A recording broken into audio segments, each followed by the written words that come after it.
motion of that is allowing the storm to kind of push on the eastern side of that storm more water onto the coastline. So we could see additional storm surge as we continue through this morning. So here's a look at the radar right now, looping the past several hours. And again, you can see the center there, even though it's over land, you can kind of pick it out there. And it is expected to maintain hurricane status as it moves into Georgia. So again, it looks like Tallahassee will start to see their rain lighten up. And again, the heaviest of the rain looks like just north of the eye wall there. So still some very strong winds, but it made landfall earlier this morning at 7:45 as a Category 3 hurricane, which is a major hurricane being Category 3, 4, or 5. But it made landfall near Keaton Beach around 7:45. And you can see still some of the rain bands still making their way, that counterclockwise flow still rotating around the center of circulation on the backside of this system. So even though the worst part of the storm is starting to work its way out of northern Florida, we'll still have the potential for some rain and wind on the backside of it. And we're even starting to see the rain bands making their way as far north as just south of Wilmington, or Wilmington actually already seeing some showers and storms moving through. So again, we are seeing the rain out ahead of the center of circulation. We get those strong winds, so power outages could even be widespread in some locations. And again, even south of it, we're still seeing those outer rain bands picking up that moisture from the Gulf and moving over the peninsula of Florida. So Sarasota, even though you're quite a bit away from the center of circulation, still seeing some heavy downpours with some of those stronger storms moving through. And also tornadoes will be possible as well. And that's what you can pretty much expect with tropical systems as they make their way over land. We get these short-lived spin-up tornadoes. Now, in terms of rainfall, flooding, obviously at the coast, we've got the storm surge leading to the flooding issues there, but also flash flooding possible as that system slows down, could dump some heavy downpours over one spot just a little too long, and that could lead to some flash flooding. But in terms of how much rainfall we could see on top of what they've already seen. And around Tallahassee, they've seen close to 2 inches of rainfall, but right around where it made landfall, they've already seen 4 inches. And we're likely to tack on to that as we go through the rest of this morning, certainly into the afternoon for Georgia. So Sarasota likely to see another 1.5 inches as we continue through the rest of this morning. Valdosta, 3.5 inches. Valdosta in southern Georgia. Also Florence, South Carolina could see close to 4 1/3 inch. And then Jacksonville, a little more than 5 3/4 of an inch of rainfall as this system continues to move northward. So let's take a look at the latest forecast track. Again, showing it as a Category 2 hurricane, sustained winds of 105 miles per hour, starting to make its way into southern Georgia. And so they'll be dealing with the worst part of the storm for this afternoon. And again, that track taking it towards the northeast, and it's still holding it as a Category 2 hurricane as it's moving over land over Georgia, even as it makes its way into southern South Carolina. Now, this track continues to weaken it to a tropical storm over South Carolina late tonight into very early tomorrow morning, overnight, and then takes it back out over the waters, makes a turn towards the northeast late tonight into early tomorrow morning. And even though the center of it should be in the open waters tomorrow afternoon, we're still going to have that rain wrapping around into North Carolina. So even with that said, North Carolina could still be dealing with some flash flooding. So we'll still be seeing some heavy downpours for tomorrow. But to get more of a perspective on what's going on right now, we're going to take you to the live coverage of WTOC in Savannah, Georgia. This too. This is going to be a rain-wrapped tornado. If there is one, it's radar indicated, so you're not going to be able to see it. This isn't one of those moments you go outside, you take a peek, you go inside, you won't see this one. It's just going to look like a downburst of rain, just like anything else outside right now. You're not going to be able to see what's rotating in this. No need to get out here. So tornado warning right now, of course, included there for this portion of Bryan County, as well as this little sliver that we're looking at for Liberty. That's a dangerous storm that is crossing up over here past the Ogeechee River. That's where we're seeing this. And this goes then into the northern portion of Bryan County. So we've got some wooded area over here, so probably going to have some power outages because it could take down some power lines. So let's take a closer look at this here when we can and get a velocity scan on this. That'll give me an idea of what we can see with this system. Got to lift north. This was when we were looking at that last system. So where I'm seeing the strongest wind right now, this is going to be over US 17. Warning popped on there. Dylan helping me out. Thank you. Going over US 17 and 95. This is the rotation, and it's going to be lifting off to the the north. So right here, you guys, if you live west of Richmond Hill in Bryan County, that's where we've got the strongest wind. It doesn't look the best, like a tight couplet, something like that.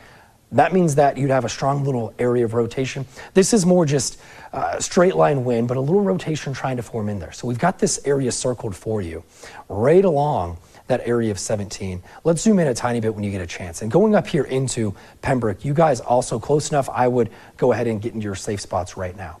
So the velocity gives us a great idea of how wind moves within a storm. It takes away the rain, we just look at the wind.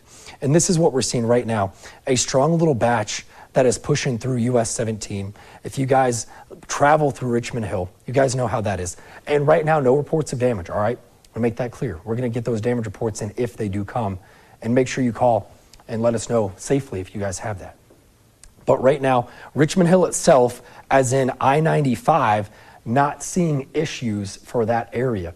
You know how it kind of curves around as you go from exit 87 down a little bit? Well, not the case here. This is on the west side of that. So this is not going to affect drivers on 95 anymore. It's going to be passing up north here toward Georgia 144. I know a lot of people travel that road going into Hinesville and Fort Stewart. Hopefully people not doing that. But you got a little bit of area of rotation right there. That's what you necessarily don't want to see, or at least it catches your eye. You want to make sure that we're not seeing any issues as we look into this spot. Now, it's not a heavily populated area, but what it is an area that's showing signs of some rotation in Bryan County, lifting here into Bryan County. Folks of Liberty County need to pay attention to this as well because the storm is close enough to you. But the highways I want to point out, that would be US 17 144 going just off to the west side of Richmond Hill. Dylan, if you could loop this over the past 15 minutes for us, could get an idea of what the trends for this system are being. Because this is a pretty quick warning. And going back 15 minutes, that had a lot more wind in it than it does right now. But it could be tightening up a little bit as well. So this would just be off to the north of US 17. Now we're a few miles away from Georgia 144. Tracking right now, if you stop that for me, we could have a little bit of wind right here, just past 17, and then north of 17. It's kind of muddled. I know at home you might not know what this looks like, so I'm trying to decipher that for you. But a little bit of rotation possible right here, and then that would be passing off to the north toward 144. So expanding this view after we take a second to look at this, a little bit of rotation possible here. This highlighted bluish green area, if you're not colorblind, I know this isn't so fun if you are. Well, that's some strong wind as well. Would probably expect a little bit of tree damage in that area. We'll get in on that as we go into the next bit. Let's get through the storm first. 144 getting in on some very heavy rainfall. And there's not much lightning in this. So normally when we talk about severe storms, and I know northern Bryan County, we have a relationship with severe storms and tornadic storms. You hear the thunder. You see the lightning. A storm you know might be on the way. Not the case with this one. We don't usually get lightning and thunder within these tropical systems. They just don't get high enough to produce that lightning very often. So we're looking at a system that is very heavy rain pushing into the Black Creek area. And if there is a bit of rotation still in here at that point, at about 10:33, so in about 20 minutes time, just keep in mind that you might not have that thunder as a forewarning of, oh, hey, there's a storm on the way. We should just be alerted to the weather all day today because of the system that is at hand. Again, it says on the bottom of your screen, tornado warning for this portion of Bryan County until 10:30. And this is specifically for inland or northern Bryan, as we call it, areas west of I-95. So going over 144, we've got some heavy rain over here. 204 there, that's a heavily traveled road as well on most Wednesdays. So let's take a look at this. Black Creek is really the only community that is in here that we're looking at in between the western areas of Richmond Hill up into that spot. So we don't have a lot of communities that are named. You got some unincorporated things. So everybody got to be safe with this system. We've been talking about it all day, really all week long, how the morning time frame was the time for tornadic activity. Let's get through this, get into the afternoon. Tornado threat's going down, wind threat then is going up. So we're looking at this portion of, technically, I know Chatham County, a sliver of this is in there, but right now my concern is more so to the west, at least with the history of where this rotation is in this storm. And it is lifting off to the north as well. So 280, 204 right there, going to cross over this area probably in about 15 to 20 minutes. right now cycling through as these storms do. They breathe just like we do in a sense, that they breathe in, they get a stronger updraft, start getting a rotation, but they kind of die out a little bit as well. What I'm looking at right now is a little healthy spot there going right over 144. So that's where I would think that we have the strongest wind that is tailing off to the north. You see how that red is moving that way? Got a little bit of shear there. Something's pushing that heavy rain that way. So at the very least, we've got some strong wind that could be producing damage right there west of Richmond Hill along Georgia 144. That then travels north. That looks like it's going to go up toward 280, 204, toward the Black Creek area. Dylan, thanks for timing that out. Here we go, Alabama at 10:27. Black Creek around 10:31. If we keep this tornadic signature in there, of course, the Weather Service will then extend that warning northward of this. I will say pretty soon, south of 144, you guys are safe from this. But we're still looking at this pushing off to the north. And again, there's your warning till 10:30. Now, Blythton, Olney, these are areas we got to watch going past this. We're not just focused on who needs to be warned out, it's who needs to be warned coming up. So if you guys live around 280, I-16 in northern Bryan County, even that portion of Bullitt County, watch out for this system. It's got a history of producing some of that stronger wind. If anything, there's strong wind within this storm. Not sure if we can get some velocity data or if our radar just went out on us, but let's at least go look at velocity. So further south earlier, we had some storms that were down in Liberty County. Let's go further north here and check out that storm in Bryan County. So we're going to zoom in onto this one. A little bit further off to the south, there's your warning. Dylan helping me out with this. We got team coverage for you. And we're going to check out where that rotation is around 144. Let's zoom into this area and see if we see anything that really catches the eye. And right now, I'd say that there's not anything that looks like it's rotating all that much. This is what happens with these systems. They're quick. They don't form like normal supercells or tornadoes that we forecast in the springtime or with cold fronts. They're very quick. They get little spin ups, you get some strong wind for a few minutes, and then they might lift. You might not even have anything that touches the ground. Right now, we actually haven't had any confirmed reports of tornadoes. But again, you don't need tornadoes to have strong wind. Keep that in mind. People in Florida will tell you about that storm that's coming through now. No tornadoes there. It's doing some damage. Straight line wind damage can do just as much damage as weak tornadoes. So right now we're looking at some of that heavy rain that's probably falling there north of 144, and again, this trailing off to the north. So since we don't have a rotation that we're necessarily following at the moment, let's at least focus on where the heavy rain is, because within that rain, we're going to have some strong wind. What happens, rain and air can't hold the same place, right? Well, you got these rainfall rates of about 1 inch an hour. It's going to push on down. That air's got to go somewhere. It gets displaced. You get some straight line wind in there. So that's what we're seeing here at just north of 144. So Pembroke and Black Creek, at the very least, you've got a storm with the history of rotation coming into your area, and that then could produce a little bit of damage to trees. It's time to get inside. If there was a tornado with this, if there is, if it cycles through and there's another one, or one at all, make sure you guys are being safe. You got that alert coming on here. It looks like they trimmed off the southern side of that warning as mentioned. I thought you guys 144 south were safe. That's what it looks like right now. So this from the National Weather Service. We've got the latest coming in there, a lot on your screen. Probably sensory overload, but we'll cut to the chase here.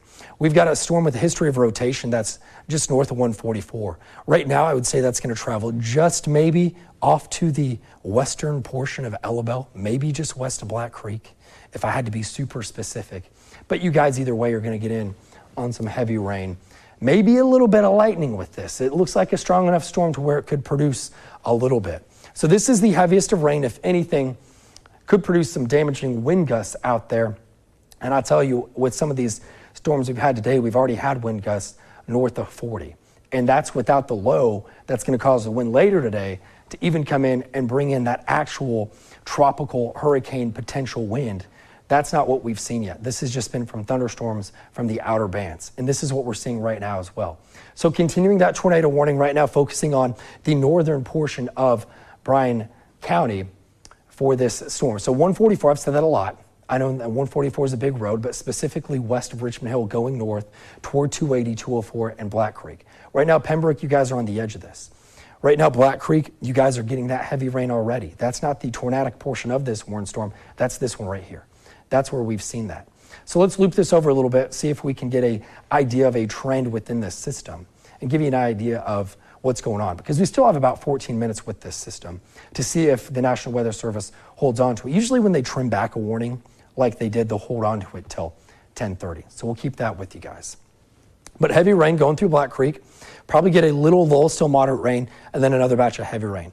And just the science behind radars too, how the national network of radars works, takes a couple minutes for all the data to get plotted. So this rain, heaviest right here, it's probably a little bit further north. That's why you warn ahead of it. That's what we've been doing for you guys. So going through Black Creek, you got the heavy rain. Dylan, let's check out velocity with maybe another scan that has come through. See if anything interesting is showing up here. As we, again, are safe south of 144 now. Not seeing anything that is very tightly coupled within your radar returns. The greens go toward the radar, the reds go away. At the very simplest form, that's what the velocity is we're looking at. You look for those to intermingle. You don't want them to, but that's what a tornado vortex, the little signature would be. And right now, we're just seeing some small areas of possible rotation, but nothing that's telling me there's something on the ground. Haven't seen a signal of a debris ball that is going across the area. But the important thing right now is to alert people in northern Bryan that this system is at least pushing in with some very heavy rainfall. So 204 again, Black Creek. We've been here before. This is not the same storm. Don't worry about that. Just get inside. It's going to be all right. US 80 there as you get further north as well. So that's going to be southern Effingham. And then you've got a little sliver there, a portion there of Chatham County, technically Bloomingdale area. I think the stronger part of that storm is going to stay off to your west. Let's take a look at that radar once again, because we're not seeing any great returns. We'll check back in with this in a couple minutes. Got about 10, 12 minutes left on this storm. So we've seen those red returns that were over in the Black Creek area go away. Still seeing the strongest here north of 144. That's lifting off to the north. And this isn't all that far from Savannah. To give you perspective, this is probably a good 20, 30-minute drive away from downtown. So it's around a lot of people typically, but right now we're not seeing a heavy population be affected. Still care about every community the same here. But right now we're looking at the next community to potentially be affected would be the Black Creek area. So we've got this warning, goes until 10:30, so another 12 minutes or so, with this heavy rain that is lifting off to the north. It's got a history of at least showing signs of rotation, enough for the National Weather Service to pop a tornado warning on it and then trim back the backside. So I assume we're going to be with this until 10:30. Then we'll get you back into tropical coverage, give you the big picture of what's going on. We've got reporters across the area and your communities so that you know what's going on out there. So this morning, forecast still on track. We were talking about these potentials for tornadoes during the morning into the early afternoon. It's this afternoon and evening that the wind from the hurricane itself comes in. These are just the outer bands that are rotating around that low. And it looks like they dropped the warning. Is that correct, Dylan? Looks like they got rid of that one. So looks like we're going to be able to go back to some coverage for you guys in a little bit as everybody gets back in position. Why don't, Dylan, you take me over to some of the tropical graphics, and we'll walk through those here briefly. And then we'll get you back into some of your programming. And they did just drop it for all 3 counties, so we're looking pretty good in that aspect. All right, so that tornado warning has been dropped. Was going to go till 10:30. It's been dropped. That's good news. If I need to toss to commercial, you guys just let me know. But right now we're looking at that radar, still seeing that strong wind. And we're looking at that storm going into Valdosta as well. Excuse me, going into the south central portion of Georgia. Starting to see the northern portion of that, what was the eye wall, now is the northern portion of the eye move in there. So after this gets into our area, next couple of hours, going to see that wind start picking up. We'll have more for you guys coming up in a bit.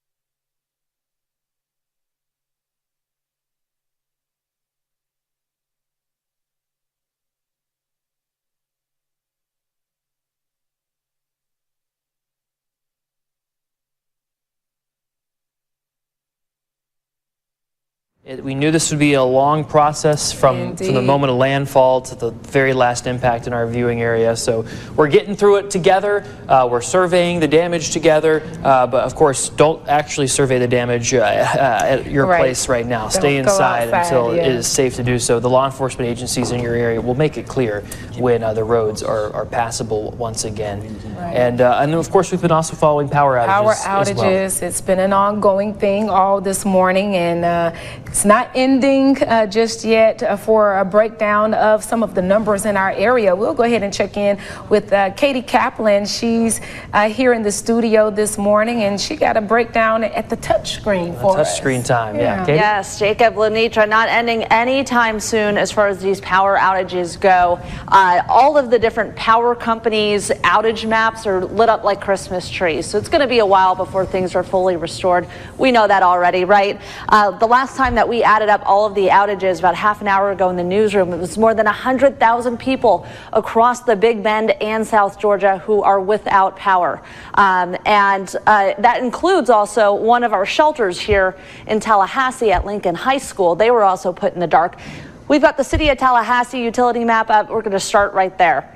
We see all these little markers. Those are different power outages. The city says they have just under 500 individual power outages. That's left about 37,000 customers in Tallahassee without power. Now that number, the good news is, has gone down slightly since I've been standing here about the last 10 minutes. So we'll take what we can get at this point, right, guys? We're going to move on to Duke Energy.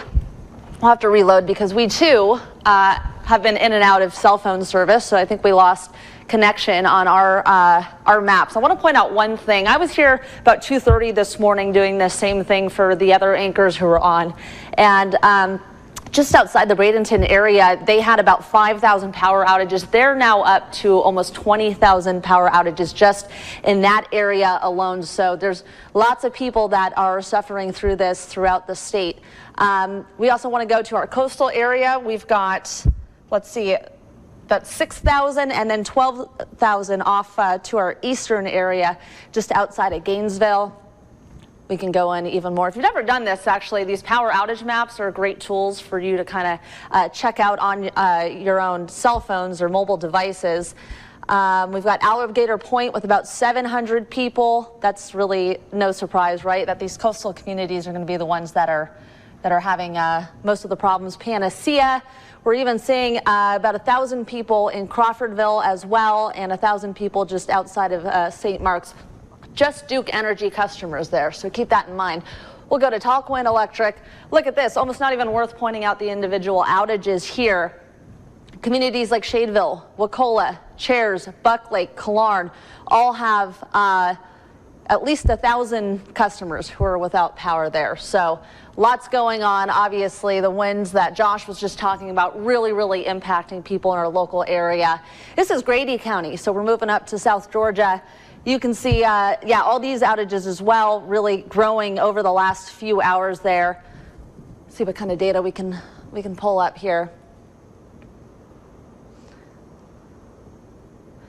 Probably not really anything specifically worth mentioning. Usually you can just click on these and kind of get, a few little details. One of the things I noticed with Duke Energy, with some of their details, with those massive power outages, by the way, are that they're waiting till the storm passes to send crews out. We already know that, but it's just worth noting that it's going to be a while because it's not safe for the workers either. Not sure if you guys were just trying to talk to me or not. Okay, that's okay. So we also, more South Georgia, we've got Georgia Power showing a number of outages as well. You can go through this map and click. Thomas County actually faring pretty well, just under 400 people without power there. We've got 11,000 in Lowndes County. We know Valdosta really is taking that big hit right now. Josh just told us that, talked about it.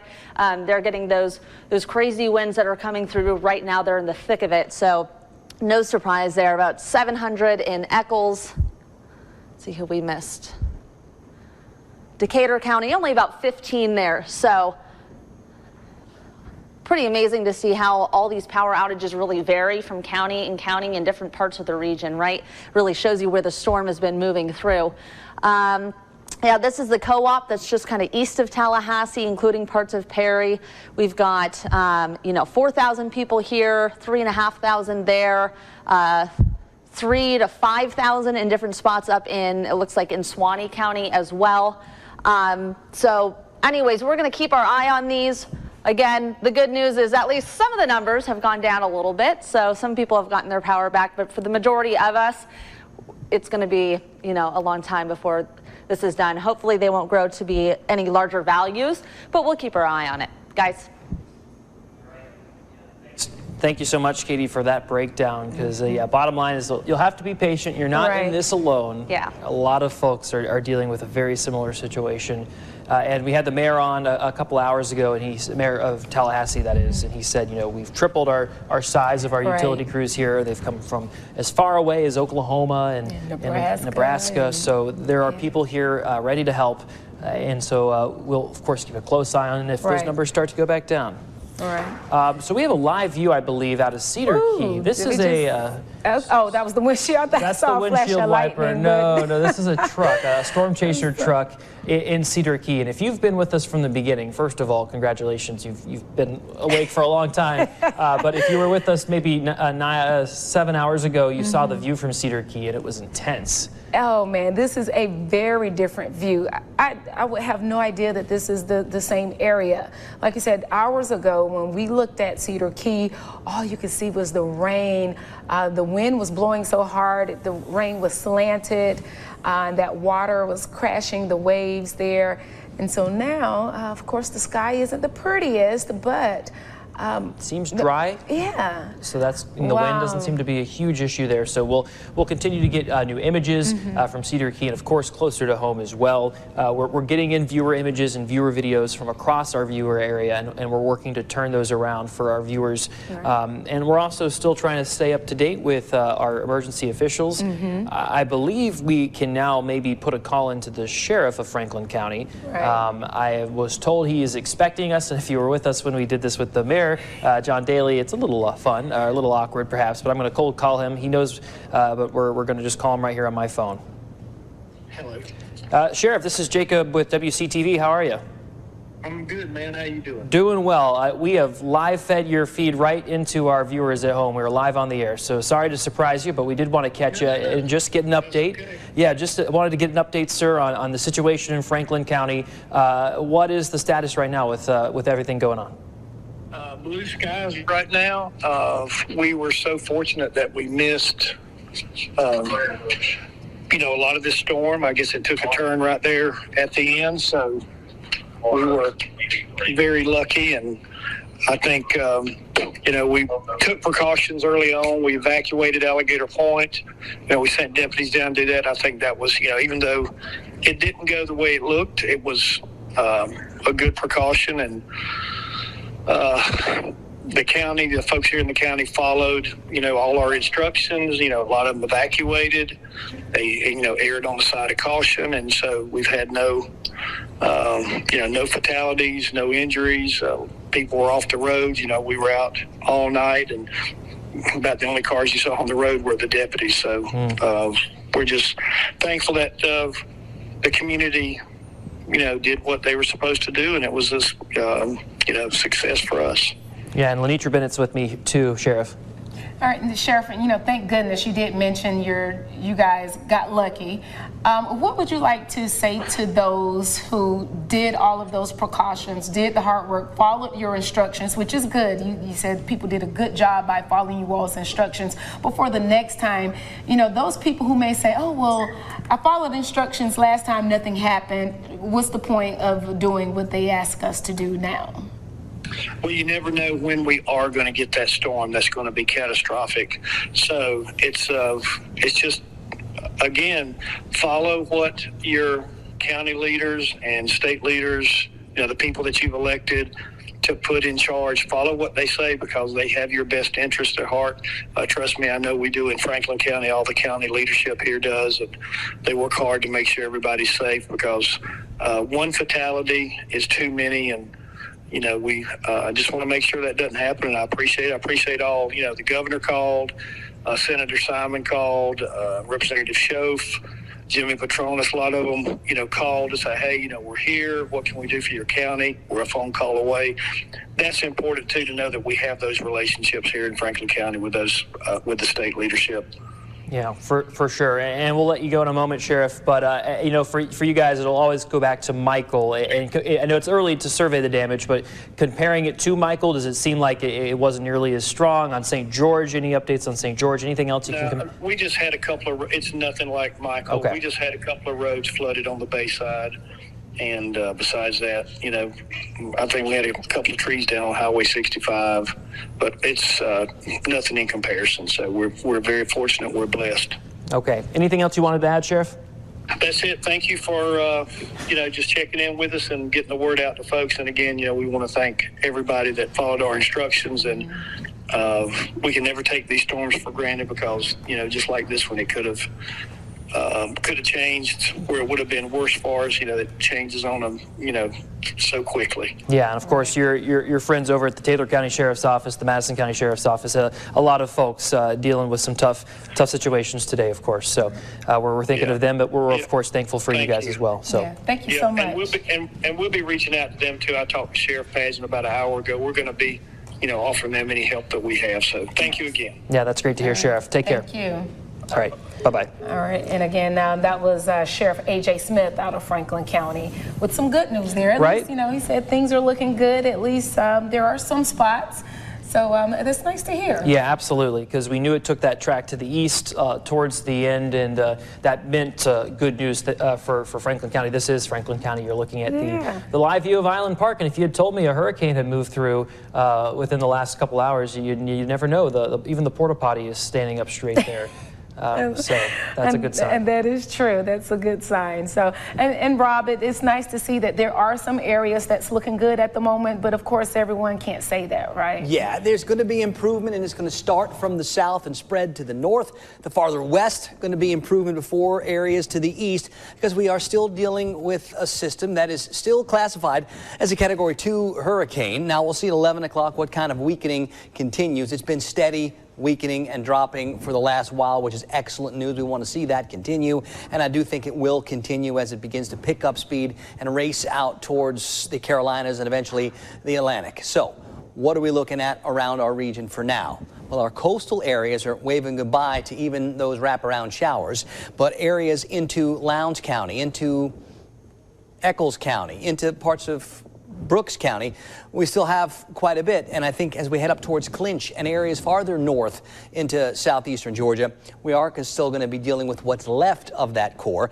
And you can see maybe a little circle there trying to form in a couple of spots where it's maybe a little bit easier to see where that rotation is, and it's this batch over here of these reds and oranges that is just north of where that center of rotation is.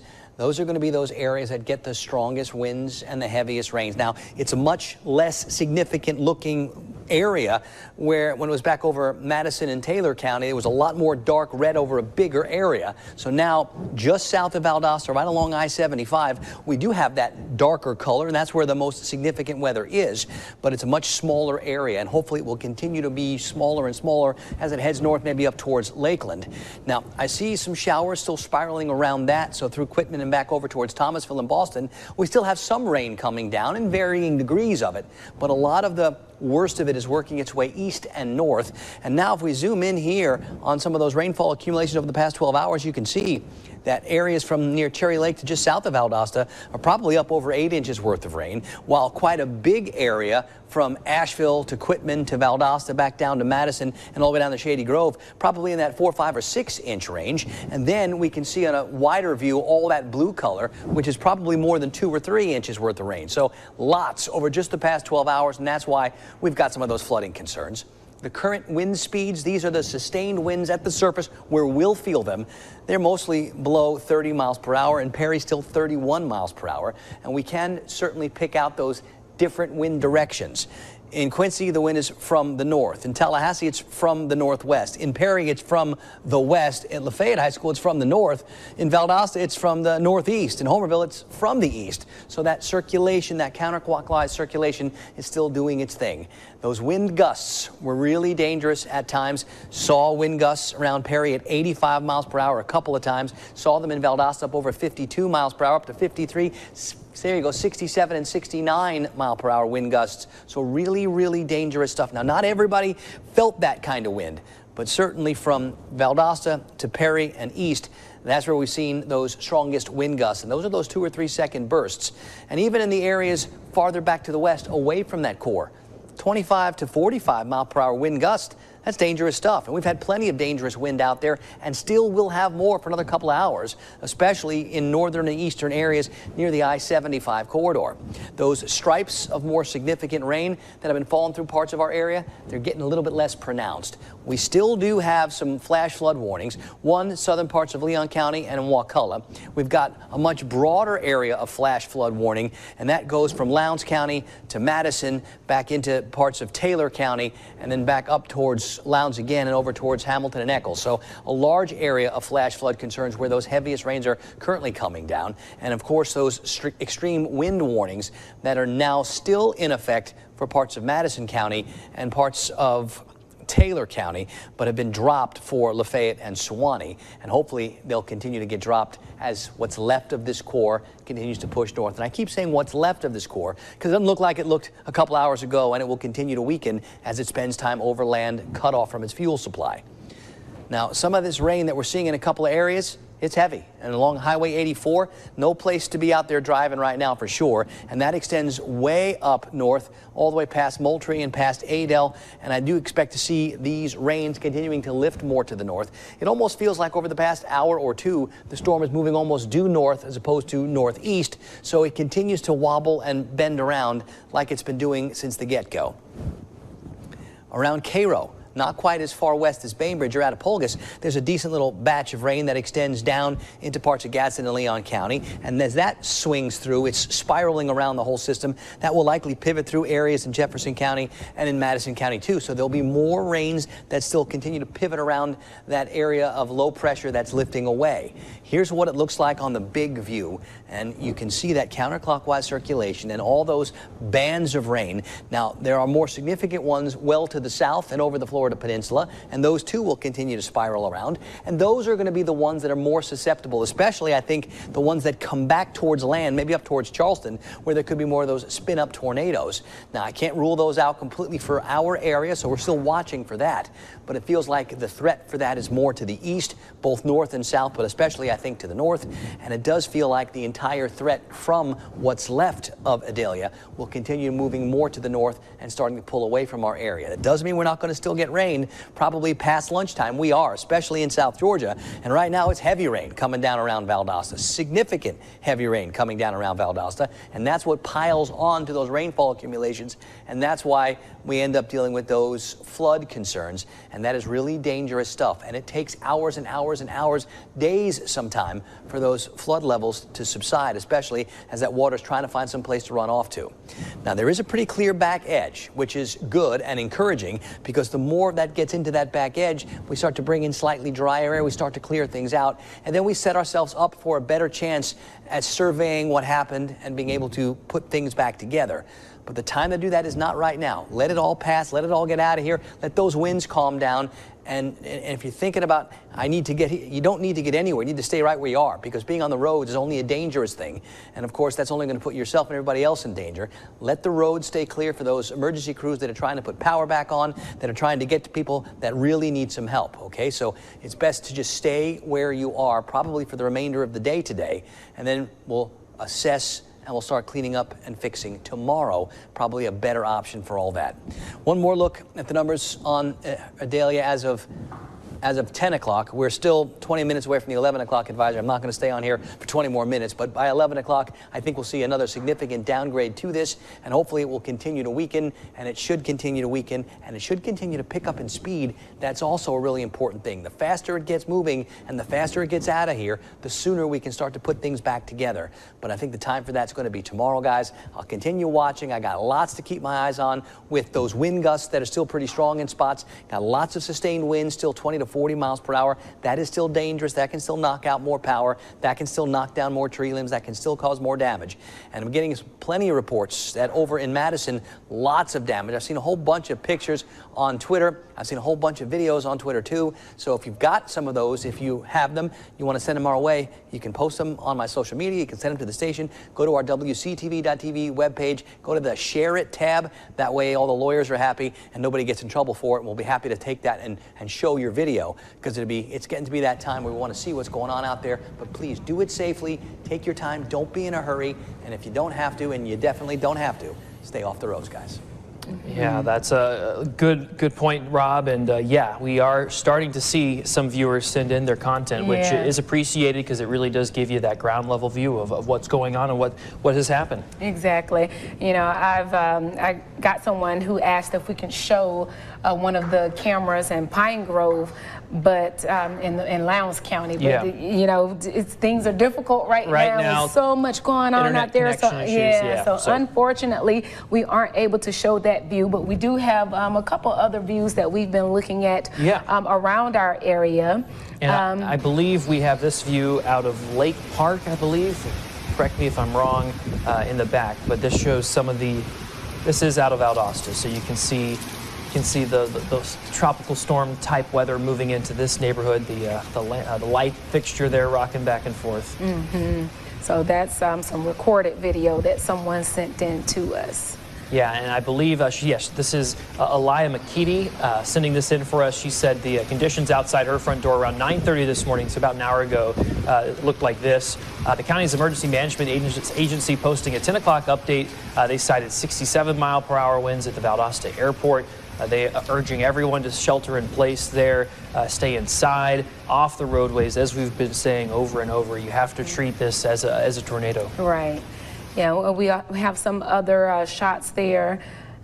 These are some images from the Valdosta Fire Department's Facebook page. So they're posting some things that we're able to see. You can see firefighters already working to clear some of the debris from the storm. But yeah, they're out there, got their rain gear on and fire gear, and they're out there working. Wow, look at that.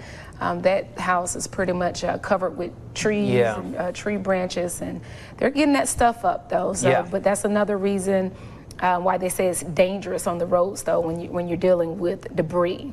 Absolutely. So really appreciate all our first responders today and the days ahead in cleaning up after the storm.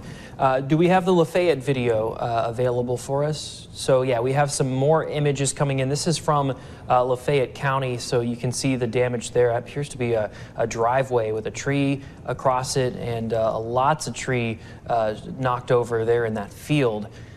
So that's definitely a sign of some significant wind right there, because Lafayette and Mayo, they were right next to Perry and being one of the first communities to really feel the brunt of the storm, right? So thank you for sending in your video from Lafayette, and hopefully you and everyone in that community is safe at this hour. And then do we have, I see here on the list, Salem, Florida, maybe one more image or video from Salem. Is that available? It is not, so sorry for the tease, but we are working to get more video from our viewers. Again, it really helps paint a picture, a sobering picture, but a picture nonetheless. Exactly, and you know, and we would love to see your pictures and videos, but of course, do it safely. As Rob has already said, you can send them to us by going to WCTV.tv, and then click on the Share It tab. and we can get that stuff and maybe share it with everyone out there. Yeah. But please do not put yourself in danger. Don't risk your safety. Very good point. We had been checking in with Cody Butler throughout the overnight. He was stationed at the State Emergency Operations Center in Southwood, Tallahassee, and he spoke to the Emergency Management Director, Kevin Guthrie, earlier this morning about, I believe, that situation in Taylor County where they actually had to move operations out of the original EOC building and to the airport. And so let's take a listen to this new sound that we just got in. You know, even the State Emergency Operations Center yesterday, out of an abundance of caution, we sent a 20-person team over to Escambia County just in case we had more direct impacts from this storm and it affected our ability. You never want to put all your eggs into one basket. That's what these emergency managers do throughout the state of Florida. They are some of the best in the country. They're very, very experienced. So yeah, that's Kevin Guthrie, Emergency Management Director for the whole state, kind of walking through the dance they have to play between the county officials and the state as the storm wobbles, and you never know where it's going to hit. And it became clear yesterday, I think, for Taylor County officials, they were in the line of fire, and that is what happened this morning. So there's a lot of coordination and organization that they have to put up with or deal at the emergency management system. All right, we'll go ahead and check on the power outages again. And so there we see Leon County, those numbers, 11,732, Wakulla around 9,000, and Suwannee 15,700. Some of those look similar to... Yeah, so that's potentially a good sign if there aren't increasing numbers, or perhaps they're starting to address some of them. But yeah, that bottom number, 38,000 still in Tallahassee without power, which is the same number we read aloud a couple, maybe an hour ago. So maybe that's a good sign that the outages aren't increasing in Tallahassee, but we will keep tabs on that. And if you have been without power and you're using your battery life on your phone to stream us, we do appreciate it, of course. But we do hope you're staying safe wherever you are. I believe we're ready to once again send it over to Josh Green for about the 20th time in the last few hours. And Josh, it's still a very serious situation out there for many of our viewers. Right, yeah, especially Lowndes County. Guess what I have? A time-lapse cam, Pine Grove Middle School. I have some unfortunate news, though. Watch this. You get it started, and it plays for about 2-3 hours, and then right when it got really bad in Valdosta, camera stopped. So who knows where that camera is? It might not be there anymore. The winds might have got it, or the winds might have just shut the power down on it, but it gives you a good idea. That's how powerful the winds were in Lowndes County that, knocked that camera right out. Here's the latest advisory on Hurricane Idalia. Okay, this is a new piece of information as of 11 a.m. Nice. We have seen yet another downgrade. Now a Category 1. No longer a Category 2 hurricane. Sustained winds are at 90 miles per hour. It's moving towards the north-northeast even quicker than what it was before. Now it's moving at 20 miles per hour. So it is really racing across our area, and the faster it gets out of here, the more we would like that. Let's look at this new forecast cone. Yep, takes it pretty much just straight due northeast out of our area, but we still got to get through some of our South Georgia counties, right? Right now it's pretty much at the Florida-Georgia border. That's where that center of rotation is. So we've still got to get it across Lowndes, across Lanier, Clinch, Eccles, and then once we get to say around like 2 o'clock, maybe even a little bit earlier with a little bit of luck, then it will have exited our area. Once it does that, it's going to race across the Carolinas, eventually making an exit of the United States out into the middle of the Atlantic Ocean. Now, we still have an extreme wind warning from Madison County. It's still bad there. We're still seeing some very damaging wind gusts. If you're in Madison County, it is not the time to go outside yet. Stay inside. Let me go ahead and see when this warning is set to expire. And go ahead and just click it here. That's set to expire at 11:15. Okay. Madison County, 30 more minutes. 30 more minutes inside. Let those nasty winds pass to the north of you. Then still, we're not getting out on the roadways, but you don't have to be a little bit nervous anymore. You can kind of relax at that point. But we're still going to hang out inside for at least another couple hours. This area. And of course, you still have an intermingling of reds and greens. So that's at least showing some broad rotation. Right now, not seeing a very tight couplet But I am looking at the potential for a quicker spin up that could come back through. Because these storms, they cycle through. They don't just stay the same strength for 30 minutes. They kind of, wobble like a top sometimes. So we're watching that closely for you. But right now, I'll at least say that I don't see any major indication of a tornado at 1050. But I do still see some stronger wind back behind this as well. A lot of that heavy rain pushing over 95 now into the western or northern side of that. And of course, this also includes a portion to Chatham County. I just haven't seen an indication of rotation for this area. Heavily populated, you got 95, 17, 204. Lots of businesses, stoplights on this stretch. So a lot of people, if you're out on the road, get a free car wash. It's not what you want. You got to be inside. You got to keep people off the roads right now. So we're seeing this storm track still off to the north. And if we do have any rotation, it's going to be in this area. So right now, it looks like that would be on the western side of 95.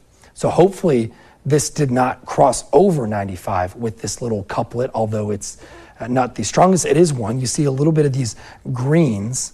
All right, let's get in here. These greens kind of digging in to the reds. So that would be Fort Stewart Road 58. So this is the Fort Stewart area, of course. Fort Stewart Road 59, Georgia 67, just off to your east. And this is past 95. So if we're going to get really close into it, these are Fort Stewart roads. Lots of trees around here.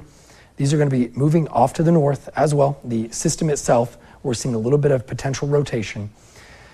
And it's about 9 more minutes of it. So unfortunately, forecast coming true that we have the tornado potential in the morning, because that's where we're at. Hopefully we don't have any more of this. Also interested in this little guy right here, a couple pixels coming into play.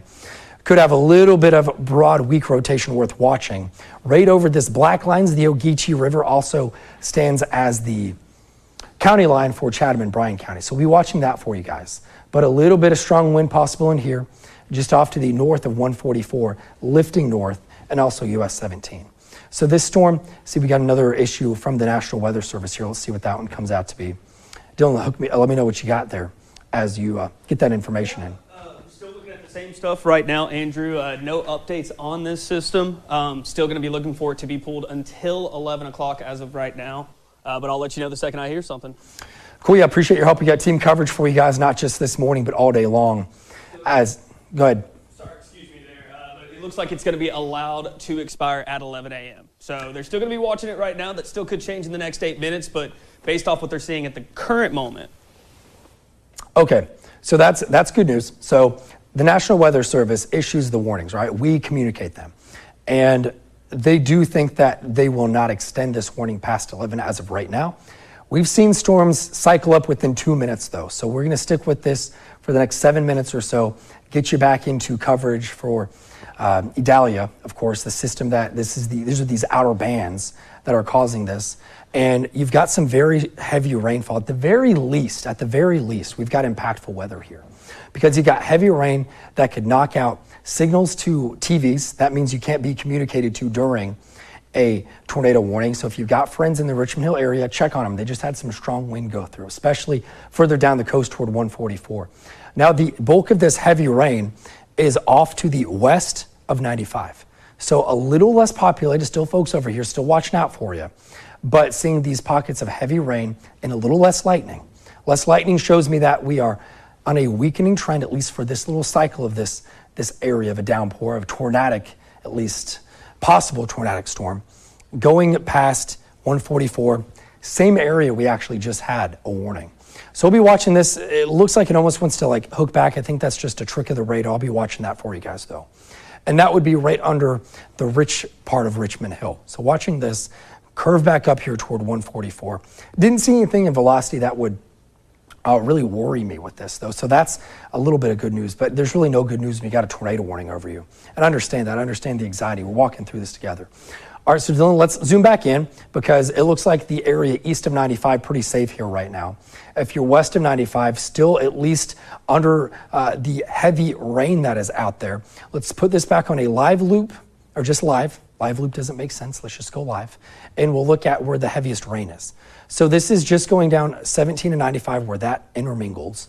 You got 144, and that now looks like a dropped tornado warning. So actually, all right, we're good. We're still here. Sorry. No problem. We're still looking at this going until 11 o'clock, so about 5-6 more minutes.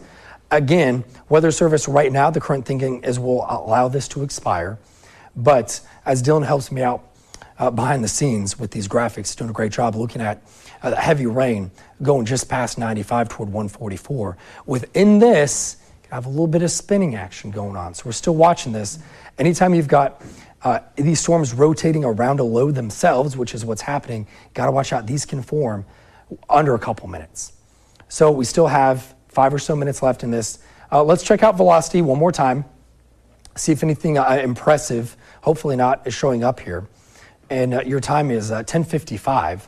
I don't think things will start calming down for the entire area for about 12 hours. So hopefully the storm gets out of here a little quicker.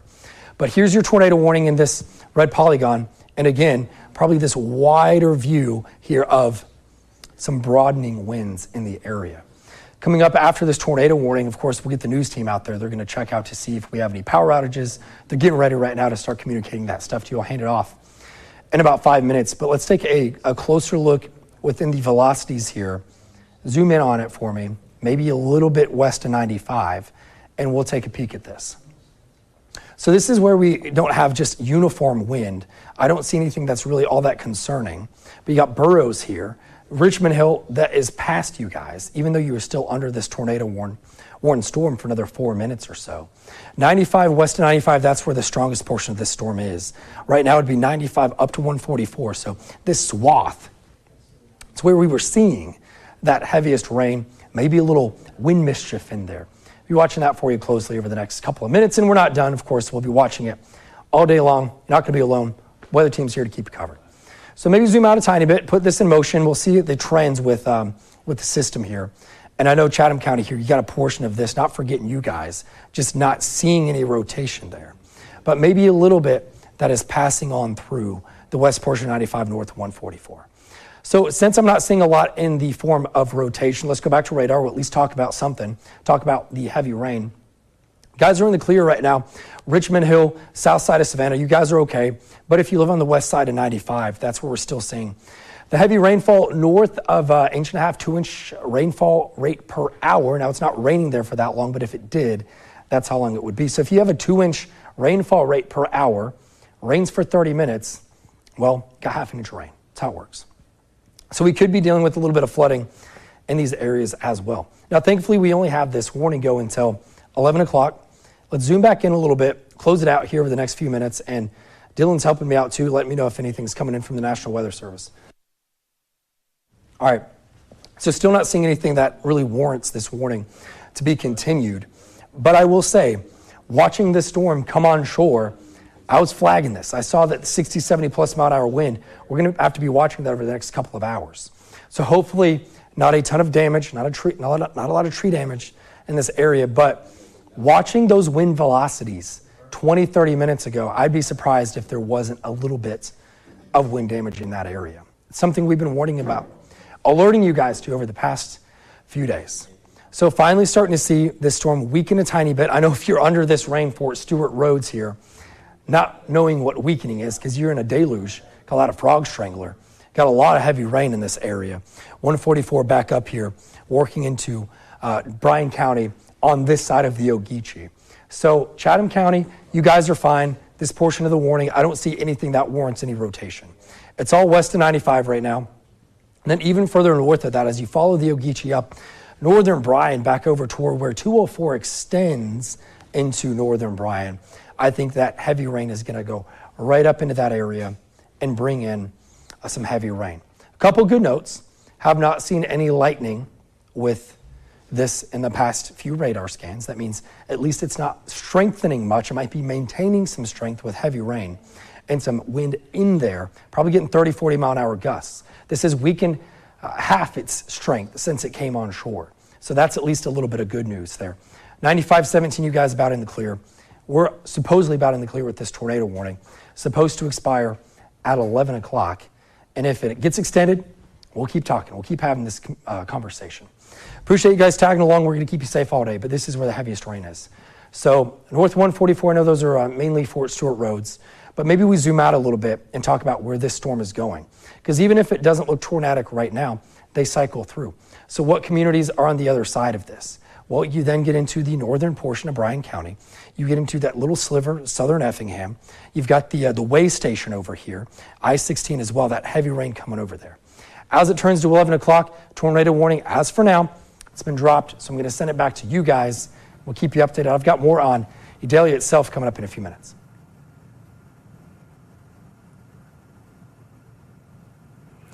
Some good news to report. Idalia is weakening. This is after making landfall this morning in Florida's Big Bend as a Category 3 hurricane. LNL meteorologist Sandra Brogan, you've been doing a great job tracking this throughout the morning. When can we expect Idalia to go out to sea? Well, it looks like it's going to make that turn towards the northeast and go back out over open waters by tomorrow afternoon, but could still have some wraparound moisture bringing in some heavy downpours to the Carolinas. Now, we'll take a look at the forecast track here in just a few moments, and I'll explain why that would be the case. But in terms of landfall, earlier this morning, Nicole just mentioned at 7:45 this morning, it made landfall near Keaton Beach. Again, this line indicating the path it has taken. It was a Category 3 hurricane, major hurricane making landfall near Keaton Beach. However, it is a Category 1 hurricane at this time with sustained winds of 90 miles per hour, moving to the northeast about 20 miles per hour. Storm surge has been an issue, especially in Florida. And even though the center has moved inland, we're still seeing the counterclockwise flow of that, especially on the east side of that storm, helping to push additional water on shore. So we could still add to that storm surge threat even as we head into the rest of this morning. So here's a look at the radar over the past several hours, again showing you can kind of pick out where it made landfall earlier this morning, but now you can kind of see that center of circulation nearing Valdosta, and Valdosta getting some heavy rainfall at this time and also some strong winds. In fact, they did report earlier this morning near 40-mile-per-hour winds in Valdosta, but likely seeing even higher winds than that now as the center is moving pretty much right over them. So again, we are starting to see the rain lighten up a bit compared to what they were dealing with earlier this morning in parts of northern Florida. And in fact, earlier we were watching the coverage from our gray station in Tallahassee, Florida, WCTV, and they were showing video of just sheets of rain. Just hardly could see that rain coming down so hard, and also that wind so strong. So again, as we expand it out just a bit for you and show you that it is continuing to move northward, and even seeing some of these outer rain bands moving into North Carolina as we speak. So again, even though the center is starting to make its way in southern Georgia, the outer rain bands reaching as far south as the midsection of the Florida Peninsula, also down into southern Florida, still seeing some showers and storms there. And tornadoes will be an issue as well, because when these storms come off of the waters and onto land, they kind of slow down that land. It causes friction, and so that causes wind shear. And so that's why we have these tornadoes that kind of spin up fairly quickly. They're short-lived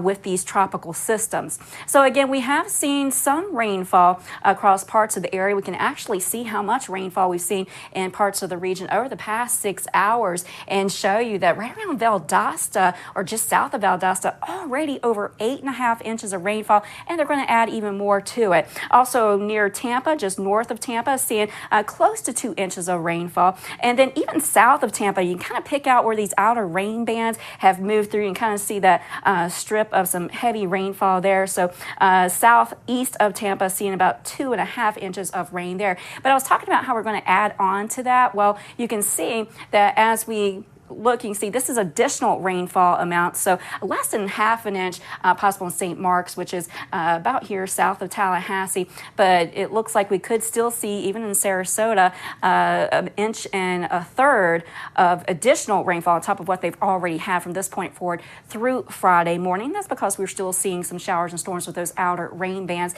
that are reaching farther south of the center of circulation, of course, farther north, as far north as southern North Carolina at this time. But Florence, South Carolina could see over 4 inches of additional rainfall. Wilmington, North Carolina, close to 6 inches for both Wilmington and Jacksonville as we look ahead through Friday morning. So here is the latest forecast track from the National Hurricane Center, a Category 1 hurricane. And again, it is expected to move across Georgia as a Category 1 hurricane before weakening to a tropical storm when it makes its way over South Carolina. And Nicole was asking earlier about when it's expected to move back out into the open waters. Well, it is going to make more of that turn towards the northeast as we look ahead to Thursday morning.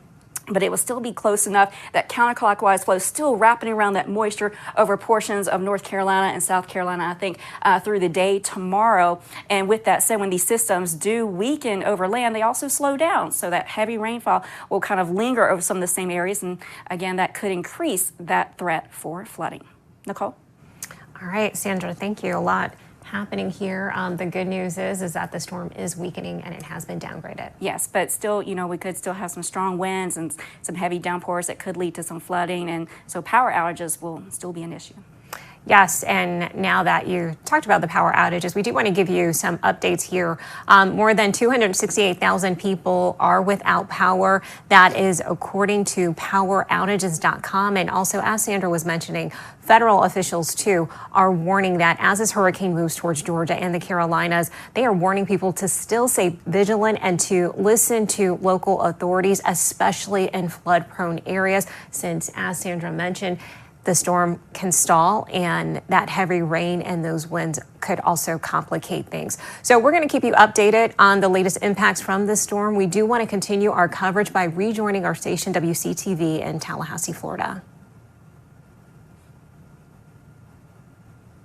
From like Dothan back down to Panama City, but now that's creeping for more of Franklin County, more of Liberty County, and eventually going to get into more Gadsden County as those spiral bands of rain continue to pull out of the area. The most significant rains are now moving east of I-75 from Valdosta up to Lakeland right now, maybe over towards Homerville, so way up Highway 84, getting farther east of our area. I still do see some significant batches of rain over towards Quitman, back towards Thomasville, right around Boston, and maybe down into parts of Jefferson County, but nowhere near like we had even just 15 or 30 minutes ago. And as this continues to move off to the east and to the northeast, it will continue to take the bulk of it with it. Now, some of those rainfall totals are going to be serious. I mean, we're looking at this area around Valdosta right now. Over the past 12 hours, we're getting up on 8 inches worth of rain. I see a lot of the region that's probably in that 4 to 6 inch range. And then we go a little further back to the west, a lot of us are probably going to be in that 2 to 3 to 4 inch range. And that's plenty of rain to fall all in 12 hours. Those winds, no joke, but getting to be less vigorous now compared to what they were maybe even just an hour ago. Most of the winds that I'm seeing on this map are in that 15 to 25 mile per hour range, right? Bainbridge and Marianne at 18 miles per hour. Quincy and Camilla at 16 miles per hour, a little bit more than 25 in Tallahassee and in Moultrie where it's 26. In Valdosta, closer to the core, 28 mile per hour sustained winds, and Perry 24 mile per hour sustained winds. And remember, when we talk about those sustained winds, that's that 1 minute average compared to when we look at the wind gusts. Those are those 2 or 3 second bursts. We've had some really serious ones like that. Perry a couple of times gusting 85 miles per hour. Now in Valdosta, I saw a couple up over 59 and maybe a couple up over 67. So certainly some strong gusts in many areas, but I think the strongest winds are weakening, the heaviest rains are calming down and moving off to the northeast, and conditions should start to improve over the next couple of hours for most of the area. It's going to take a little longer for things to improve on the I-75 corridor and east in parts of South Georgia. Now, the I-75 corridor in North Florida will also still have some wraparound rain bands that will probably still be part of the forecast. But I think the last of those stripes is moving through parts of Leon and Grady and Thomas counties, and as that pivots around that core, we'll see those rains taper off to more showers. Those showers start to fizzle out and become less and less noticeable out there, and then things can slowly start to come back to normal. We still have lots of flooding concerns. All these green shaded areas are flash flood concerns. In the pink, that's the extreme wind, and that's supposed to, the extreme wind warning is supposed to expire at 11:15. Now, on the radar picture, as we are north of Valdosta, and especially north and east, in just the last couple of minutes, when we went from the last radar view to this one, you can see how that bigger rain has moved a lot further over towards Lakeland and Homerville. So it's continuing to move east and quickly. The faster it moves, the faster it gets out of here, the more it stays over land. land, the quicker it starts to weaken, and that should continue. There are still some decent showers through parts of Grady County, even back through parts of Decatur County. We've got some moderate rains around Bainbridge, Highway 27, Highway 84, Highway 319, Highway 19. All those areas are still really, really soggy. Northern parts of Leon County, southeastern parts of Leon County, down through Woodville into northern Wakulla, and you can see how this little arc kind of pivots around that area of lower pressure, that energy that's finally starting to exit our area, now across I-75 and continuing to move that way. And the more it pulls away, the more things will weaken, the more things will weaken, the more things will start to turn out to be improving as we go through the afternoon hours. Now, that cloud cover is going to be fairly extensive today. I don't think that's going to change very much, but I do think we could start to see some clearing at times tomorrow, and I do think we can start to see some breaks tomorrow where there may still be some scattered showers mixed in there. So there's still going to be some showers wrapping around. There's still going to be some moisture in the atmosphere, so we'll deal with that tomorrow. But for today, we're waving goodbye to most of this system for most of the area, except those far northern eastern sections where it's closer to what's left of that core, and now it's north of that core where we're seeing some of those strongest rains and some of those heaviest winds, and they're going to continue to do what they do. There's also some activity that extends way farther back to the south, not necessarily completely associated with the tropical system, but as all that is out there, we'll keep our eyes on all of it for you. One more look at the 11 o'clock numbers. 90-mile-per-hour sustained winds. What's left of that core, I bet it's getting weaker and weaker by the second, and as it pulls away, I think over the next hour we're going to find more of the area being done with the heavier rains and just tapering off to some showers. And even in those spots near the I-75 corridor from Valdosta to Adel, I think those areas will start to clear out too as the storm itself, guys, continues to pull away. All right, good. That's all good news, Rob. As we continue to track its weakening, of course, we can't discount what's already happened, and we can't still discount the current threat, because as we saw earlier, what is a Category 1 is still nothing to be out and about with. So. All right, Category 1, but still a hurricane. All right, we're going to show some more images and visuals here from across the area. Let's take a look at the tower cam shot from the Suwannee Airport. So Suwannee was one of those North Florida counties really under the gun in the last couple hours. And thankfully, it looks calmer now, perhaps. There's still a lot of wind, but looks dry. Yeah, at least it's not too much going on. You know, and none of that hard rain that we do see in some areas, and even the rain we still hear outside of our studio here. Just a great looking sky there. Yeah, and we'll take overcast if that's all it is, for sure. We're continuing to receive some traffic alerts too. Georgia DOT Southwest reporting about half an hour ago power lines across I-75 in Lowndes County. That is certainly a concern. They said power lines down in the area of Loch Laurel Road. It's about 1.5 miles north of Exit 5, State Route 376, Lakes Boulevard. And they were rerouting traffic, northbound traffic off I-75. So not a surprise that we have power lines down in Lowndes County for sure. Power lines and trees in certain areas. Let's go ahead and take a look at Steinhatchee. This is one of those views we've been looking at over the past several hours, and the docks still floating there. Yeah. Can't really tell as far as the level of the water. Again, you know, we were saying earlier how it was easier to check when we saw the view where the house that was out there, or that structure. Wow, how high the water had gotten up on that building, and we just saw it get higher and higher over the hours. Yeah, this camera moves. We don't have control over it, but sometimes we can capture it when it's showing closer inland, and that really showed the storm surge situation out there in Steinhatchee. So we're still waiting to get some more information from Taylor County Emergency Management. Yes. We understand they had to relocate their central office to the airport in Perry. Things were so bad out there. Things were so bad that they right before landfall they made the call to relocate, and as far as we know that was a good call, and they have been able to remain in contact with the appropriate people throughout. So we're continuing to get more information, and we're turning video around as soon as we can. We have video in our inbox of a shed apparently flying through a yard in Madison County, so we could potentially get that for our viewers in a little bit, and then as we had about maybe an hour ago, the interview with Pat Lightcap, who survived some scary scenes in Madison County. And then I think we do have some more video right here coming up, some pictures that we can show you.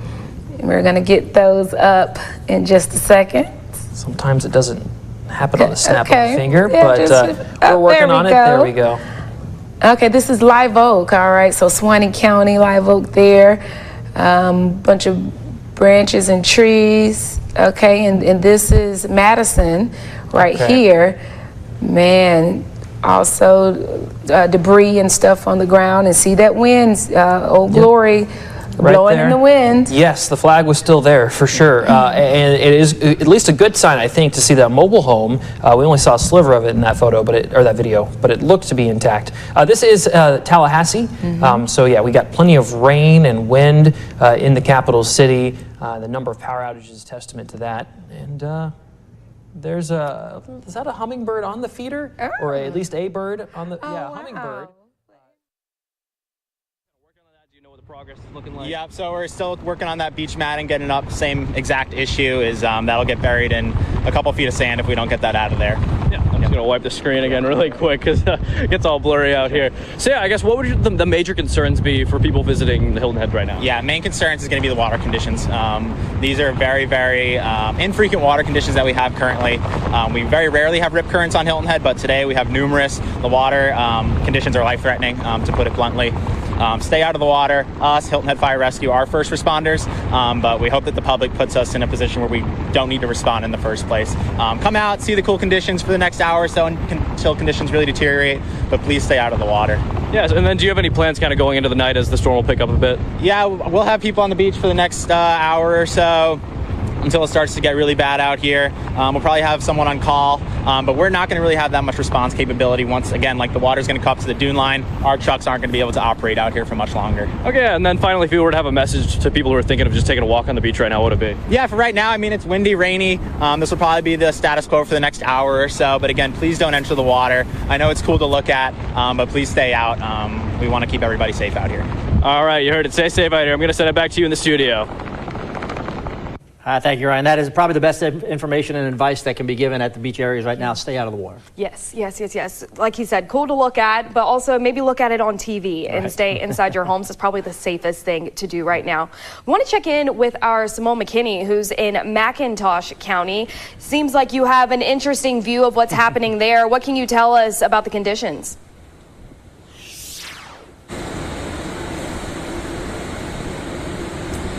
Definitely. So right now we're on a balcony overlooking the Darien River, and you might see me holding on to this railing. That's because in the last 15 to 20 minutes, the wind has picked up extremely fast. So it's going pretty strong. We got strong wind gusts out here. If you look just past me, you can see a boat with an American flag. That also gives you another idea of how strong this wind is. And you can see the water just moving along. Earlier this morning, we pointed out those support beams over there. Now, the water hasn't risen much because for the last hour, it's just been on and off drizzles. It hasn't been a lot of rain, but right now the story is the wind, which is why the director of McIntosh Emergency Management let me know that there are no local shelters open. You want to find a safe, sturdy place to stay in right now during this storm. Again, this wind is getting pretty strong. There has not been a lot of rain in the last hour, but we'll continue to keep you updated on what's going on here in McIntosh County. Simone McKinney, WTOC News.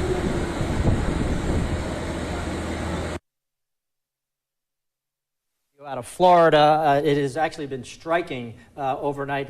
Some of the video that's been coming in of flooding, and we've also been able to see the impact of the wind. Yeah, this is Perry, Florida right now. You can see the wind is so harsh because those traffic cameras are moving, as you can see. It's a little bit shaky video, but this is what is happening outside right now. We also have some more new video as well. This is going to be from Cedar Keys. We're going to flip that over for you right now. You can see all of that debris that is being tossed. Look at those waves, yeah, Tim. That water is halfway up that home there.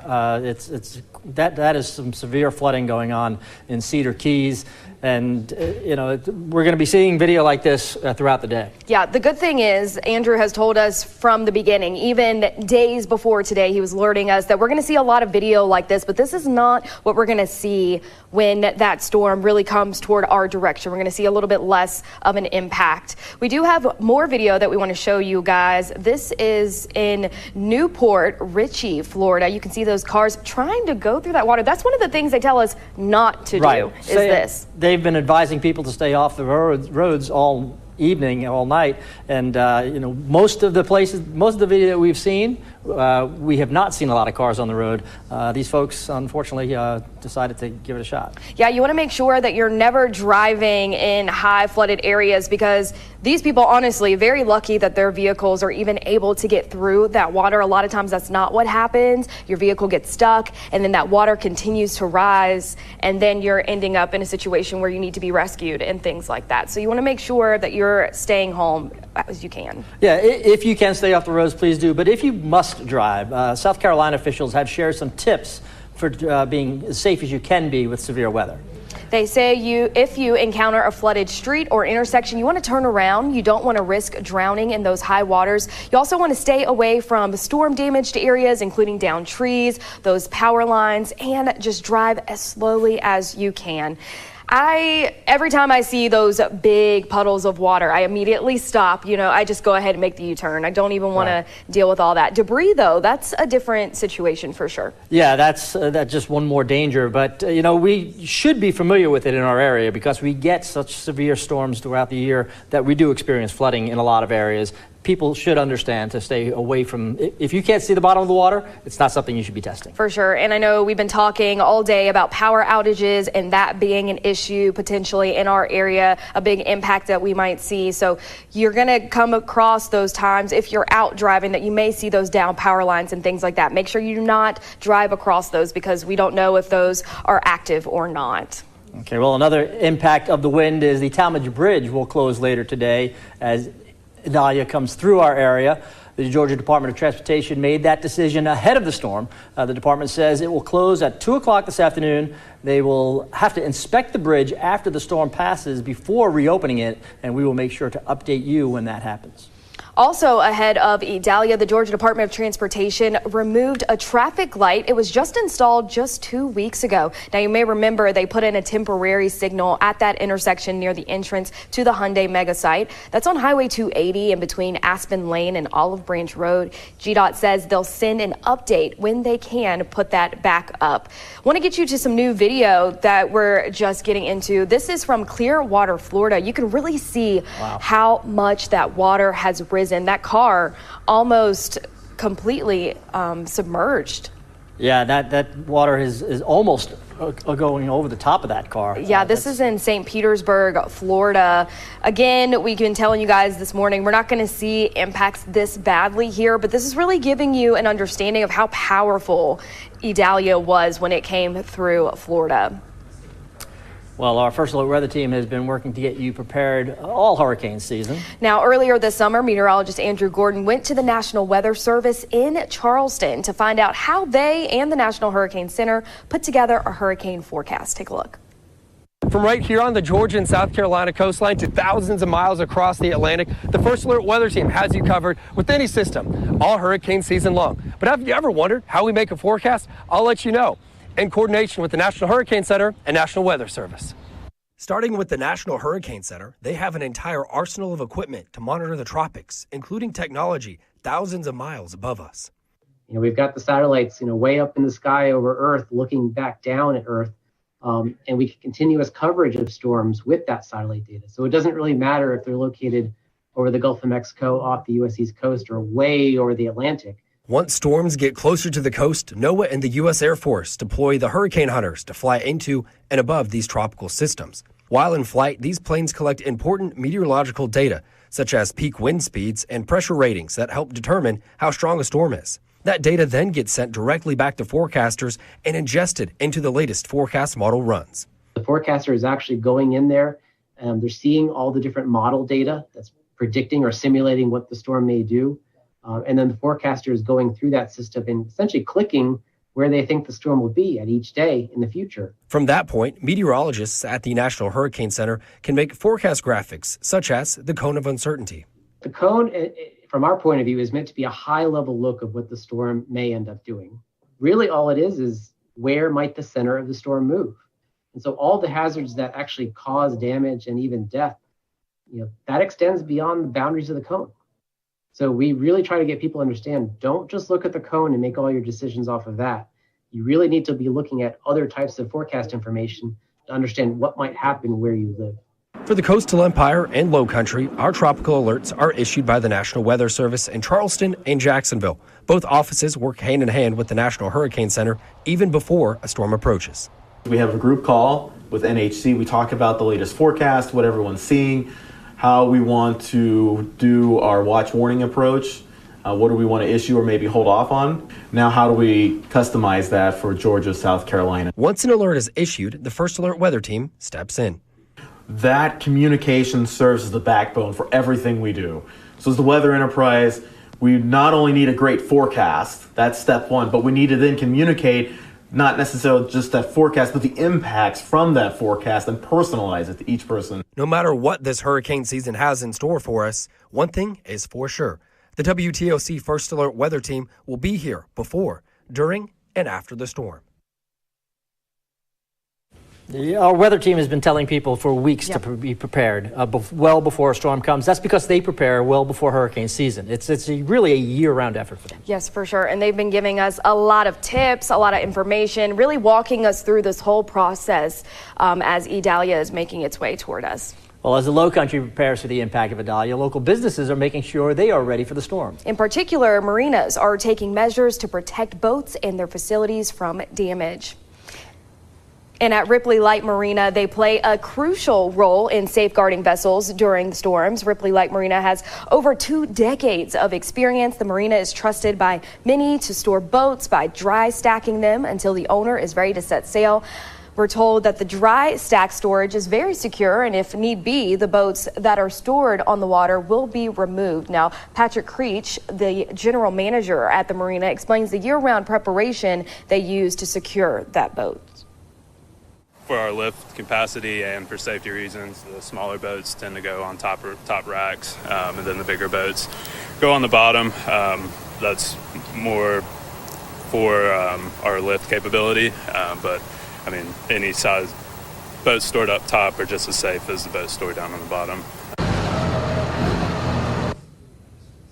And we want to show you guys some new video that just came into our newsroom from Clearwater, Florida. You can really see the amount of water that has accumulated there. Tim, this is also moving pretty quickly through it as well. Yeah, and the flooding that we're seeing now seems to be a little bit more significant than we saw overnight. Yeah. So as well. And flooding along Bayshore Boulevard in Tampa, Florida, also this morning. Look at that, heading right up towards that road there. It was really, Tampa was hit maybe as hard as any area. Yeah, honestly, this is a really good image to kind of show that flooding level, because we all know what tulips look like. We all know how tall they are. So you can see that flooding has really increased in that area since the last time that I saw it. Well, let's take a look at some of the outage maps for different electric companies in our area. This is the map for Georgia Power right now. There are 1,638 residents without power in Bryan County in the Richmond Hill area. Now, we got a chance to speak to Georgia Power yesterday. We also heard from them in the mayor's conference today as well, telling us that they have called in extra reinforcements in order to be able to restore power as soon as they can. So the time to prepare is now. Making sure that you and your family have an emergency preparedness plan in place. Where are you going? Who's going? Making sure that you have an emergency preparedness kit with medications that you may need. Making sure that all of your devices are charged in case you lose power. Making sure that you have bottled water and non-perishable food items. Just there's small things that you can do to prepare now so that if you do experience an outage, you're good to go. I think the biggest thing is making sure that you keep safety top of mind and that you stay weather aware, making sure that you're tuning in to local media channels, just that you have kind of a grasp of what's going on weather-wise, and having confidence in the fact that the Georgia Power folks are out there and they'll get the power restored if outages do occur. The South Carolina Department of Transportation says thousands of employees across the state are preparing for those incoming storms. And as for what you can do to prepare, Sean Skillman with SCDOT says the 511 app is something you should have downloaded onto your phones right now. One of the things that we want to stress to the public is that you need to get the 511 app, all right? That app is going to keep you up to date with all the road news that you need. We have live traffic cams on there. We have when there's a slowdown. That's the best thing that you guys can do right now. Again, preparations had been taking place all across the area. They're going on. But we want to go back to the news conference that you were at with Mayor Johnson. Yeah, we spoke to Mayor Johnson about a couple of different things. He came on speaking about the things that he's most concerned about. We all know, he said, those intersections in those areas that flood often. He spoke about that. We also spoke about homeless community and how they're helping them as well. There's a lot of city leaders, honestly, there really repeating that message of safety and making sure that no one gets out on those roads. If you have no reason to be anywhere, don't. We don't have a curfew at this time. We want you just to stay off the streets. And for those who have to be absolutely on the streets, we want you to be careful as you traverse the city, because different parts of our community will feel different effects at different times.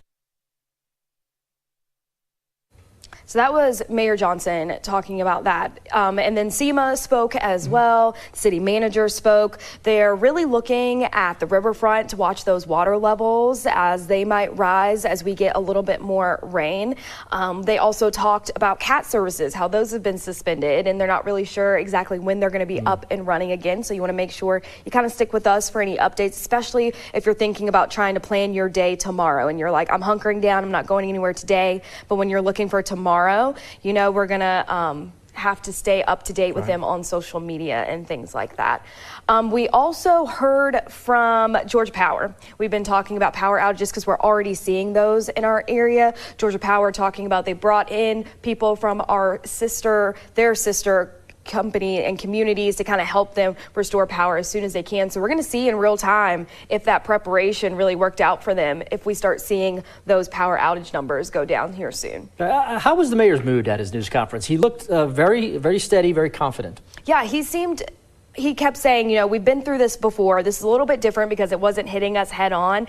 Someone used the phrase, the hurricane coming through our back door today. So he was saying that there was different preparation that was needed, but he felt confident that his team and the city and the county were prepared for what was going to happen and prepared to keep people safe. He really was just emphasizing that people need to stay home. He's like, there's always those people who want to go out and see things or get in their car and still act like the day kind of is normal, but he really wanted to make sure people know that if you don't have to leave your homes, it's a good time to stay inside. Yeah, and they're keeping an eye on those water levels. Of course, a few storms ago, the water actually crested the wall at River Street and flooded down on River Street as well. Yeah, that is definitely something that they are keeping their eye on. The city manager mentioned that as well. We talked about homeless community and them having safe places to be. The city did think of them. They do have those services. We also talked about animals as well. You know, a lot of people, that's the last thing that they thought about is what they were going to do with their pets. There are places that you can take them as well. So the city, they are confident. They're feeling positive at this moment. But again, we could see a lot of that change as that storm starts to get closer to our area. But the shelter that the city of Savannah has set up, no pets allowed at that one, right? No pets allowed at that one. But there are ones that if you want to stay with your pet, I understand that for sure. You don't want to separate from your fur babies. There are places that you can go that will accept both of you. So keep that in mind as well. How long did the mayor speak when he was down there? The news conference, the mayor honestly had probably the shortest part in that news conference. I think he really wanted to give that time to Georgia Power, to CAT, especially the city manager. I think he honestly talked the extent of that news conference. The mayor only talked a few minutes, but his messaging was very, very clear. You know, we're positive, we're encouraged, stay home. Right. Yeah, and everybody did get an opportunity to get their information out there. And this is interesting, this was going to be a virtual news conference. I think the mayor wanted to get folks down there so he could speak directly to everybody. Yeah, he definitely wanted to get that message out. Didn't want there to be any delay in people getting information that they needed. We're actually getting some new news into the newsroom right now. Rincon has announced a state of emergency. The mayor made that announcement around 11:30. There will be a curfew starting at 7 p.m. tonight. The city says there is a shelter open at Panora Baptist Church. So we've had state of emergencies announced in several of our communities, Rincon being the latest. And, it's something that people absolutely need to heed and pay attention to. This is actually another thing that Mayor Van Johnson spoke about as well. Savannah is in a state of emergency right now, but there is no curfew. He said he didn't plan on putting one in right now, but that could change as things develop and we see more things. Okay, so is that information that changed? Because we were told yesterday there would be a curfew. I think that has changed, or at least they're trying to figure out a specific time in order to do that, but I didn't hear any specifics about a curfew. Interesting. Okay, but there is that curfew in place in Rincon, yes, where there was just announced a state of emergency, and that is 7 o'clock tonight. That curfew is in place, and that shelter again out in Rincon will be at the Panora Baptist Church. Yeah, we've been seeing a lot of video in Florida. Here is some video from Georgia. This is in Lowndes County. You can see that damage, that tree falling right onto that home. You got some power lines down here on this road. Emergency crews already out trying to help people with that. This is the part that we were talking about. When you're driving on that road and you see those power lines down, you don't want to try to drive across those because they could be live. So that's very, very important. Yeah, that is always a scary situation and something that you have to be aware of while you're out there. And the residents in that area who live in a mobile home were encouraged to seek shelter as well.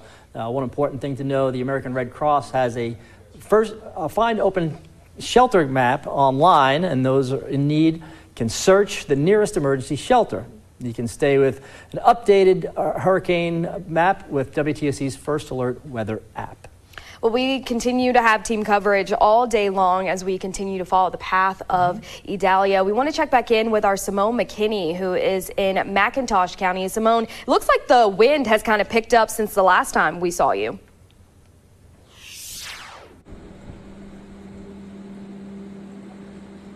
Absolutely. So the wind has continued to get a little bit stronger. Like I said, it's been getting stronger within this hour. So at points, I feel like I need to hold on to this railing just to keep my balance. If you look just behind me, and actually right now you can feel the rain is starting to pick up again. Now, this has been on and off all morning. Around 9 a.m. this morning, that's when we had the last heavy downpour. But since then, it's been drizzling. This is actually the hardest rain I've felt since we've been out here since 9 a.m. So if you look just behind me, you can see that flag moving really quickly. That's just giving you an idea of how strong this wind is. The water is also moving quickly as well. Like I said, this rain that we're getting right now, this is the most rain I've seen in about 2 hours. All morning it's been on and off. When we first got here at 7, nothing. It was cloudy, but there wasn't any rain. And as the morning went on around like 8 a.m., that's when we got a heavy downpour. And since then, this is probably the most rain that I've seen since we've been here in Darien. We got here again at 7 a.m. Right now, the biggest story is the wind. The wind is getting pretty strong, so you definitely want to be in a safe, sturdy place. That's exactly what the Director of Emergency Management for McIntosh County let me know. There are no local shelters, so make sure you are in a safe place. As this wind picks up, you can see the trees blowing in the wind. You can see that flag still going. I spoke with a boater earlier who said he himself is pretty nervous. He came back about 2 or 3 times while we were on the dock this morning just to check on his boat and make sure that everything's okay. This rain is picking up. So I guess the story now is the rain and the wind are both picking up here in Darien. Make sure you have a safe, sturdy place to be. I'm going to send it back to you guys as this rain gets a little bit harder in McIntosh County. Simone McKinney, WTOC.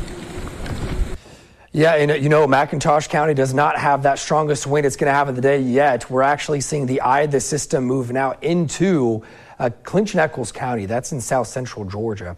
On the north end of this is where we have the strongest of the rain, the wind, still lightning in there.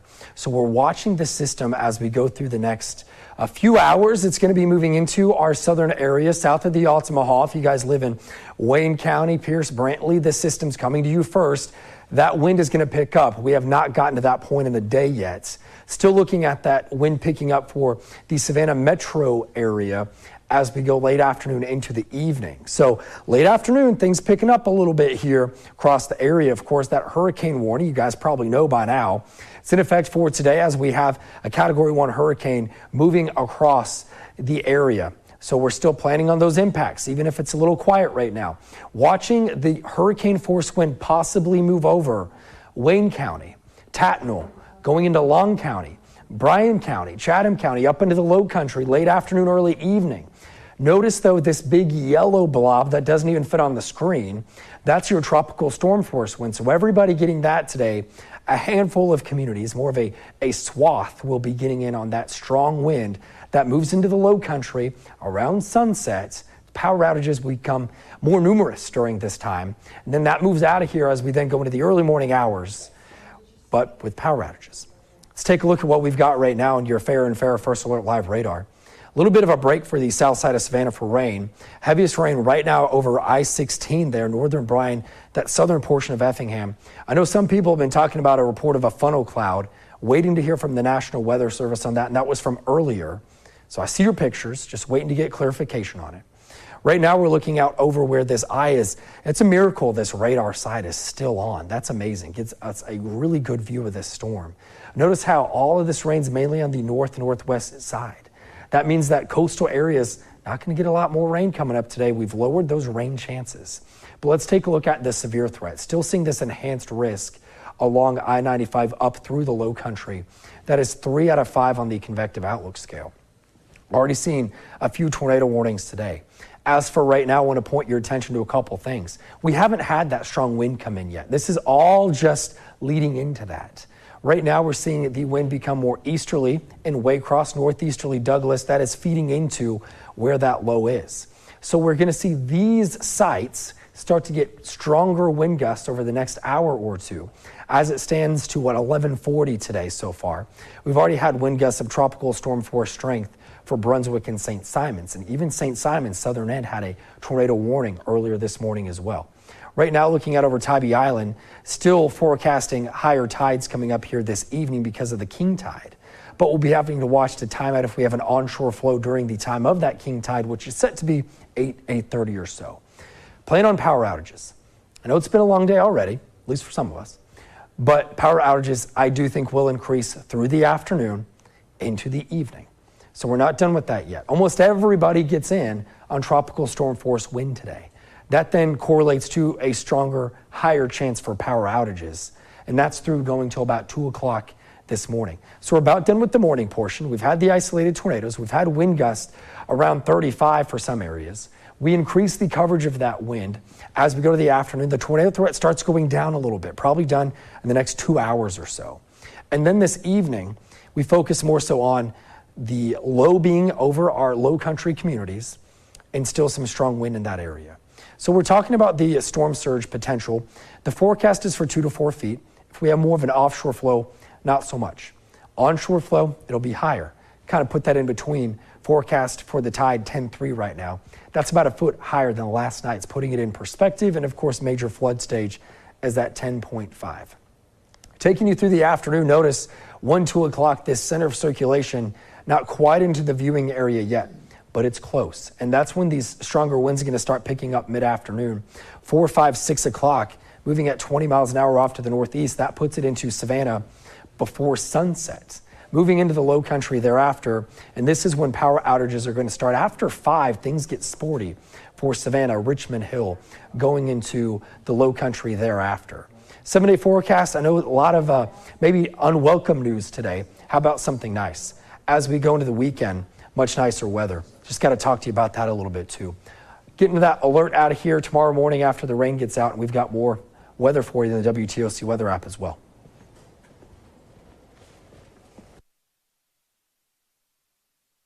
Well, we've got a couple of updates for everybody since Andrew was doing the forecast for us. We want to tell you guys, one, about Beaufort Memorial. They sent us a little bit about their closings today. So their physician practices are going to be closing at noon today, and then they're going to reopen on Thursday. Their express care and occupational health also is closing at noon today. And then outpatient departments and the radiation therapy, chemotherapy, all of that closing again at noon today. Patient financial billing, if you're trying to pay a bill right now, good for you, honestly. Yeah. But they are going to be closing at noon today as well. And then we also, Governor Kemp actually just tweeted that he will be doing a press conference at 12:05 to provide updates on the actions that the state is taking with Hurricane Idalia. Right, and we also just got an update out of our newsroom that earlier this morning we heard most of the power outage, a large number of power outages coming from McIntosh County, upwards of 1,000 down there. We've been told most of those accounts have already been restored. Which is the good part. This is what we were saying. People are, these agencies, they came prepared today, so they're working quickly, asking for those background, those other agencies to help them out so they can get their power restored, so you're not sitting there in the dark as we continue to follow this hurricane. Right. And just because some people have had their power restored very quickly, we have all been told throughout the time that we've been waiting for Idalia to get here, there could be some extended outages. Some could go into the number of days. So just because some folks have gotten their power back very quickly doesn't guarantee that everybody will. Yeah, and this is when it's really important to make sure that you had those flashlights ready, you had your generators filled up so that you're not waiting on that response time and you're sitting there pretty uncomfortable. Yeah, the hurricane plan that we are told about all the time heading into hurricane season, this is why we're told about it. Exactly. So we want to show you guys some other information that's just coming into our newsroom. In Bullitt County, there is a state of emergency there in Statesboro. Mayor Jonathan McCullough made the announcement this morning, adding that the city hall and other city facilities would close at 11. He said, quote, "The storm forecast for our area has continued to deteriorate since last evening. Our initial plan was to keep city facilities open on Wednesday, but Hurricane Idalia has continued to gain strength this morning." He continues to say, "We feel that it would be in the best interest of our employees and visitors for us to close early." This is a constant thing that we're seeing in our area at this point. Yeah, and different municipalities time different parts of the day to make these announcements, or at least to study whether or not they should have a state of emergency, and we are seeing more and more come in line with those right now. Rincon just a few minutes ago, Statesboro and Bullitt County now. We've heard them all around our coverage area. Yeah, and they kind of gave us some insight on that yesterday. We were telling people, we're going to get this update at this time, we're going to get this update at this time, and people are really making sure that you guys have all of the information that you need in order to stay safe as well. Again, we just want to reiterate that the governor did say that he was going to talk around 12:05 with the Georgia EMAHS and provide updates on the actions we're taking as Hurricane Idalia moves through the state. State of emergency, they're going to be able to use those resources that they wouldn't normally be able to, which is honestly why we're seeing a lot of these other places do that as well. Yeah, and it is something that the entire state is paying attention to. I mean, we are obviously focused on our viewership area, but Atlanta as well is paying attention to what's going down here, and that's why the governor is going to speak here shortly. Yeah, we've seen a lot of things change throughout the morning. Everything kind of looked like regular. We started to see rain coming down over in Tybee. We started to see people at grocery stores trying to get those last minute things over in Hilton Head. Ryan has been talking to the people working on the beach, showing us those conditions in real time. Simone McKinney out there in McIntosh County. Last time we saw her, that rain was starting to come down pretty hard. Yeah, and the first impact we saw, of course, was in Southwest Florida. The latest numbers that I heard down there, 130,000 people throughout the state of Florida without power in Florida. They said that it made landfall 125 miles an hour wind. That was the strongest winds in that Big Bend area in 125 years. Wow. The officials are warning that several areas around that region could be uninhabitable for months. Well, we want to show you guys our latest power outage map right now. We, again, Tim told us the update that we had a little bit ago that some people are getting their power restored. This is specifically in that Richmond Hill area. Want to show you guys, we're going to zoom in and out here so you can get the best view of what we're seeing. This area, there's Richmond Hill High School right there. What are you seeing? This is the area right around Richmond Hill High School? Yes, this is Richmond Hill High School, Sterling Creek. Let's see what else we can zoom in here. Several subdivisions and communities down there that are well populated. You know, a lot of homes there, so that, you know, a lot of people are going to be affected there as well. I'm not sure if my microphone is on here. Kyle Jordan coming back in. Yeah, you're looking at the Richmond Hill power outages. About 1,600 circulated around Richmond Hill High School. Also, Coastal Electric was reporting earlier about 130 power outages in the southern part of the county, very close to the area where Andrew was telling us about the reported tornadoes that were down in the southern part of Bryan County. This is, gosh, probably an hour or so ago now. Got a message from my wife that she said in our subdivision on the Facebook page there that there were people talking about seeing rotation with the wind and the clouds, but nothing touching down in that area, kind of in the area around Myrtle Grove. If you're looking at the Ogeechee River down there in the Bend area, south of Fort McAllister Road along Highway 144 there in Richmond Hill. But again, the biggest power outages in Bryan County still circulating right there around Richmond Hill High School. That was about 1,600. But the good news is she said they still had power at last check, even though all of that was happening kind of right around them. Yeah, you pointed out when the map came up, they actually circled your neighborhood at one point. Yeah, it was a little scary when the first, I guess it would have been the second tornado warning there in Bryan County. The first one was centered kind of around 144-17, and then the area north, which is a lot of Fort Stewart land. And then the second one that came in that was in the southern part when they were looking at it and moving up 144, and he was circling areas around Port Royal Road and moving up 144, gets a little bit close into the area, maybe a little too close for comfort. But my wife said they got into the safe space. We were listening to Andrew as he was talking about it, and I called. She was watching on the app, so they were still able to sit into a bathroom in a safe space, no windows, and lock it down in there.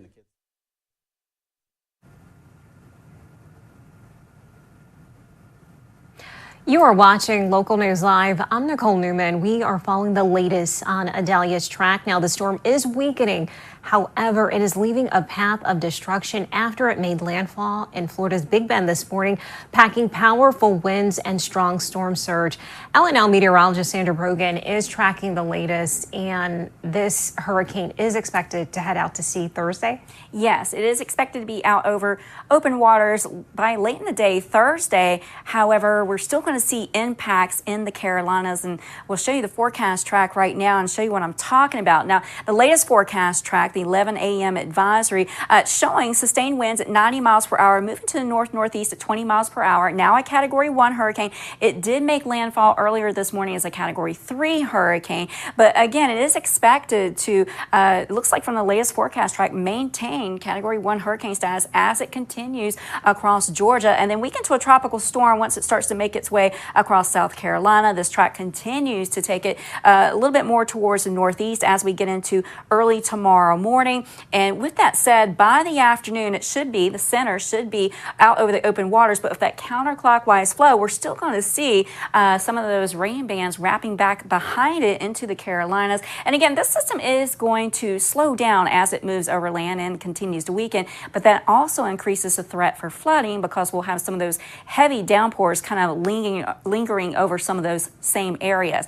And again, storm surge was a big concern for this system. We've already seen that. Earlier this morning, we were showing you coverage from the WCTV in Tallahassee, Florida, and they were showing video of a house in Cedar Keys. The water was halfway up on that house, so storm surge. But they've also added storm surge alerts up along the Carolina coastline as when that system starts to make its way farther northward. Still, again, like I was saying, that counterclockwise flow, the wind is going to kind of push that water kind of like a wall onshore. So we're still going to have that concern with storm surge as we look ahead to tomorrow for Georgia and also the Carolina coastline.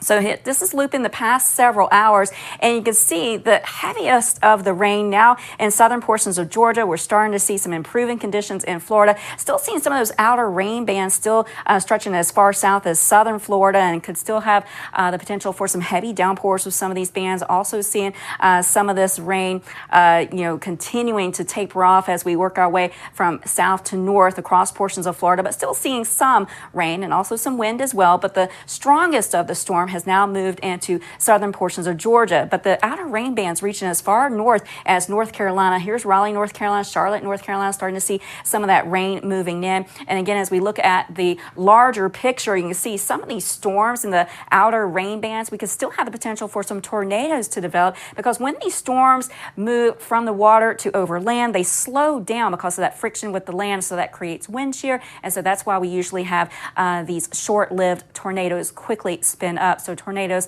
will be a concern for Florida up into Georgia for today as well. So definitely have a way to receive your weather alerts where you are. So flooding is a concern as well. Still looking at that potential for additional rainfall in portions of Florida. We could see close to half an inch in portions of St. Mark's, which is where or near or in the Big Bend region, I should say.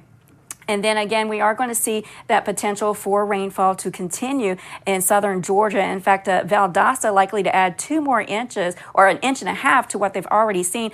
And areas just south of Valdosta, I was looking earlier today, over 8 inches of rainfall already in that area, but going to tack on a little bit more as the heaviest of the rain continues northward. And then we could see Florence, South Carolina, and this is looking ahead through Friday morning, could see as much as 4 1/4 of an inch of rainfall. So this is a look at the wind forecast. Again, we could see tropical storm force winds with the system as it continues northward. Tropical storm force being 39 mile per hour to 73 mile per hour winds. And once we get to over that, that's hurricane force winds. But again, it is going to be a Category 1 or expected to be a Category 1 hurricane as it moves across Georgia for this afternoon. And so we are anticipating some very strong winds. We could still see some additional power outages in parts of Florida and also Georgia. And of course, we'll be monitoring that as well for the Carolinas late tonight and into tomorrow. Nicole?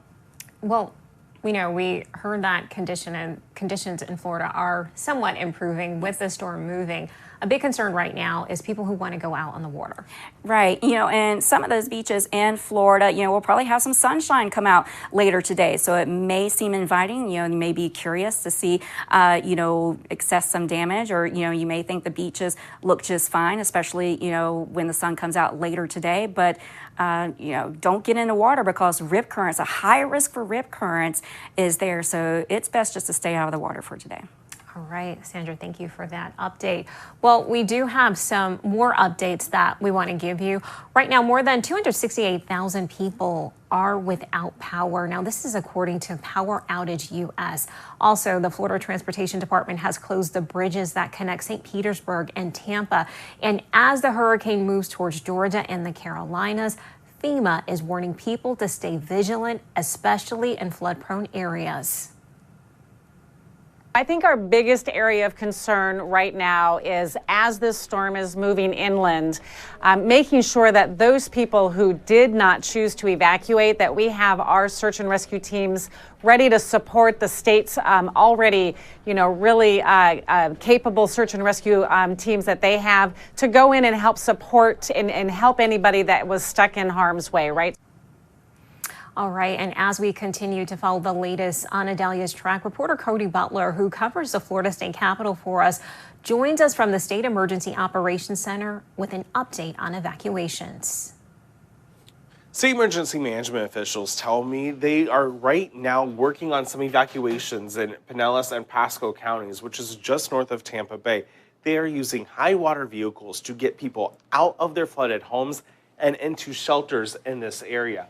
Meanwhile, Idalia hit the Big Bend region, which is a primarily rural area, and that means they don't necessarily have all the resources available that some of these more urban areas do, and that means the state has to step in and help, and many resources that the state is focusing on are right up here in the Big Bend. Taylor County, where the storm made landfall this morning, their emergency operations center actually had to evacuate as the storm strengthened before it made landfall this morning. And they are now working out of an airport. The state emergency management director tells me that this is what they plan for.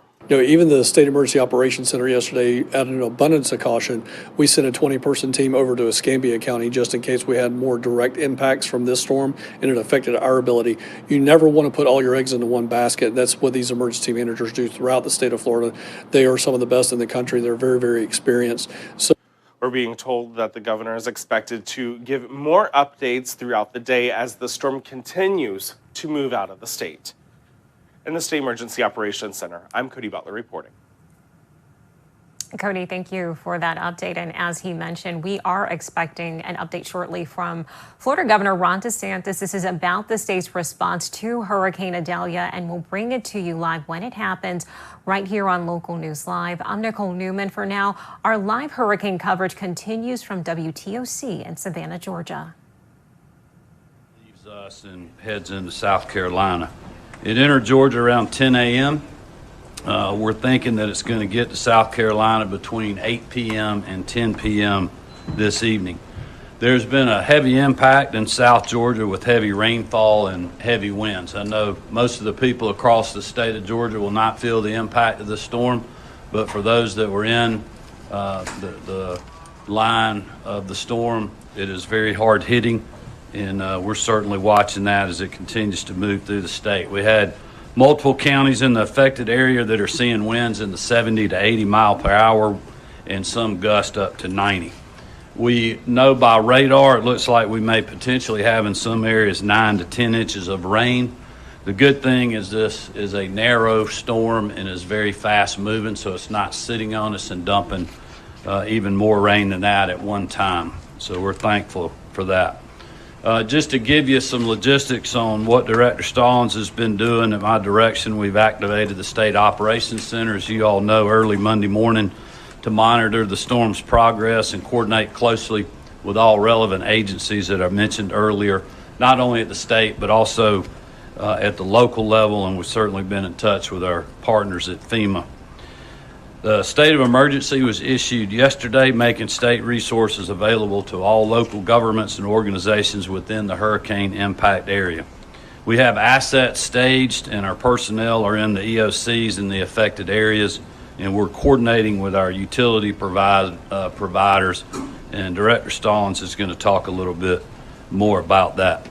Lastly, I would just say that we feel fairly confident that we're going to be able to get crews moving here as we move into the afternoon. We obviously have to make sure that the storm passes and this is a safe environment for them to be working. You're talking winds that drop below 35 miles an hour for folks that need to be up in bucket trucks. We certainly want to make sure our first responders stay safe. But as soon as those conditions are right for us to move, we have resources ready and able to do that. Lastly, I would just say when the storm came into our state in counties like Eccles and Lowndes, we've certainly seen a lot of downed trees. I mentioned the power outages, and there has been some flash flooding. So we're going to continue to watch that as the storm moves, but thankfully it is weakening now. And with that, I'll turn it over to Director Stallings, and then if Will has anything, we'll let him brief you guys and we'll do some questions. Director.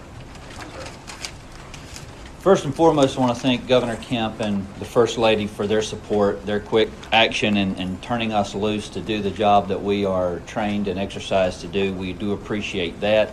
It's that quick response that allows us to fill a room like what you've seen here today with the state assets to do the job we need to do.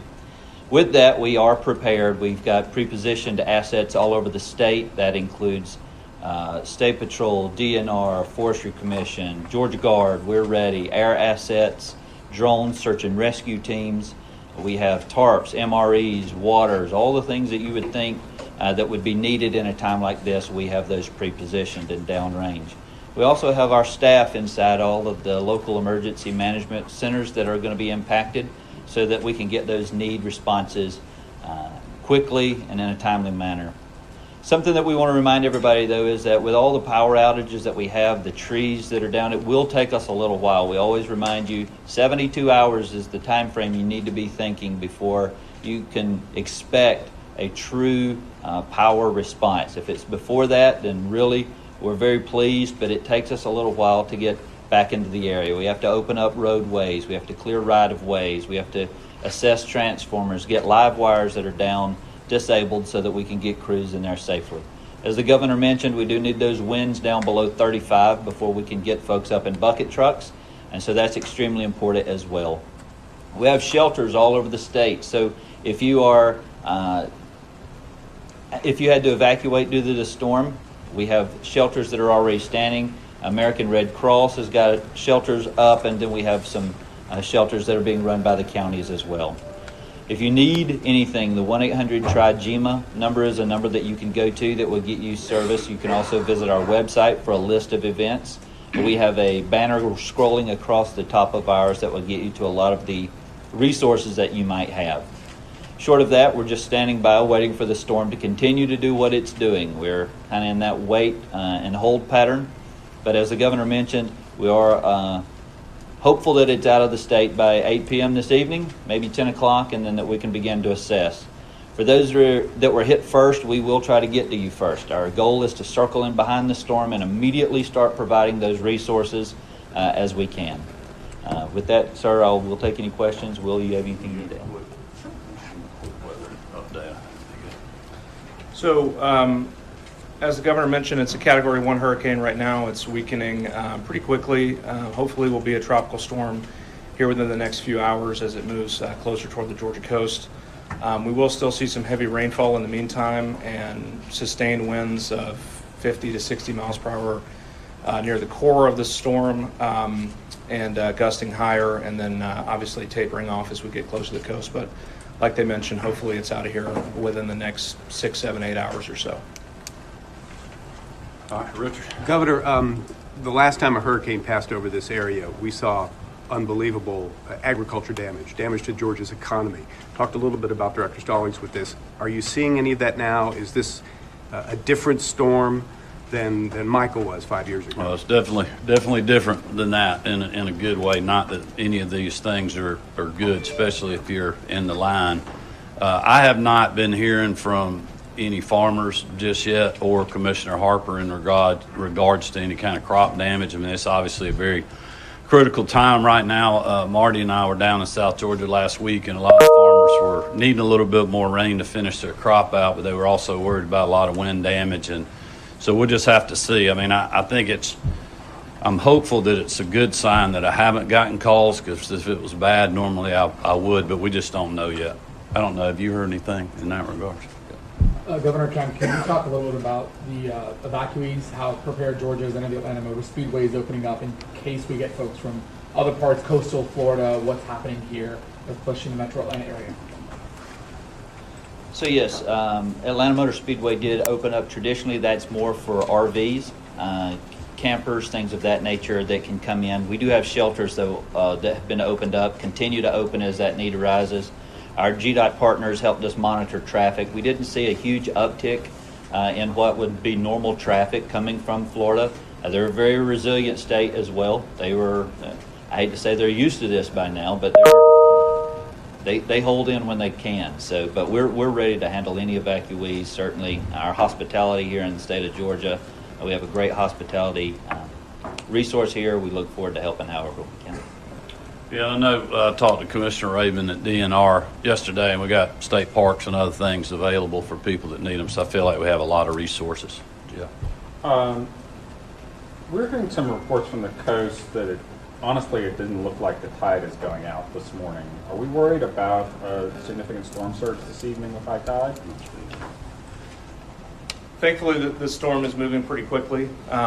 Hopefully, it's moving into South Carolina by the time high tide reaches it. I think along maybe the Chatham, Bryan, Liberty County coast, it may be a bit of a closer call. The NHC is saying 2 to 3 feet of storm surge is possible on top of the high tide. So if that lines up with the high tide, then we could see 2 to 3 feet of coastal inundation, which could cause some minor to moderate impacts for sure. I think one of the good things is this storm is coming through our state, thankfully this time, not thankfully that it's coming, but thankfully it's coming during daylight hours, so it's a lot easier to monitor, especially for the general public, what's happening on the ground versus trying to do that in the middle of the night when it's dark. This may be a question for Will. Do we see when it's going to hit Savannah and how well prepared, and what it's going to be like when it gets in the Savannah area and how well prepared Savannah is right now? Sure. So it is probably going to be a tropical storm strength when it moves through Savannah between 6 and 9 p.m. tonight. At this rate, I would guess that it's probably going to be tropical storm strength with as quickly as it's as weakening.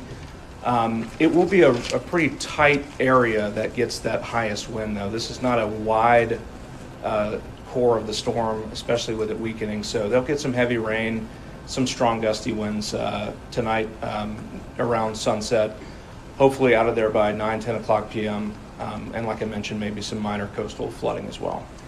Which I think is good for you all to help us with out there, that even though this storm isn't as impactful as Michael, and that, you know, we were just talking about there's people already back out on the beaches in Florida, it does not mean that can't be trees coming down late this afternoon, early this evening in places like Savannah, Chatham County, and power lines coming down. It's still a very dangerous situation that people need to prepare for as the storm moves through the state.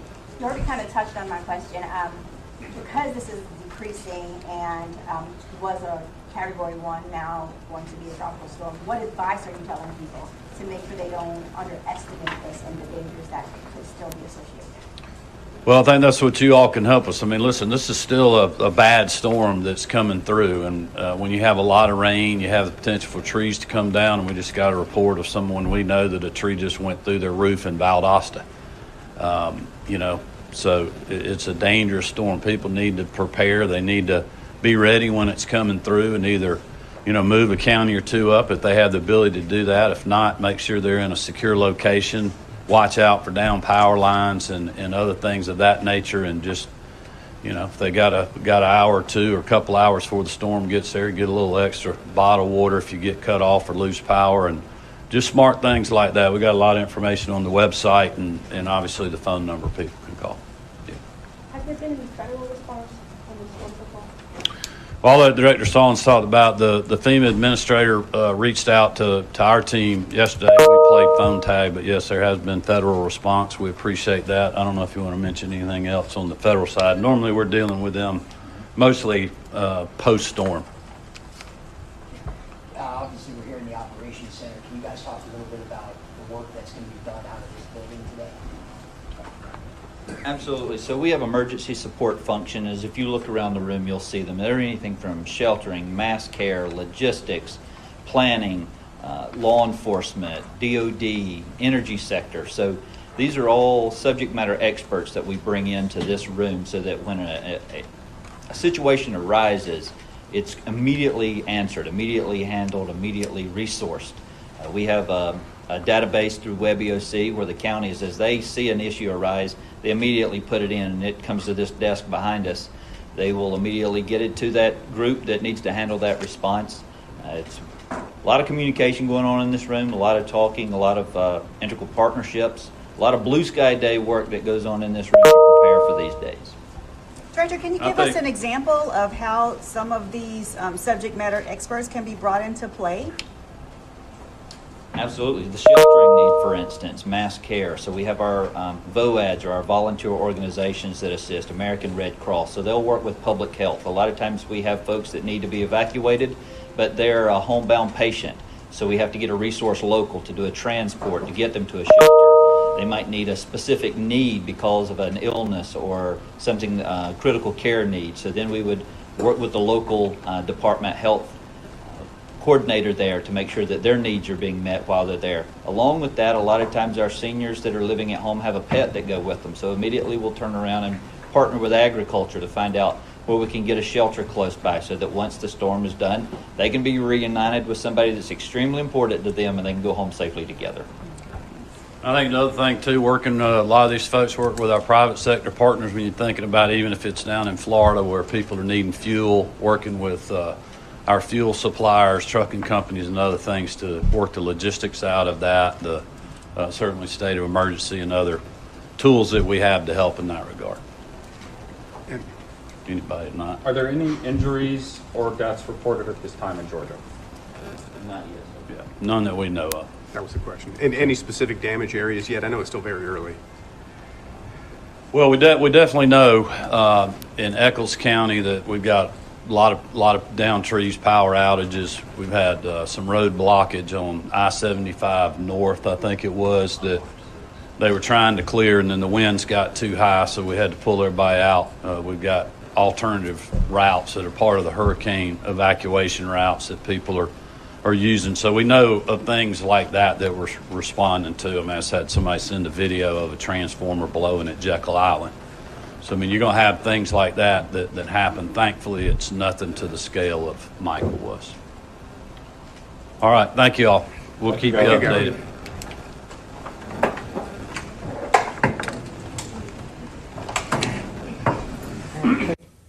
All right, you just heard there Governor Brian Kemp giving us a quick briefing on where we stand right now. I think one big takeaway is that, like he said, this isn't going to be as bad as Hurricane Michael, which was in 2018. So definitely some good news coming out of that conference. Yeah, at the same time, you know, they urged we could still see trees go down on power lines. That can still be a headache. And they've got crews ready to respond, ready to get out there, of course. But as he mentioned, they've got to stay safe, too. They got to wait for the storm to lighten up so they can get out, hopefully get everybody's power out and point out those big damage areas. Absolutely. And some of those local counties of ours were ones that were mentioned by the governor today. You're talking Bryan, Chatham, Liberty. Storm surge, definitely a big concern here as well. Yeah, so, you know, I know you're looking at it and you're hearing them say, oh, it's slowing down. Or even checked with Chief Meteorologist Dave Turley, said, yeah, probably a tropical storm by the time it gets to us. It doesn't mean just throw all of your plans away and head out to the beach. This is still a serious event that can cause some serious damage if you're not careful. Absolutely. Now, we've had crews all day tracking this storm for us out in the field to tell us what conditions are like. We want to send it out to our Tyler Mannion, who is live on Hilton Head Island. Tyler,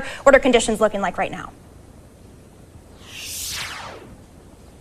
Sam, good afternoon. We're out on the beaches of Hilton Head earlier, and all morning you've been hearing from our Low Country reporter Ryan Tismaneski. As you guys just talked about, we are keeping this team coverage going all day, and to do that, taking 12-hour shifts. So our shift, myself and my photographer, starting right now, will be with you out here on Hilton Head, bring you live updates on the conditions of these beaches and this area all the way through midnight tonight, tracking Hurricane Idalia as it comes. Let's give you a look at what it looks like right now out on these beaches. We're inside Sea Pines, and you can see the waves are incredibly choppy in the Atlantic Ocean right now. Those white caps very apparent. This is not a beach that typically sees waves like this. This is normally a very calm, flat ocean and surf. You can even see way out into the distance, there are still white caps, even beyond what you would typically be able to view if you were just sitting out here on a beach day like the ones coming up this weekend. That obviously not the case today. We do have people out here this morning. We can show you folks clearly interested as we are dry at the moment and winds are just starting to pick up. We are feeling them. Just simply pull my jacket, if you will. You can kind of see that now as it comes through. Those are the winds we're looking at right now. Not incredibly severe just yet, but we are expecting it to only get worse. We're starting to get a little bit of moisture. I have a handy towel here that I'll be using to wipe the lens. Of course, it is humid out here, and we will be keeping you as informed as possible. But these winds, we know, only set to pick up. So the message right now from the town of Hilton Head is, if you can, just stay home. The emergency management director for the entire Beaufort County saying the same thing. If you are able to, stay indoors, relax, take the rest of the day to just watch what's going on through your TV screens. That's what we're out here to do, is to give you that look and to let you know where that storm is as it approaches your area. Our First Alert weather team doing that back in the studio as well. A very important note, we've been talking all throughout the last 2 days about the Talmadge Bridge and the fact that it's set to close at 2 p.m. today. Well, that is not the case for the bridges onto Hilton Head Island. That's a decision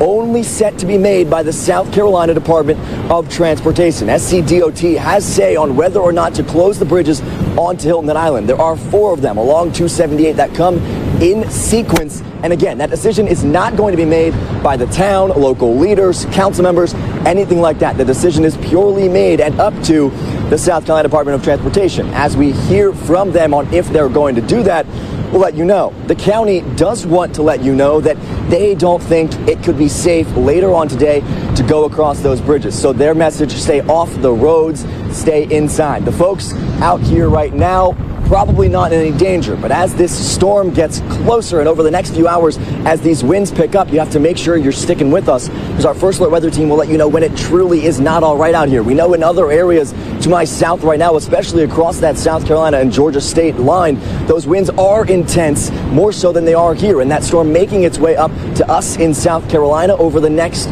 few hours. So if you're watching this, if you're on Hilton Head, if you're in the South Carolina area, don't come out. There's no reason to. We're going to keep you informed. We're going to keep you up to date. Let's give you another look at what this ocean looks like, because the message from lifeguards, Shore Beach Service, who takes care of these beaches over the last 48 hours, has been stay out of the water, let alone right now. As these winds pick up, so do the waves. I'm going to wipe the camera again just to make sure that moisture's not getting through to you.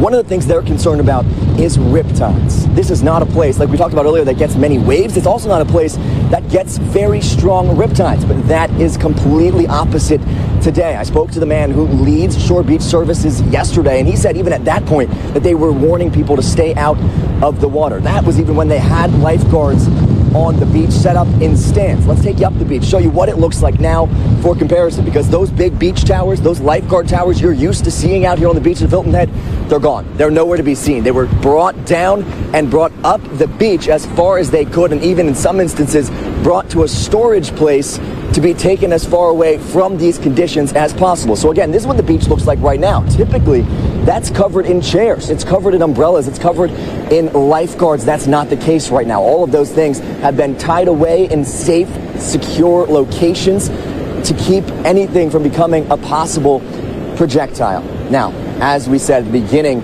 of this little live hit, we are going to be out here until midnight tonight, giving you all the updates, bringing you these live conditions as they continue to progress. You can stick with us. We'll bring you into the Hilton Head conditions. We'll bring you into the beach. We'll bring you into the ocean. We'll bring you into local businesses, show you what they're doing. For now, send it back to you guys, Sam and Haley in the studio. All right, thank you, Tyler. And as you could tell, the wind was even picking up throughout the time that he was just out there in those quick 2 minutes. So, I mean, the big message there is definitely to stay home. You could see people starting to mill around on the beach. You know, officials say to definitely not do that today. Yeah, that temptation is there, right? You're thinking it's not so bad, but if you don't keep it locked in, you know, here on WTOC or with your First Alert weather app, you could walk out and find yourself caught in a bad situation at any moment in time. And, you know, we saw there on the beach, they're taking precautions, right? They're doing their part. We got to do our part. Absolutely. All right, well, our Flynn Snyder, he is joining us live in Savannah right now. He's going to give us the latest on the current conditions down there on River Street. Yes, Sam, Haley, good afternoon. We are here just outside of the Plant Riverside district here on River Street in Savannah. Wind coming in waves at this point. We're at a little bit of a lull right now, but I can feel that wind picking up a little bit. What we've seen so far is a few handful of people walking around trying to get a lay of the land for themselves before conditions are expected to deteriorate a little bit later this afternoon. I want to give you a look at the water because this is what all eyes will be on as we head into the afternoon and early evening hours. Savannah officials tell us that River Street is one of their main area of concerns because of that potential for flooding. Right now, water levels look good. They look pretty much about normal from what River Street typically looks like. But they said that last night around high tide time was when the water got pretty high close to the railings here on River Street. So certainly will be something that crews will be watching out for, city officials will be watching out for as we approach the afternoon and early evening hours. You can see, though, that the water is a lot choppier than it typically is. I mean, it's usually pretty calm here on the Savannah River at Plant Riverside, but it is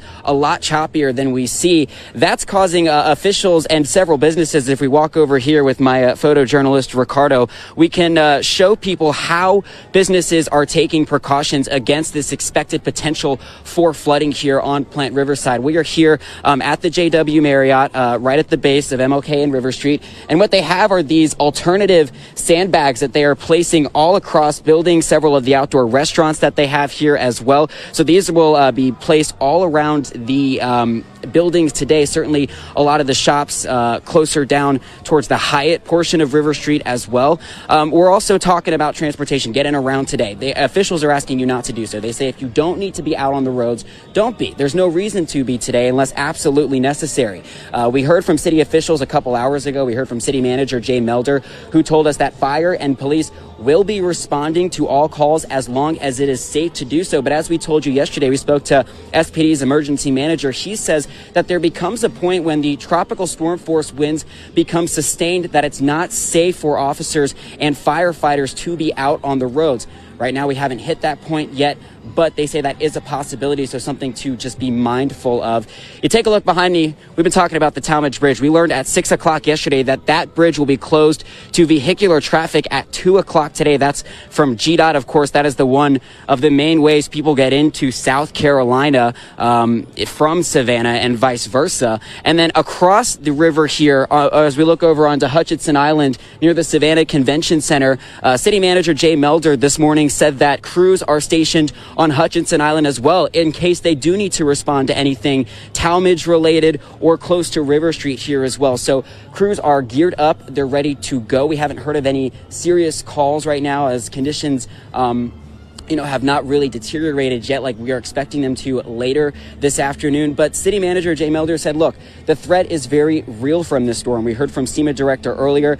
He was talking right as a couple of tornado warnings came through our area. It just really goes to show you that, yes, the threat is real. Even though the storm is projected to weaken as it comes to our area, the threat is still there. We're going to be keeping tabs here on River Street. Take a look around the city as well, see how people are preparing and gearing up for Idalia's arrival. But for now, we will send it back to you, Sam and Haley, in the studio. Thank you, Flynn. I think the thing about River Street is that area is no stranger to storm damage, right? Those parking lots flood very easily, so we'll be definitely keeping an eye on that water level right there against some of those parking lots and those barriers, because that can very quickly change pace right there. And it can pop up like Flynn was talking about, our meteorologists have been talking about, when you mix in not only a storm coming through, but high tide, we get the supermoon. I mean, it's a dangerous combination, and floodwater sometimes doesn't seem like a big deal until you find yourself in it, and you got to find a way to safely get out of that. So, as we've been saying, best case, stay away from it. Don't be tempted to go down there. Yeah, because you don't want to be stuck in a situation where you're driving and then you're stuck in standing water, because you never know how deep that water could be. That goes very much for River Street as well. So we want to go live now to Shay Schrader, who is live out on Tybee Island. She's been there all morning. Shay, what can you tell us now? Yes, I'm here on Tybee Island. We still have sand at Memorial Park that a couple of people have showed up to start getting those sands into bags to start prepping their flood for the hurricanes. And joining me now is the Tybee Island resident, Thompson Moore. Thompson, thank you so much for doing this. Doing really well today, trying to keep my hat on my head. I hear you. Now, what was it that you called this effort right now a couple minutes ago? Oh, we like to call it the hurricane hustle. Yeah, the hurricane hustle. Yeah. So what made you wait so long? Well, that's a good point, things constantly change as these kind of storms approach, and we've had a lot of responsibilities, as mariners. We got a lot of boats in the water. We have friends and family that have these coastal kind of situations, and so we tend to come together all at once to really help one another. And, as you see, you got some good resourcefulness here. We got one of these cones flipped upside down and ready to pack it up and go save some houses, and we're almost out of all these bags, and here we are. It looks like you guys are doing it pretty efficiently. I'm going to step out so our photog Eli can get a nice shot of this. But I know that you said that you're a mariner. Why? I'm going to step across the frame here. Why is it so important for you guys to get these sandbags loaded up and ready to go? What happens is, the tides kind of rise, water gets held in, and what's happening right now, our moon cycle is rather full, and so we have a lot of water, and the way this storm has kind of moved hasn't really been the best situation, or I guess kind of a compound situation here where the winds are going to hold the tides in. Things are going to kind of come up a lot higher. It's kind of really imitating what one of our more serious storms have done in the past. And so now we're just trying to keep the water out and keep the good vibes in. Yes, absolutely. Very, very good to be prepared. And the city of Tybee Island is offering this sand to residents of the island. And just looking right now, there is still plenty of it left. Definitely not the amount of sand that we saw here yesterday. There were lots and lots of people lined up to get their bags prepared, but there is still a decent amount of sand left. So if you have not made those preparations, if you have not gotten your sandbags, you do still have the opportunity to do so here at Tybee Memorial Park. We are expecting conditions because of Hurricane Idalia to deteriorate here on the island within the next couple of hours. We've seen people making last-minute preparations all morning. We've seen people getting water and non-perishable food at the IGA market. Now we see people getting their sandbags ready. There is still time, but not very much, because again, we are expecting these conditions to be coming in within the next couple of hours. This storm could bring with it flooding, hence the sandbags. There could be power outages. We do know that Georgia Power is on standby here on the island to restore power if it does go out. We also know that within the last couple of hours, the city of Tybee Island has declared a local state of emergency here on the island. There is no curfew in effect, but just be aware that the recommendation is that you stay home and you shelter in place. So again, if you haven't prepped your home yet, there is still time and there is still sand here at Memorial Park, but there's not a lot left, and the clock is ticking for when we are expecting Hurricane Idalia to come through this area. So you want to make those preparations sooner rather than later. For now, I'm going to go ahead and send it back to Haley and Sam in the studio. Live on Tybee Island, Shay Schrader, WTOC News.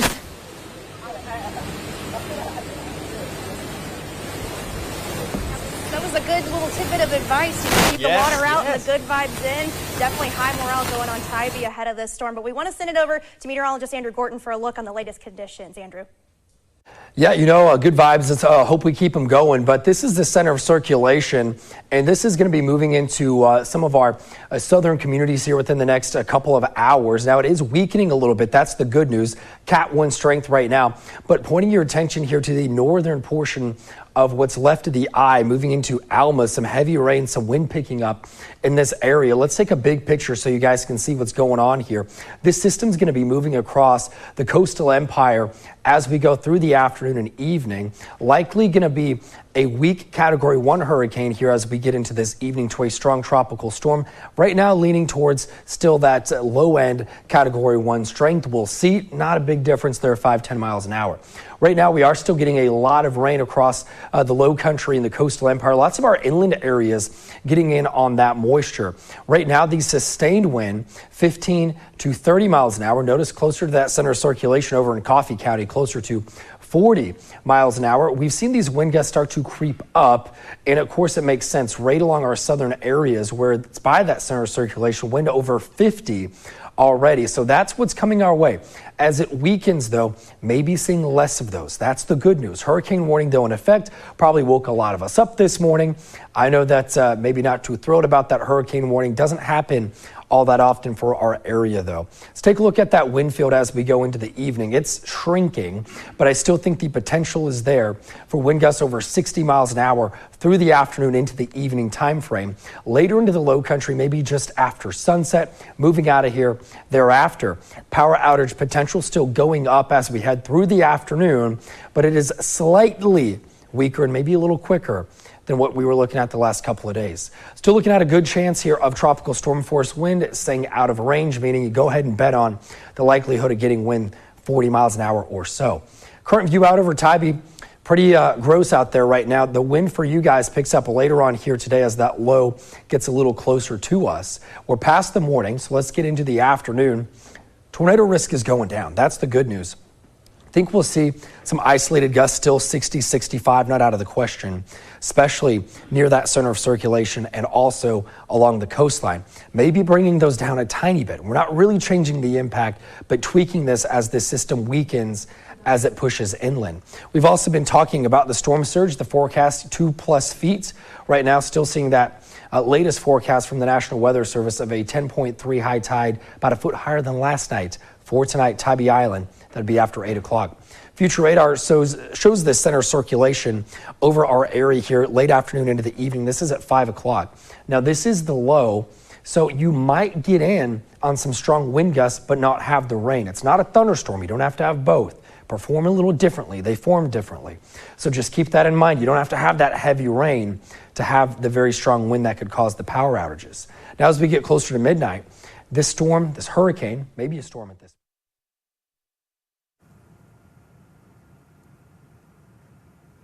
You are watching Local News Live.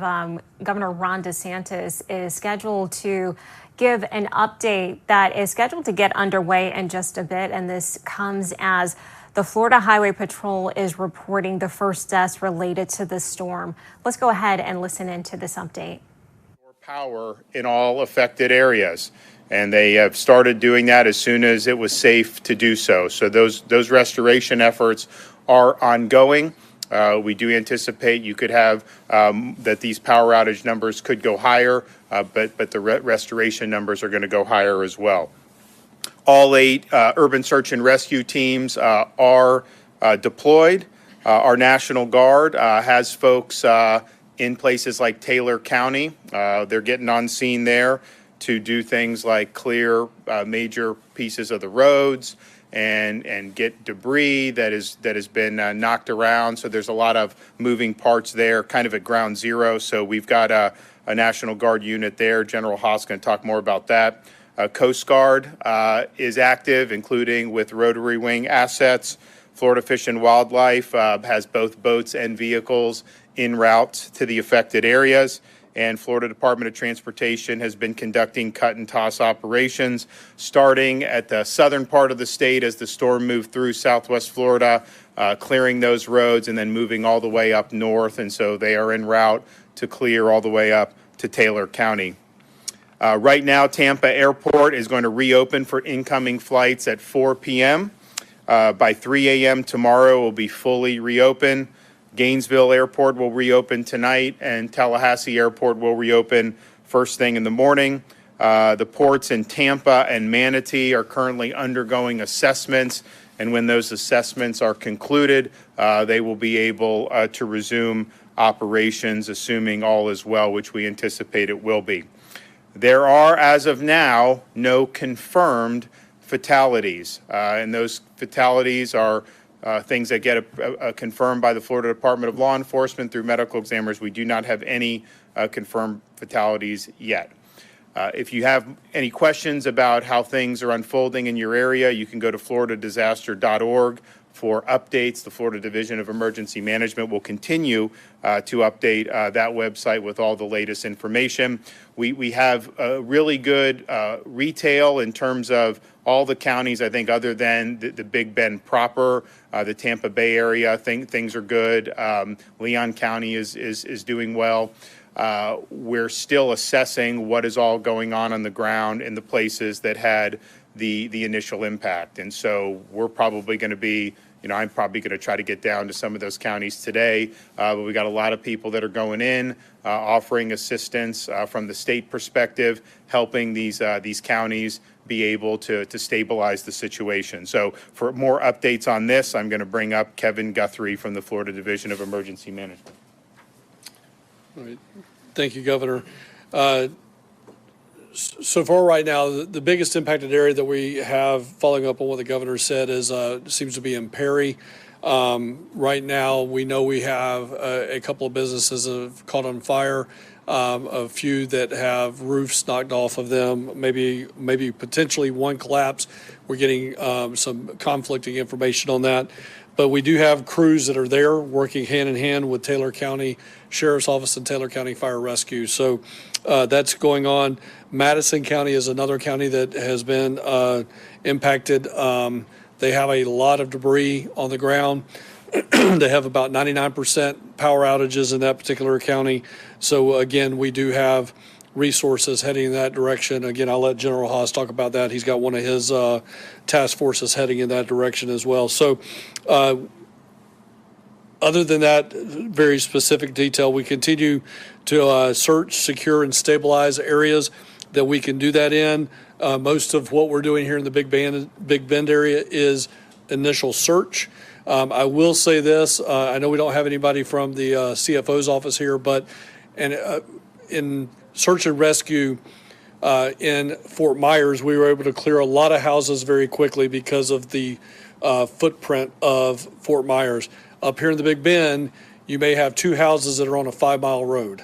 So that is going to take a very long time to clear those. Now, we have more than enough assets, more than enough resources to get that done in a timely manner, but I just want to go ahead and set expectations. Some of this is going to take longer than what we experienced with initial search and rescue in Fort Myers, just again because of the landscape. We're going to have to do a lot of tree cutting and a lot of push emergency access to get into those areas to then do the securing and stabilizing, but we are working through all of that.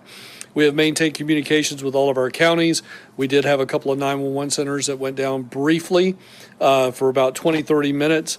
But again, all 911 calls have been answered. There are some minor backlogs in Taylor County and Madison County that, again, local officials are working through, and then we are supplementing those resources to help them get through those calls as quickly as possible. I will reiterate that even though we have 911 calls, there is no one in distress that has not been taken care of. The ones that were in distress, we got folks to immediately.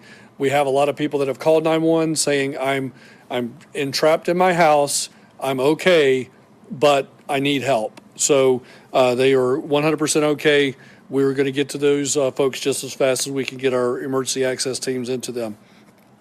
The State Emergency Response Team will continue to work around the clock to meet the needs of all the survivors, support our first responders, and initiate an efficient recovery process to communities impacted by Hurricane Idalia. We are actively working with our law enforcement partners to continue to conduct, search, and stabilize, as I've already mentioned.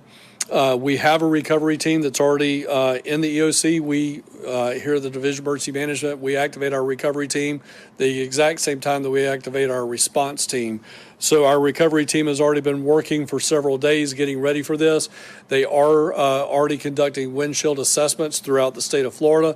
We will go into the next phase of this will be individual damage assessments, initial damage assessments, where those are done at the local county level in a little more detail to get numbers that will then roll up with us. We already have FEMA that is standing by ready to do what we call joint damage assessments. So they have teams here already ready to go for that. So you're going to see a very, very quick response on the recovery side of the house to do individual damage assessments and what's also referred to as public assistance damage assessments. That's where we check public infrastructure, city, county buildings, things of that nature. So again, all of that stuff will be unfolding most likely as soon as tomorrow so that we could get the recovery process jump started here in the state of Florida. As always, we could not do that without the leadership of the governor and the objectives that he sets for us. So again, Governor, thank you so much. Okay, General. Good morning, and thank you, Governor, for your leadership and support of your Florida National Guard. Director Guthrie, thank you again for the great work your team is doing to protect Florida citizens. As we continue to assess the damage landfall caused across the state of Florida, our thoughts and prayers remain with the impacts of the storm on the folks. Florida National Guard is fully mobilized with approximately 5,500 soldiers and airmen supporting hurricane response efforts. Post-landfall, Guard elements have been providing support to our state and local partners with mission sets including reconnaissance, search and rescue, damage assessment, and route reconnaissance operations. Our 53rd Infantry Brigade Combat Team is heavily engaged in Florida's western coastal counties, primarily conducting ground search and rescue and route clearance operations. In fact, Florida Guardsmen are conducting high water vehicle rescues in Hernando and Taylor counties. Likewise, our 164th ADA Brigade is conducting similar missions throughout our central and northeast counties.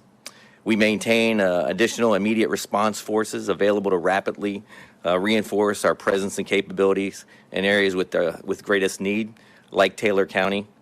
We are embedded with each of our impacted county emergency operations centers and remain ready to provide support as requested.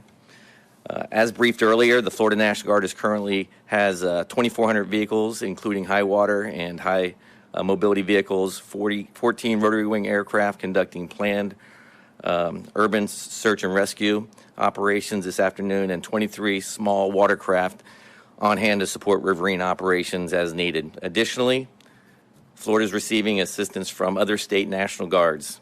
We are expecting 2 truck companies, one from South Carolina and the other from Tennessee. And we're also preparing to receive 3 UH-60 helicopters from Kentucky. At the same time, Maryland, Tennessee, and Colorado are standing by in case we need additional air assets. We remain grateful to our fellow Guard states for their assistance and support. Your Florida National Guard is prepared to accomplish any mission required by the Florida Department of Emergency Management, and we stand ready to support our state, fellow citizens, and our neighbors in need. Thank you. All right, thank you, Governor DeSantis, for your continued leadership. Thank you, Director Guthrie, for your continued partnership as we respond to this event.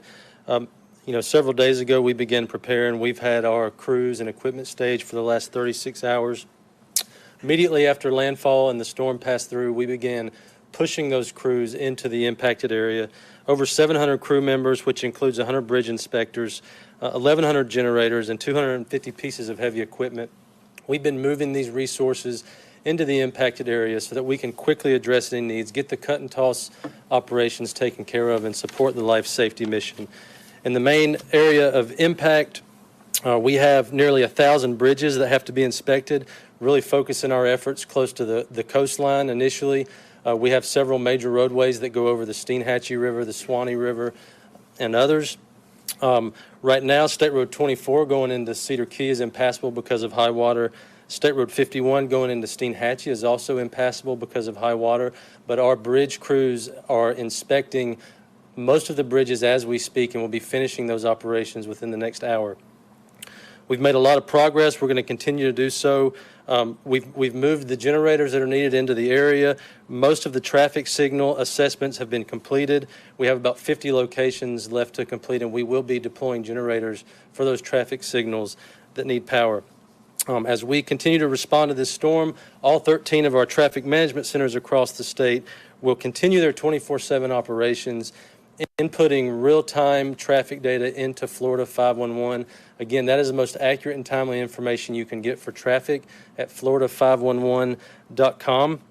We have 185 road rangers that are continuing to patrol our interstate system and responding to motorists as needed. One thing to remember, there is still high water in a lot of areas of the state. If you see water overtopping a road, please do not drive through it. If you see water, please stop, turn around, go a different way. It can be really dangerous to drive through flooded roadways. Thank you again, Governor DeSantis, for your leadership and support as we respond to this event. Okay, so we're going to have, all these assets are in motion. So you're going to see a lot of efforts at power restoration. You're going to see the roads cleared in the really significantly affected areas. That's going to just increasingly happen. And we're going to do whatever we need to do to help these local communities get back on their feet. Any questions?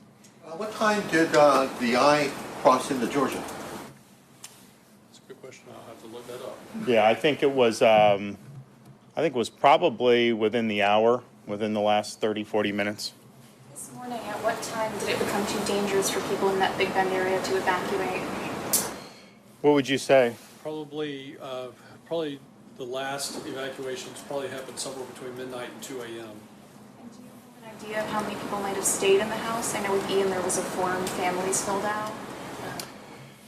Yeah, so on this particular one, we did door-to-door because it was just a little bit different scenario with much less people. So Florida Highway Patrol and local sheriff's office agencies, again, down in Levy County, had about 100 people that stayed at homes. And then anecdotally, but up into Taylor County, it was more in the 50-ish range that was confirmed. But I'm sure other people did stay as well, but a little bit different way to do this. Would you say that the Florida or Tallahassee has dodged a bullet with? Well, I think if we were sitting here last night, we had a track that was bringing the I maybe into Leon County, and then they shifted that this morning. And so I would say Leon, this was from where we were when it was going there. This is the shift Leon wanted for sure. I mean, you go out there. I mean, I've been out. There's been rain and wind. There's some debris, but nothing. I think like if that wall would have impacted Tallahassee, I think you would have seen significantly more damage. So that bend northeast really helped Tallahassee and Leon County. Is there any kind of bridge damage like we saw during Sanibel Island, like we saw there? So I'm going to let Jared come up. I don't think we've identified that. There are. Of course, in the Tampa Bay area, some of those bridges were closed, some because of water, some because of wind, but structurally, I haven't got any reports that they're problematic. And then as you get in closer to kind of the ground zero, those bridges are not passable, but that's primarily because the water is overflowing. Is that accurate to say? Yeah, that's accurate, Governor. I'd say we're still in the process of doing damage assessments. We haven't seen anything anywhere close to what we saw Pine Island, Sanibel Island. For the locations where there's still high water, we have to wait till the water recedes to really find out what's going on there. But we have not seen any major damage yet. Are you seeing any significant river flooding inland, whether it be the Swanee or I guess it could even go over the St. John's if there's enough rain over there? I'm sure we are. Yeah, so short answer is we're starting to see some reaction.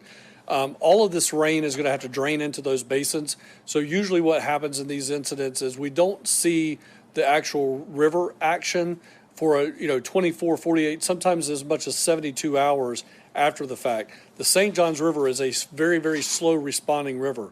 If you remember back during Hurricane Ian, that almost took 45 days to correct itself on that particular body of water. So again, it's going to take a little bit of time for them to completely react and then obviously go back down.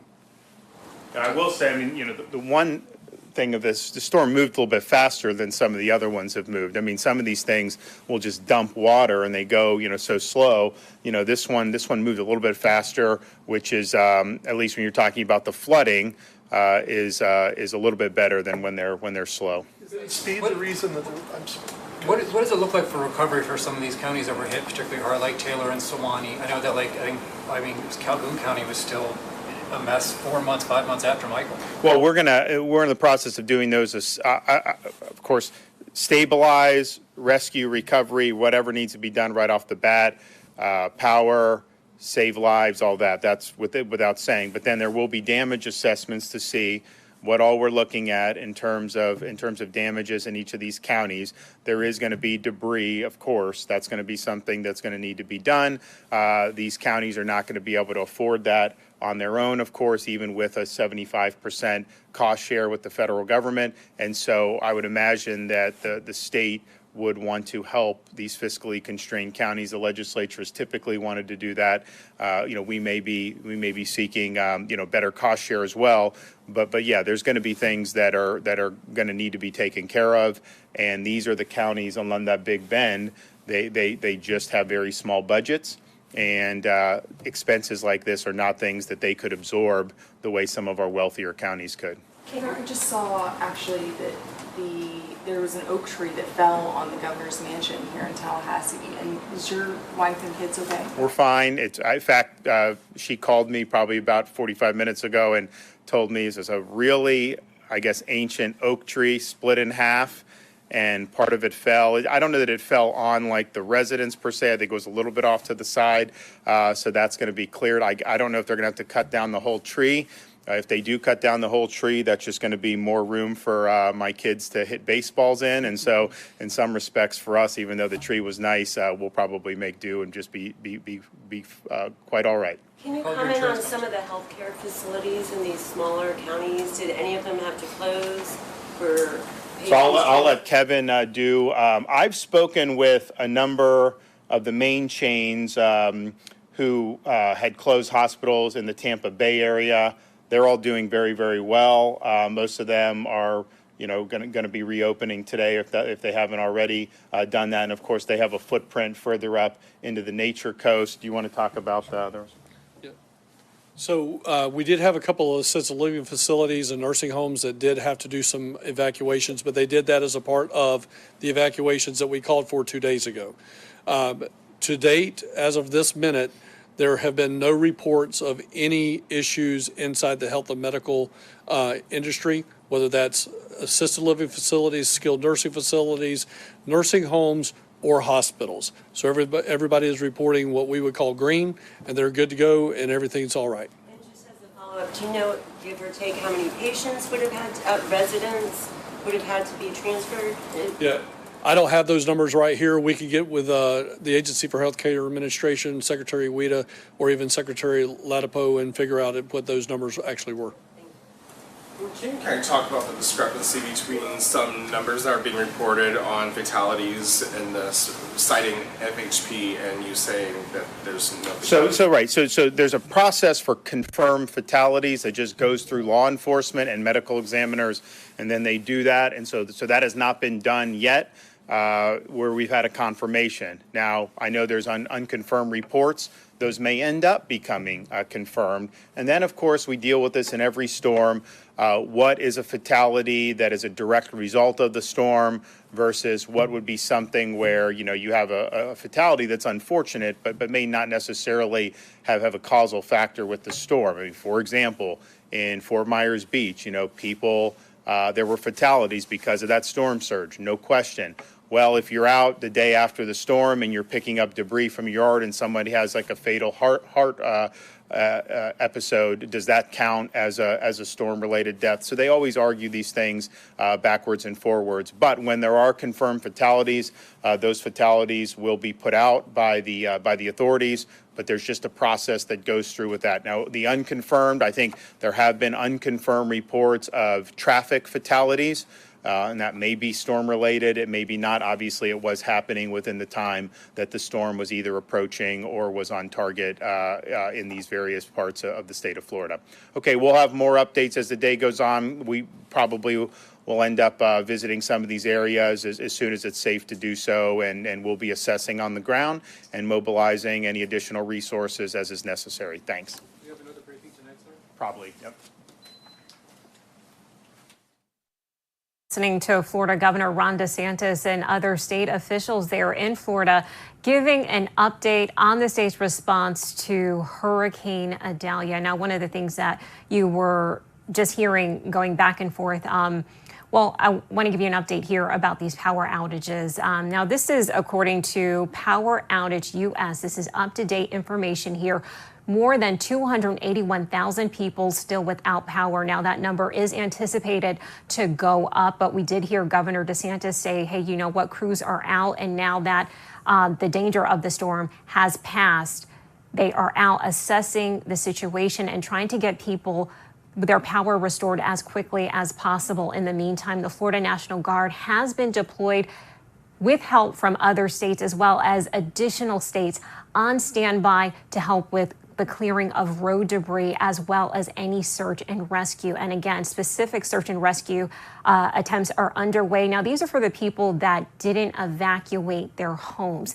Now, in a situation like this, of course, you're seeing the conditions here that some of the areas there in the Big Bend experience when Idalia made landfall, that they have to make sure that the area is secured for them to send their crews in before they are able to go in and rescue those people that are potentially in distress. Now, we did hear one of the state officials mention that the 911 calls, some of their 911 calls in the state did go down during the course of the storm for about 20 to 30 minutes. There is a backlog right now as those centers have come back online, and they are going through and working through those calls. The good news, they say, is that no one is in any immediate danger. If you were just listening to that exchange between Governor Ron DeSantis and a reporter, we are getting conflicting information, so to speak, about the number of deaths. We've heard Governor DeSantis say there aren't any confirmed fatalities. However, Florida Highway Patrol is reporting that two men, a 40-year-old as well as a 59-year-old man, both passed away earlier today in weather-related storm crashes. However, you heard Governor DeSantis talk about how there's a process in working with state medical officials to confirm whether or not it was related to the storm. So right now, there are two people who passed away in storm-related crashes. This is according to the Florida Highway Patrol. However, there is a process that has to happen before it can fully be attached to Hurricane Idalia. Some other changes that are happening. The Tampa airport, if you remember, this was closed prior going into the storm as a precaution as we were anticipating Idalia's landfall. It is going to open this afternoon around 4 p.m. for incoming flights. However, it is expected to be fully operational by business hours tomorrow. Other nearby airports also expected to be fully operational. We heard that there were some stoplights that were out, and we heard the state DOT officials say, hey, you know what, we're going to be bringing generators back out to those areas to make sure that those intersections are safe. Now, one of the things that we've heard emergency officials stress, Sandra, is about how quickly this storm has been moving. So that's the one good thing that they've been stressing. We know that at 7:45, it made that landfall at Keaton Beach. Can you kind of take us through the timeline? We heard Brian Kemp, or Governor Brian Kemp, rather, and respectfully, say just after 10, it entered into the southern portion of Georgia. Kind of take us through that timeline of the storm's track. Yeah, you know, like you said, it made landfall at 7:45 this morning. And since then, at landfall and since then, the forward speed of the hurricane has been pretty much in the 18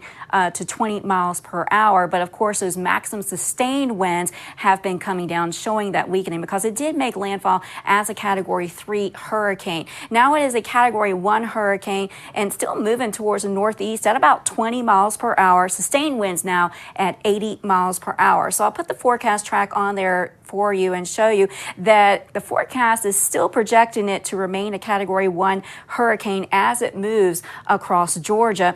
And it is expected to start to make its way into southern South Carolina by 8 o'clock this evening with maximum sustained winds of 75 miles per hour. From there, it is expected to move across South Carolina, weakening to a tropical storm as it does so. But it is expected, as it starts to make its way back out over the waters during the afternoon on Thursday, to have maximum sustained winds of 65 miles per hour. And then from there, it will continue to move out over those open waters. But it's still going to bring impacts to the Carolinas for tomorrow, even over those open waters, because that counterclockwise flow, those outer rain bands are still going to rotate back around to the Carolinas. And with that said, because the system is moving at a pretty good clip now, but I am anticipating it to slow down a bit as it weakens, as it continues over land. And with that said, it's going to allow some of those heavy downpours kind of linger over those same areas. So flash flooding, street flooding, that is going to be a huge concern. Of course, storm surge, that's a big concern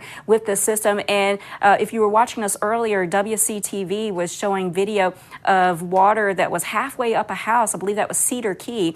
So again, we've already had some flooding with the storm surge with this system. And we have storm surge alerts even along the Georgia coastline, Carolina coastline, because again, as that storm continues to move northward, that counterclockwise flow around it on the eastern side of that storm, those winds are still going to help to push that water up against the coastline. So that's where they could see up to 6-foot storm surge across portions of the coastline of Georgia, South Carolina. And where you see the blue, that's where they could see up to 3-foot storm surge. So here's where the system is now. You can see that the heaviest of the rain still across southern portions of Georgia. I believe Valdosta already reporting a little more than 8 inches of rainfall, Valdosta being in southern Georgia. So this is going to continue to move northward.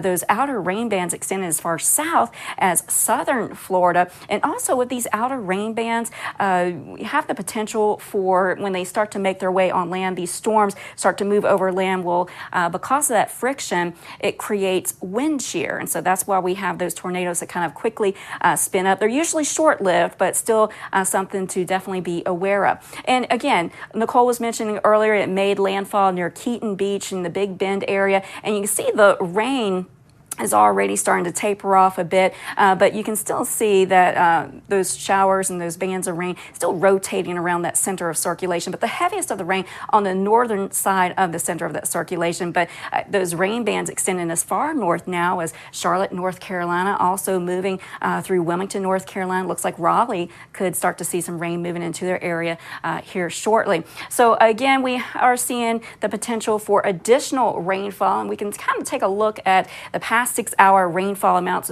for some of these areas. And again, southern Georgia, right around Valdosta, really getting hit with that rainfall. And so again, unfortunately, my computer went a little bit before I was ready to. But Valdosta, just south of Valdosta, reporting close to 7 inches of rainfall. And again, we are seeing right around Tallahassee 3 inches of rainfall, and even around Tampa, just south of Tampa, 3.5 inches of rainfall. And we're still seeing those outer rain bands making their way on shore, even in southern Florida at this time. So even though the center of circulation has moved into Georgia, still areas of Florida will be seeing some rain, even after you may see some sunshine at times. You may get a brief heavy downpour before we're completely done with Idalia. So again, here is a look at additional rainfall amounts that you can anticipate. Across northern Florida, we could see some additional showers. St. Mark's could see close to 1/2 inch of additional rainfall. And then as we start to work our way northward, and this is through Friday morning, we could see in Swainsboro as much as close to 3 inches of additional rainfall on top of what they've already seen. And then in the Carolinas, North Carolina already seeing some rain, but we're likely to see an additional more than 5.5 inches for Jacksonville and Wilmington. And again, I think that's going to be more so for tomorrow, even after the center of circulation has moved out over open waters, because we'll still have that rain kind of pivoting back in with that counterclockwise flow. So we're also dealing with winds, and this is a look at winds expected. Now, tropical storm force winds is anywhere from 39 mile per hour to 73 mile per hour winds. Once you get to 74 and higher, that's hurricane force winds. But this particular model is showing that we could see anywhere from 30 to 50 mile per hour winds for this afternoon across Georgia as Idalia continues to move northward. Nicole? Okay, so the big question now is the good news. The storm is weakening. It has weakened. However, as it weakens and it starts to break apart, are the impacts going to widen? You know, when we see strong storms, it's typically when they have a tight circulation. But like you said, you know, it's over land. It doesn't have that fuel from the ocean. So it is weakening as it continues over land. And it does kind of broaden out a bit. With that said, that just means that more areas will see rain. Maybe not, maybe won't see quite as strong in terms of winds, that they will see, near the center of the circulation, but also winds and rain will just extend farther out from the center of the storm. All right, Sandra, thank you for that update. And as Sandra was just saying, parts of Florida still feeling some of those impacts, even though Idalia now has crossed over into Georgia. So we do want to take you now to Lake City, Florida. It's where WANF's Josh Skinner is standing by live for us. Josh, how are the conditions there? Right. The conditions here, what one person was telling us, it's almost a best case scenario right now. We were expecting to almost take a direct hit from Hurricane Idalia, but walking around, this is about as good as the weather has been since about 6, 7 a.m. And the damage seems to be, at this time, we still haven't gotten through all of the city, but damage seems to be minimal. Flooding seems to be non-existent. There doesn't seem to be a lot of injuries, no businesses damaged. We have lost power. Where we're staying, we've lost power, and a lot of the surrounding area has lost power, but that appears to be the worst of it. Well, certainly, yes. The best case scenario, we're glad that you and your crew are safe and that minimal complications there. Do you have an update on how many people there are in that specific area in Lake City are without power? We don't know how many throughout Lake City are without power. There are about 12,500 or so people who live in the Lake City area. And then if you drive up the road a little bit to Live Oak, there's about another 6,000 to 8,000 people. So there's almost 20,000 to 25,000 people living in this area. How far that power outage goes, we don't know. The weather conditions, until just recently, have not really been conducive enough to drive out onto the roads. But we were walking around in it a little bit earlier, and everything seems at this point like there hasn't been any major damage to the area. In fact, what's been kind of surprising is we're a bit surprised about the preparations that people were making for this. They were told us that they've been ready for this, and we were kind of a bit surprised on that. People weren't buying generators, they weren't buying water. There were just stacks of these things in the local Home Depots and in Walmarts. And then come today, well, it looks like they might have been correct. Well, I see it looks like you are standing in front of a motel or a hotel. Have you been speaking to people there? Have a lot of people sought to evacuate for this storm? Actually, the exact opposite. We actually spoke to one woman yesterday she did shrug this whole thing off. She said, we've been through this before. This isn't going to be anything different. We're going to be fine. We spoke with an emergency crew worker who's staying at the same place we're staying, and he's the one who told us that, look, this looks like it's a best case scenario. It looks like much of the damage is actually going to be up in Valdosta, but it looks like they're thinking from the emergency crew perspective that this area has dodged a bullet. Well, let me ask you this, Josh, before I let you go. I know in past hurricane coverage, certainly power crews deploy from other states to help out in the event of a worst case scenario. Have you been talking to crews, or do you have like an estimate, or have you seen a number of crews there from other states? It's funny you should ask that. When we parked our vehicle here late last night around midnight, we parked right next to a huge number of power crews that had the, the type of cherry picker that's, sticking way up into the air. They were all gone by the time we got up around 6:30 this morning. So they are out and about working. Like I said, we do not have power, but that's about as bad as we've got it. Everything else, seems to be intact. So we have seen the power crews. There's also emergency crews, roofing, tree removal type crews that we've seen here, transporting water, transporting food.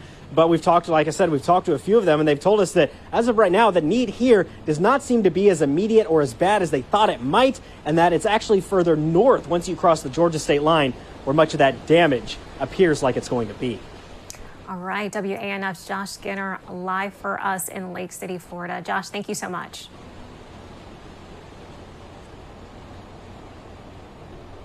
And you are watching Local News Live. I'm Nicole Newman. We do want to continue our hurricane coverage now with WTOC in Savannah, Georgia.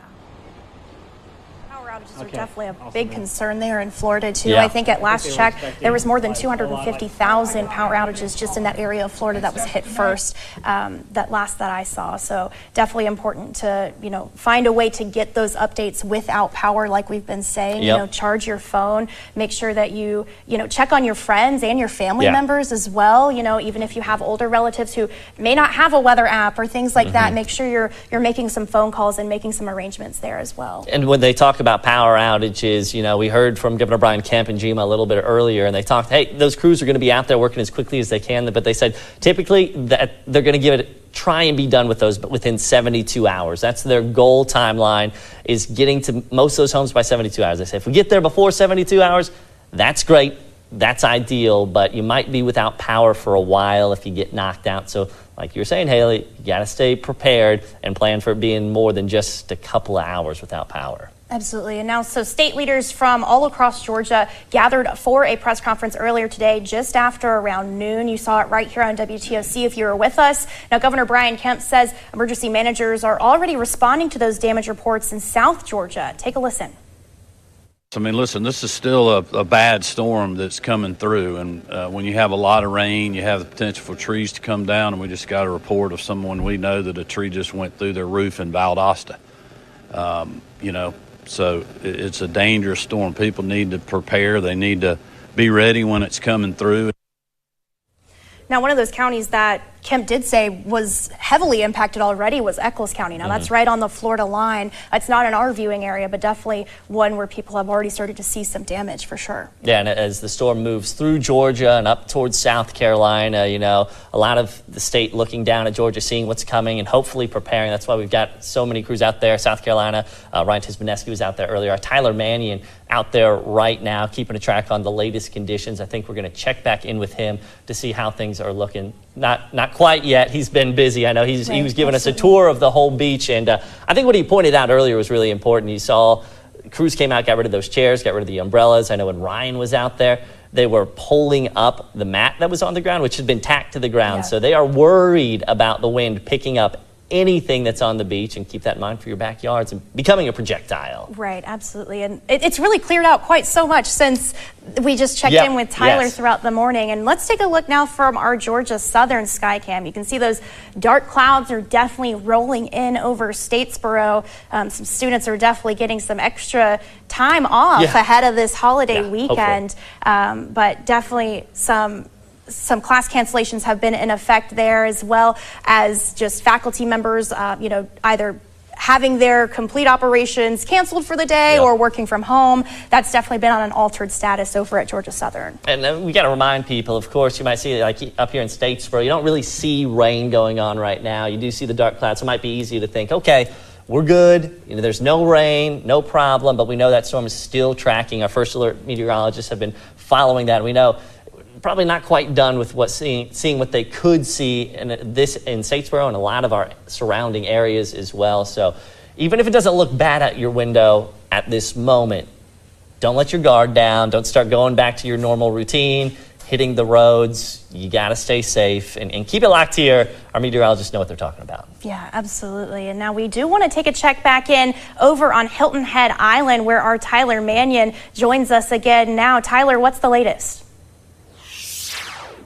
Hey, Sam, this is the Sea Pines Beach Club restaurant. Typically, we can give you a wide shot here. This is filled with tables, filled with chairs, waiters, staff, and on the Wednesday before Labor Day weekend, it should be busy as all can be, right? But of course, with Hurricane Idalia approaching, this is now just an empty patio. You might not even know, but that's supposed to be a bar over there, clearly boarded up, all the chairs gone. I'll show you what they did to the chairs in the restaurant. You bring you right in here. They can see that we've got them all tied up in a row, and the knots are nice and tight right over here, secured up and under more chairs to keep them right here as these winds approach. They're hoping that that stays sturdy. That's the case all around the outside of this patio. You can see just how many chairs should be spread out here around circular tables with folks enjoying some fish tacos or something. But of course, we are a little bit far away from fish tacos right now today as people hopefully stay home and stay safe. This whole building completely empty. You can see inside. This is actually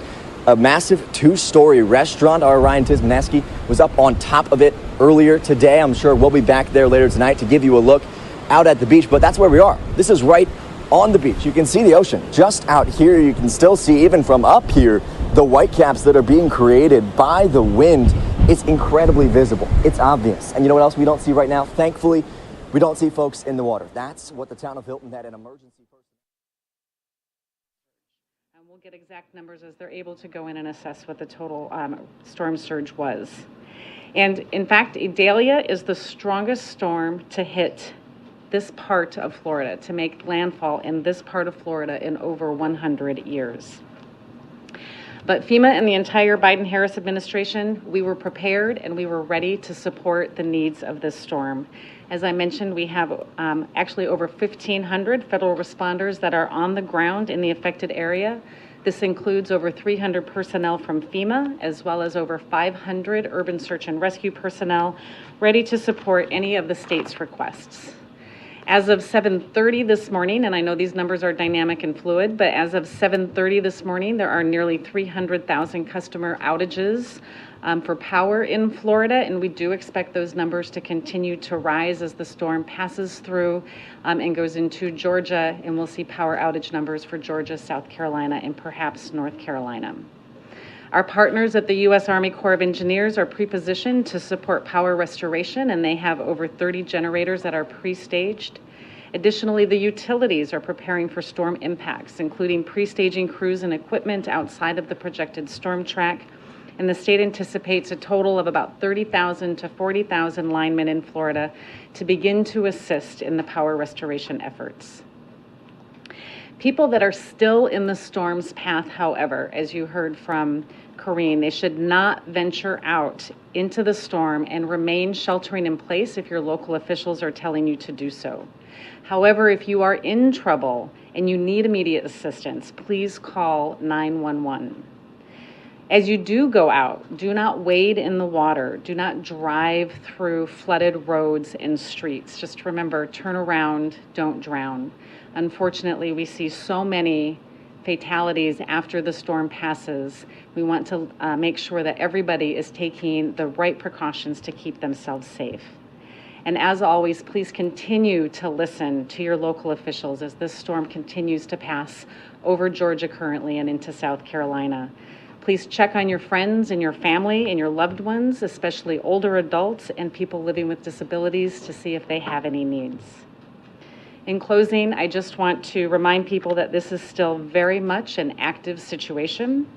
Remnants of the storm are still affecting Florida as we speak. The storm is over Georgia and moving into South Carolina. People there and in the Carolinas will continue to experience impacts throughout the day today and possibly into the weekend. Again, FEMA is well postured with our federal partners to support Floridians during this time of need and stands ready to support other affected states as needed. With that, I can take any questions. Thank you. Administrator, what are you most concerned about over the next day or two, since you just said it's too early right now to assess the extent of damage in Florida? Yeah, my biggest concern is those people who chose not to evacuate, and I know that our local first responders, the heroes that are out there in those local communities, are doing an amazing job already of going into the areas where people did not evacuate and helping to get them to safety. I think that is our priority through the day today, is to make sure that everybody is safe after this storm has passed. As we go into the next few days, we're going to want to assess what the total amount of damage is and see what immediate needs need to be put forth in order to help support and start the recovery process. Administrator Criswell, thank you so much. Could you just take us a little bit into that briefing that you had with the president today? What is he most concerned about? What was he most focused on? Any other direction that he gave to you other than to fly down to Florida? And then secondly, you said that Governor DeSantis is satisfied with the federal response, doesn't need anything additional. Was there anything else discussed on that call? Yeah, the president's main concern is making sure that we are bringing everything that we have in to support these states as they're having immediate response and life-saving needs or beginning to start their assessment and their recovery process. I think it's incredibly important that our governors know that we are ready and postured to bring in all federal resources to support any of their life-saving and their life-sustaining needs in the very near future.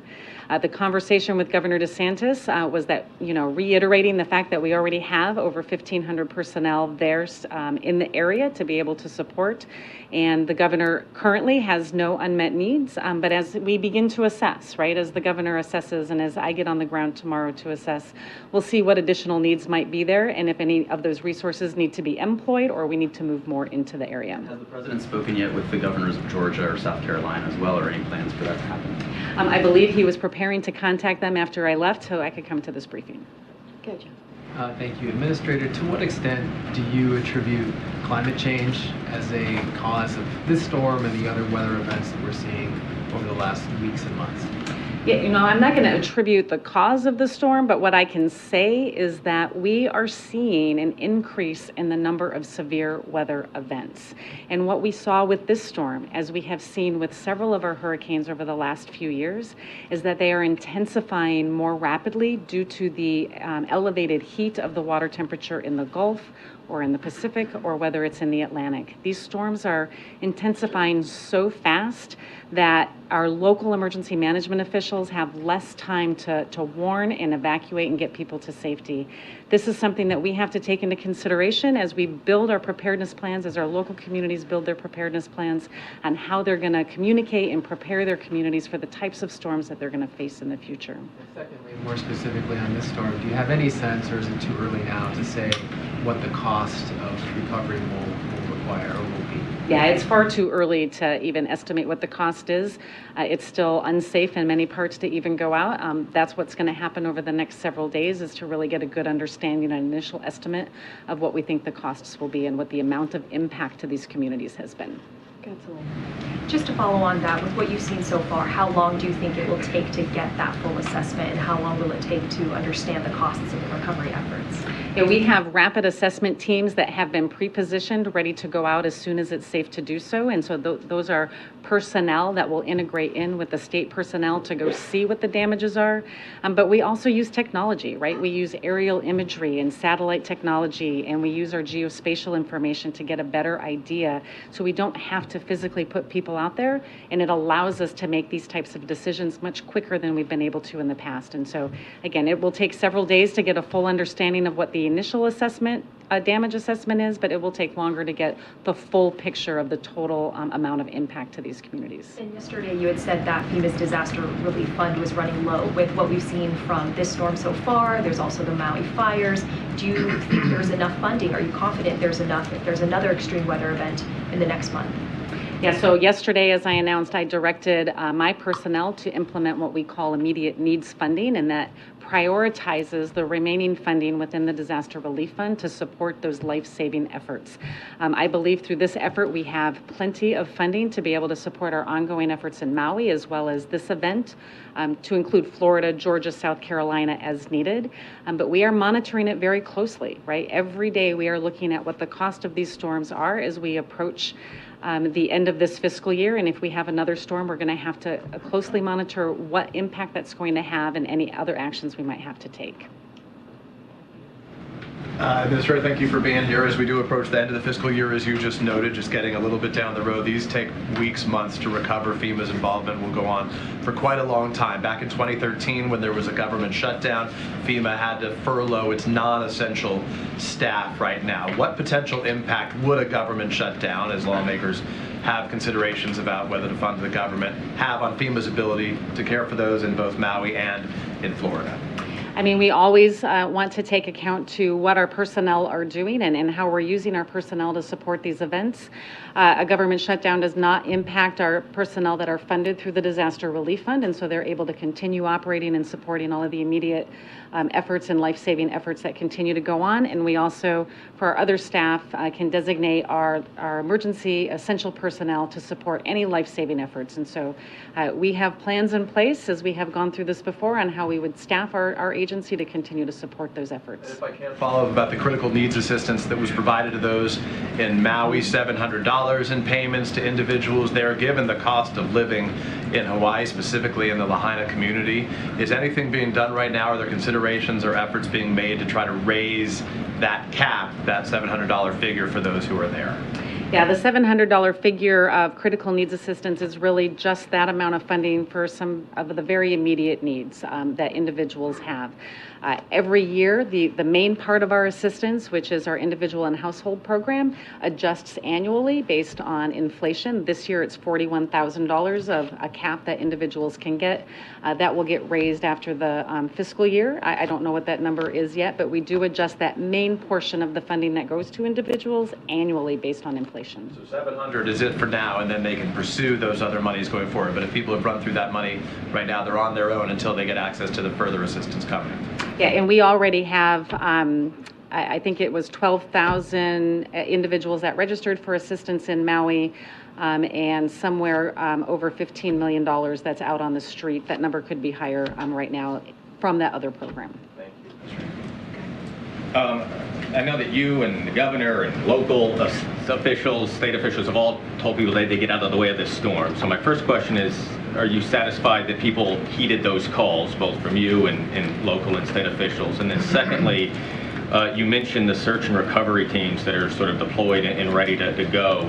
What's your assessment so far on what those needs look like if people are sort of stranded right now? Yeah, so on the first question, I think many people did heed the warning, but unfortunately many did not. Right, we're already getting reports of people that chose to stay, and they're getting calls into the local first responders to come in and assist them. And if anybody needs assistance, they should call 911, and those local first responders will come in and help.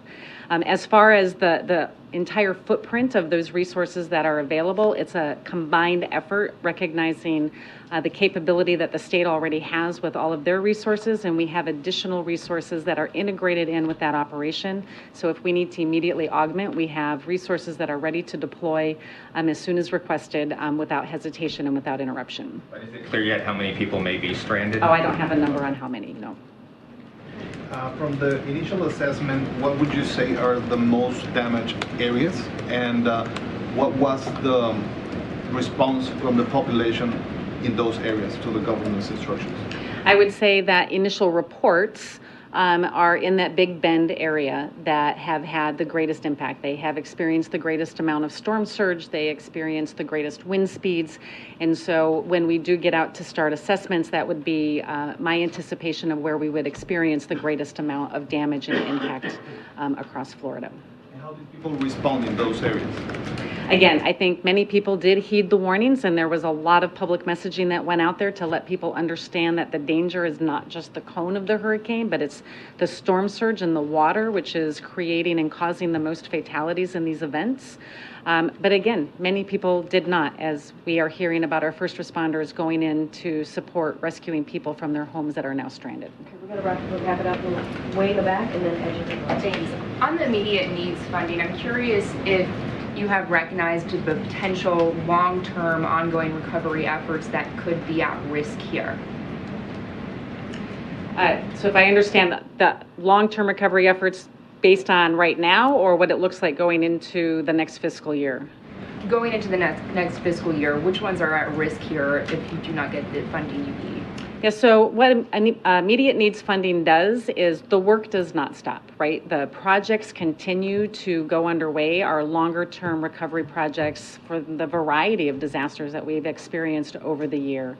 The obligation or the reimbursement of the funding for those is delayed into the next fiscal year. If it gets delayed into the next fiscal year, then that just starts us out at a smaller balance of what we had anticipated our needs would be for fiscal year 24. Are there any ongoing efforts, though, that you've identified that would be at risk if it comes to that? Again, the funding or the work itself does not stop. It's the funding that just gets delayed into the next fiscal year. Okay, Ed, last question. I want to take you back to Hawaii, Administrator, because there's still a lot of questions among officials in Maui and Lahaina and across Hawaii about who was in charge in the hours as the fires burned and then the hours after. You're a veteran local emergency management official, state emergency management official now at the federal level. How do you assess how officials there responded? Are there lessons to be learned perhaps for other communities? And is your agency prepared to work with congressional Republicans if they launch investigations as they say they will? Again, I was not there during the response, and so I would be out of line to assess how they responded during the time because I did not experience what they were experiencing. What the federal government does is we come in and we support their efforts, and that's exactly what we did, and we will continue to support their recovery and their rebuilding efforts as they move forward. Were you being properly briefed by FEMA authorities in Hawaii that would have been working with those officials? What I was briefed on throughout the time is my regional administrator, Bob Fenton, happened to be in Oahu for another meeting, and he was engaging with the team and giving us updates as to the spread of the fire and what the population was impacted and what the potential federal resources would be needed to come help support the initial response and then the ongoing recovery efforts. And if congressional Republicans want you or other agency officials to testify about what went on in Hawaii, I'm happy to testify on what the federal role was in this process. All right. Thanks, everybody. Thank you so much. All right. Thank you. Safe travels tomorrow. Thank you. All right. One thing before we continue. Thank again the administrator for coming today and yesterday to provide all of you an update. So as Acting Labor Secretary Sue announced today, the Department of Labor is supporting one of the basic tenets of Bidenomics, that a hard day work should lead to a fair day's pay. This proposed rule would deliver on the tenet by restoring and extending overtime protections to 3.6 million salaried workers. The Biden-Harris administration recognizes the benefits of a growing economy are only broadly shared when you have politics that empower workers. We'll continue working to build an economy that works for working families. The president and the vice president are committed to ensuring that.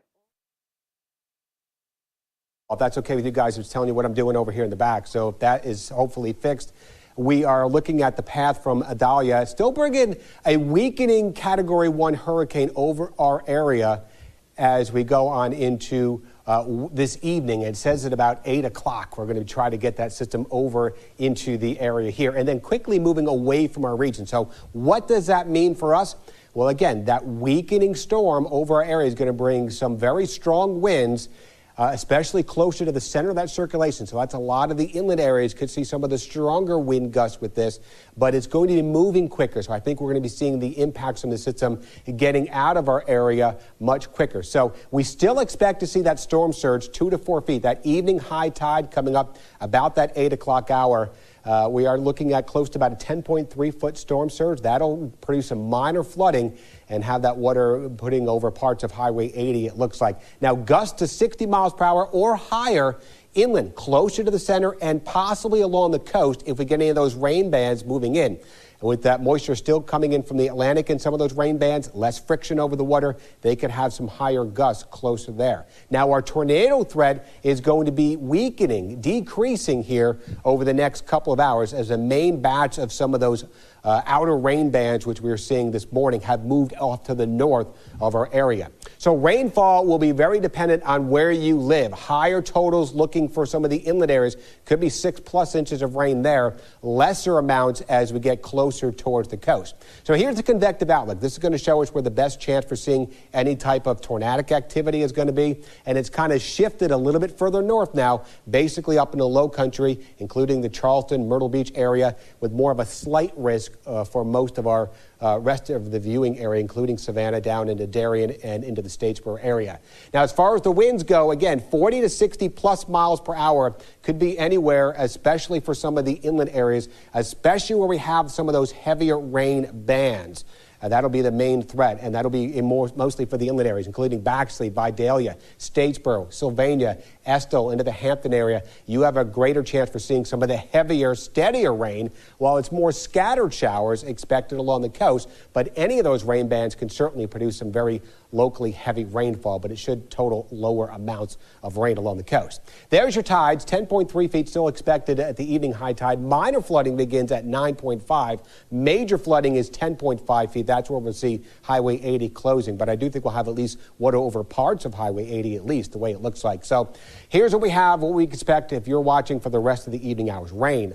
Could be locally heavy, or will be locally heavy, I should say, especially inland. Low threat for some tornadoes the next couple of hours. Winds could still start to gust to 60. Again, the center of the storm is still just southwest of our viewing area and will be moving over our region throughout the afternoon into the evening hours. So it's still going to be windy for the evening, but the rain should be winding down a little bit quicker than we originally thought. So we're thinking maybe closer to that midnight, maybe 2 a.m. time frame. I think a lot of the rain moving out. Still could get some of the winds, though, even though that low pressure, the center of the low, will be moving away from the region. We're still going to have some windy conditions, gusting maybe 50 to 55 plus later this evening, and then finally getting better for pretty much most locations as we head through the overnight. Still breezy, though, especially up into our low country areas. So the updates are always available on the WTOC First Alert weather app, and if you do have any watches or warnings, you can get that right there at your fingertips on the weather app. Now, we do have that hurricane warning still in effect here for a lot of the coastal areas, including back into Tattnall County, into Wayne County as well.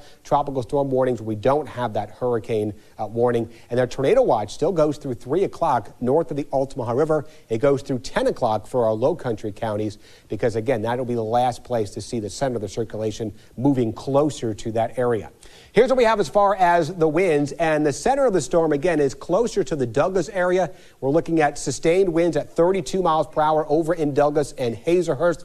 We're looking at 21 mile per hour wind over at Hunter. Those are sustained winds, but we're getting gusts now. 44 in Baxley, Hazlehurst, 43. Same story over in Waycross. St. Simons Island has a 49 mile per hour wind gust, and we've seen peak wind gusts over 50 already in Douglas, also at Waycross. And again, that is the peak wind we've seen so far over on St. Simons at 49, with a lot of 30+ mile per hour wind gusts, Savannah, Hunter, and into Beaufort. So what do we expect? Let's put this hour by hour for you as we continue to show you this model predicting the center of the circulation moving very quickly out to the north-northeast. There we are at 1 o'clock. And then as we head on through that 4 o'clock hour, notice lower amounts of rain along the coast east of Interstate 95. Now, we can still get some of these onshore rain bands. We'll have to see how they're setting up to our south that are going to try to rotate into the area. But the steadier rain will be across our inland areas, Statesboro, Vidalia, into the Swainsboro area,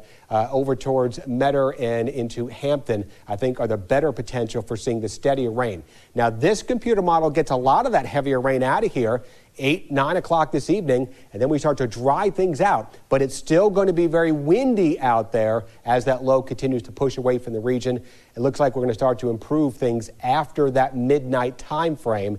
according to this computer model, if this trend continues, again, this storm is moving very quickly to the north-northeast at about 20 miles per hour, and we'll have much better conditions in here heading into our Thursday. Now, we've kept the first alert weather day in here, looking at that 7-day forecast for tomorrow, and that's more for the potential for a lot of downed trees, which will be occurring late in the morning, late in the evening hours. So if you're trying to get out on the roads, we could still have some damage on the roads, some trees down, some debris on the road. So that's why we have the first alert. As far as impacts from the storm, I think a lot of that is going to be gone, especially as we go through the afternoon. We have much better weather, lots of sunshine, and nicer conditions as we move on into our holiday weekend with some 60s in the morning hours. A lot of people will be enjoying that. But next couple of hours, even though it might not be raining as significant along the coast, those winds are going to be increasing, and this is going to be a major concern for power outages. So if you're watching right now and you still have power, make sure all your electronics are charged.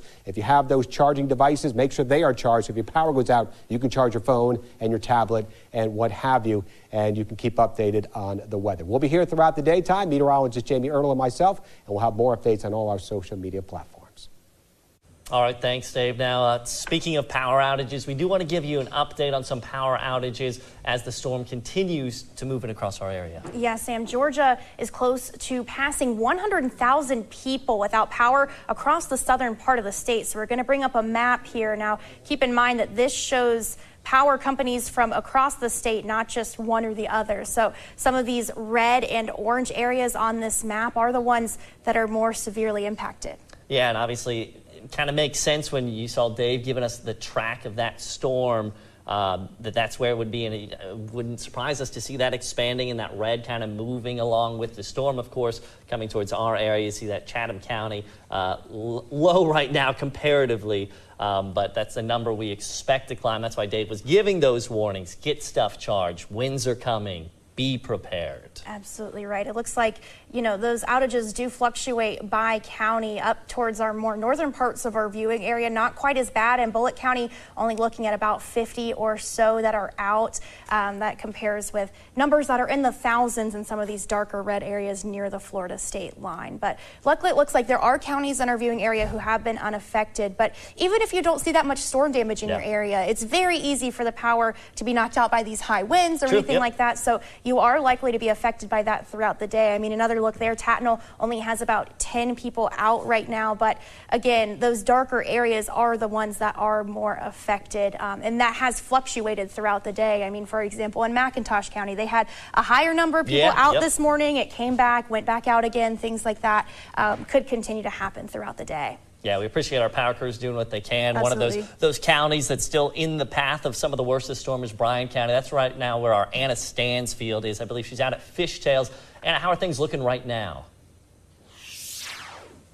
Yeah, Sam, we've been talking about power outages. I've been speaking with a bunch of people throughout the Richmond Hill area who say they are currently without power. I know crews are working as fast as they can to get that power back to those homes. Now, getting to conditions right now, as you can see, there's a light drizzle coming through. Wind isn't too bad right now, but I've been talking to a few folks around this dock off of Fishtails who say the conditions really come and go. Every 15 to 20 minutes, there's strong winds and strong rain, and then it goes away. And then again, that same cycle, 15, 20 minutes, again, it'll come right back. There's a little bit of wind right now. We can see that flag moving through the air right there. But as I said, right now, it's not too bad right now. We are on the coast. I know yesterday the EMA team in Bryan County was a little bit concerned for folks living on the coast right here, like these homes in Richmond Hill off to my side.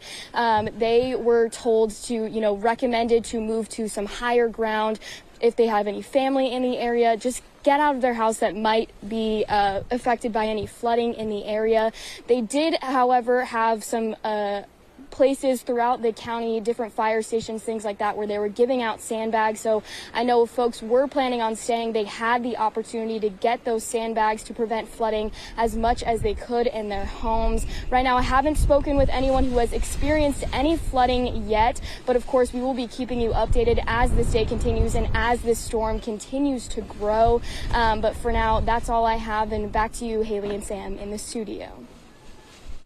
All right, thank you, Anna. Well, coming up in the next few minutes, about 5 minutes from now, we're expected to hear from President Joe Biden. That's at 1:45. WTOC will take that press conference live on air when it happens in a CBS special report. Again, that's the president talking about this hurricane. And after that, Governor Henry McMaster in South Carolina is expected to give an update on the Palmetto State and how things are going there. So stick with WTOC as we continue to track Idalia. Again, we will continue to take those live on air so that you're getting all of the latest updates and making sure that you know what's going on to the area specific to you, as we do have a pretty vast viewing area, right? We go all the way from pretty close to the Florida state line all the way up to the low country of South Carolina. So we want to make sure that we get all of those updates in there again. But just to reiterate that, we've got President Joe Biden coming up at 1:45. And then after that, around 2, we're going to hear from Governor Henry McMaster. And of course, we heard from Georgia Governor Brian Kemp a little bit ago. He with GMA, just kind of like Anna Stansfield was talking about. He mentioned Bryan County,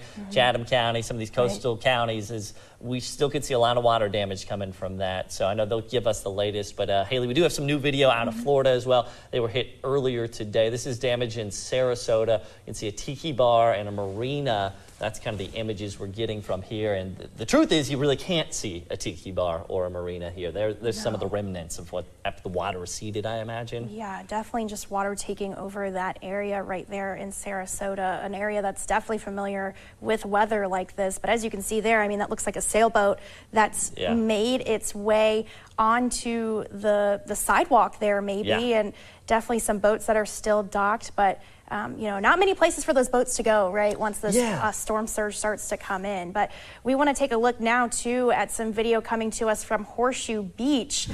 Rescue crews are arriving to assist with people who have made some calls for service throughout this storm. As you can see, they're lining up and beginning to really take a look at some of this damage firsthand. I mean, this looks like some of the first crews that are out here on the ground as some of this storm has moved past parts of Florida and now into Georgia. Yeah, and you know what, this is what we've been talking about, right? They have to wait till the storm system moves through before they can get out, get a full assessment. I know I spoke with Bryan County Sheriff's Office before this. They said that's their game plan, right? They're standing, they're ready, but when the storm system comes in, they're going to have their deputies hunker down just like the rest of us to stay safe. And then immediately, as soon as they can, they're going to get out, they're going to assess damage, they're going to let the community know what's safe, what it looks like out there, and then get to work, right? That's when their real heavy lifting begins for so many of these crews, similar to like what we saw here in Horseshoe Beach. Absolutely. And I mean, as you can see, they've got some boats there that look like they're ready to go into the water as needed. Something that Georgia Governor Brian Kemp said earlier, that they're ready to do drones, like fly drones to search for rescues as well. They have rescue teams ready to go into the water as well, if that's necessary. So, I mean, this goes far beyond just, you know, streets and roads and bridges. I mean, also into the water. Those rescue teams are ready to assist there as well. That's definitely a worst case scenario situation, but it seems like they're prepared for that if that does occur. I mean, those look like, yes, state law enforcement boats there that are ready to do just that. And, you know, you brought it up earlier when we heard from Governor Brian Kemp talking about right now no fatalities that they know of, which means that hopefully people have been heeding the warnings out there. Hopefully people have been taking this seriously. And that's the good news in a situation like that, is that people stay safe. There may be some cleaning up to do, there may be some loss of property and damage, but if we can avoid loss of life, I think you look at it as a win for everybody doing their part, from our agencies to just our community members. That's absolutely right, Sam. And, you know, this is when it's important to know that, you know, you need a hurricane plan, right? Yes, I mean, you need that year-round, not just when the weather starts to get bad. And that includes checking on your loved ones. I mean, some of, you know, if you have older family members who might not have access to a smartphone with those updates sent directly to their phone, you know, it's important to give them a call. I mean, check on them right now, make sure they have somewhere safe to go. We do have a number of shelters that are available in our area. We have those posted to our website, some of those throughout South Carolina and Georgia. If you do need somewhere to go, there are definitely options for you. Yeah, and you know what is a good reminder in our community here is we do have a lot of helpers out there, right? They always say, look for the helpers in a situation like this. So we want to do our part and stay safe. And know that some bad things may happen. We may see damage, but I know we do live in a community, an area where people are willing to help, where they're ready to get out there. We saw people out filling sandbags, you know, yesterday and even today. looking at it, not, oh, I'm good on sandbags, but I know maybe my neighbor, like you were saying, has a little tougher time getting sand. So doing everything we can to help each other out too. Yeah, for sure. And if you've been joining us throughout the day, I mean, we ran a story earlier today out of Florida where people are already starting to do those cleanup efforts on the ground because the storm has started to pass through those areas. So definitely those Good Samaritans already starting to jump in and help out where needed. But we want to check in with meteorologist Jamie Ertl on the latest conditions. Jamie, how's it looking out there now? Well, right now, we're tracking Hurricane Idalia, but I wanted to show you the actual peak wind gusts out there. And we're really focusing in south of the Altamaha, well south, just outside our viewing area. But a lot of you do comment on our Facebook posts from Brantley County. You know what Brantley County is going to be like. Well, we do have some bad news from Brantley County, not coming in with any of our wind gusts here because our reporting stations don't include Brantley County, but I just got word from the EMA director down there that Hoboken Elementary School roof was ripped off, and those were from hurricane force winds. In Pierce County, they're projecting 80-mile-per-hour winds, so we're still looking at a hurricane force winds south of the Altamaha, making its way quickly to the northeast. So I wanted to show you this radar. So we have a couple of different radars on here because we need a mosaic, right? We usually use our radar that is in northern Jasper County. We call that the gray site. But since the hurricane is really still down south, we need the Valdosta site and we need Jacksonville. Notice this big area right here? That is the eye. And it's looking really ragged at this time. So I do believe this hurricane is rapidly decelerating as far as the winds capable that it has capable of producing. But the eye wall is pretty wide right now. So from Homerville to Nahunta to Waycross, you're probably not seeing anything and the sun is out. But just behind that, that's where the strongest winds would be, right in that eye wall. So the heaviest of rains right now in northern Jasper County, back through Appling County, and this band right here, very heavy rainfall. I was driving it on I-16 and looking at the radar, I'm like, okay, I can handle that. But still, the rain is super, I would just say the drops are super big, and we went from 1 click on the steering column for the windshield wipers to about 4 clicks. And I was like, is there a 5 click? Because I really need that. So if you don't have to be out right now, especially west of 16 along US 1, 341. This is the heaviest rainfall that we have right now across the coastal empire and low country.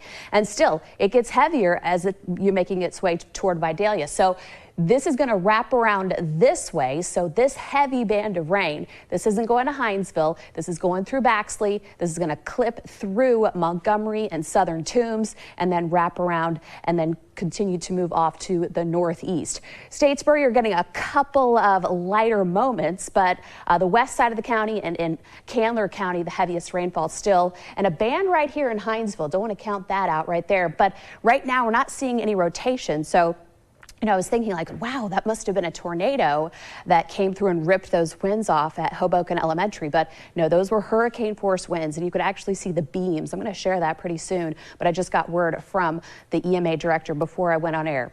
So let's go ahead and go hour by hour. See this dry slot right here? That's going to be the trend. I got a text from my friend who lives in Thunderbolt, and she says, is it over? And I said, no, the rain comes first, and then we'll get those winds. So let's go hour by hour for you, and notice that the eye wall becomes continuously broken as it's making its way to the northeast. And the heaviest of rainfall is still continuously this afternoon going to be on the left side of the storm.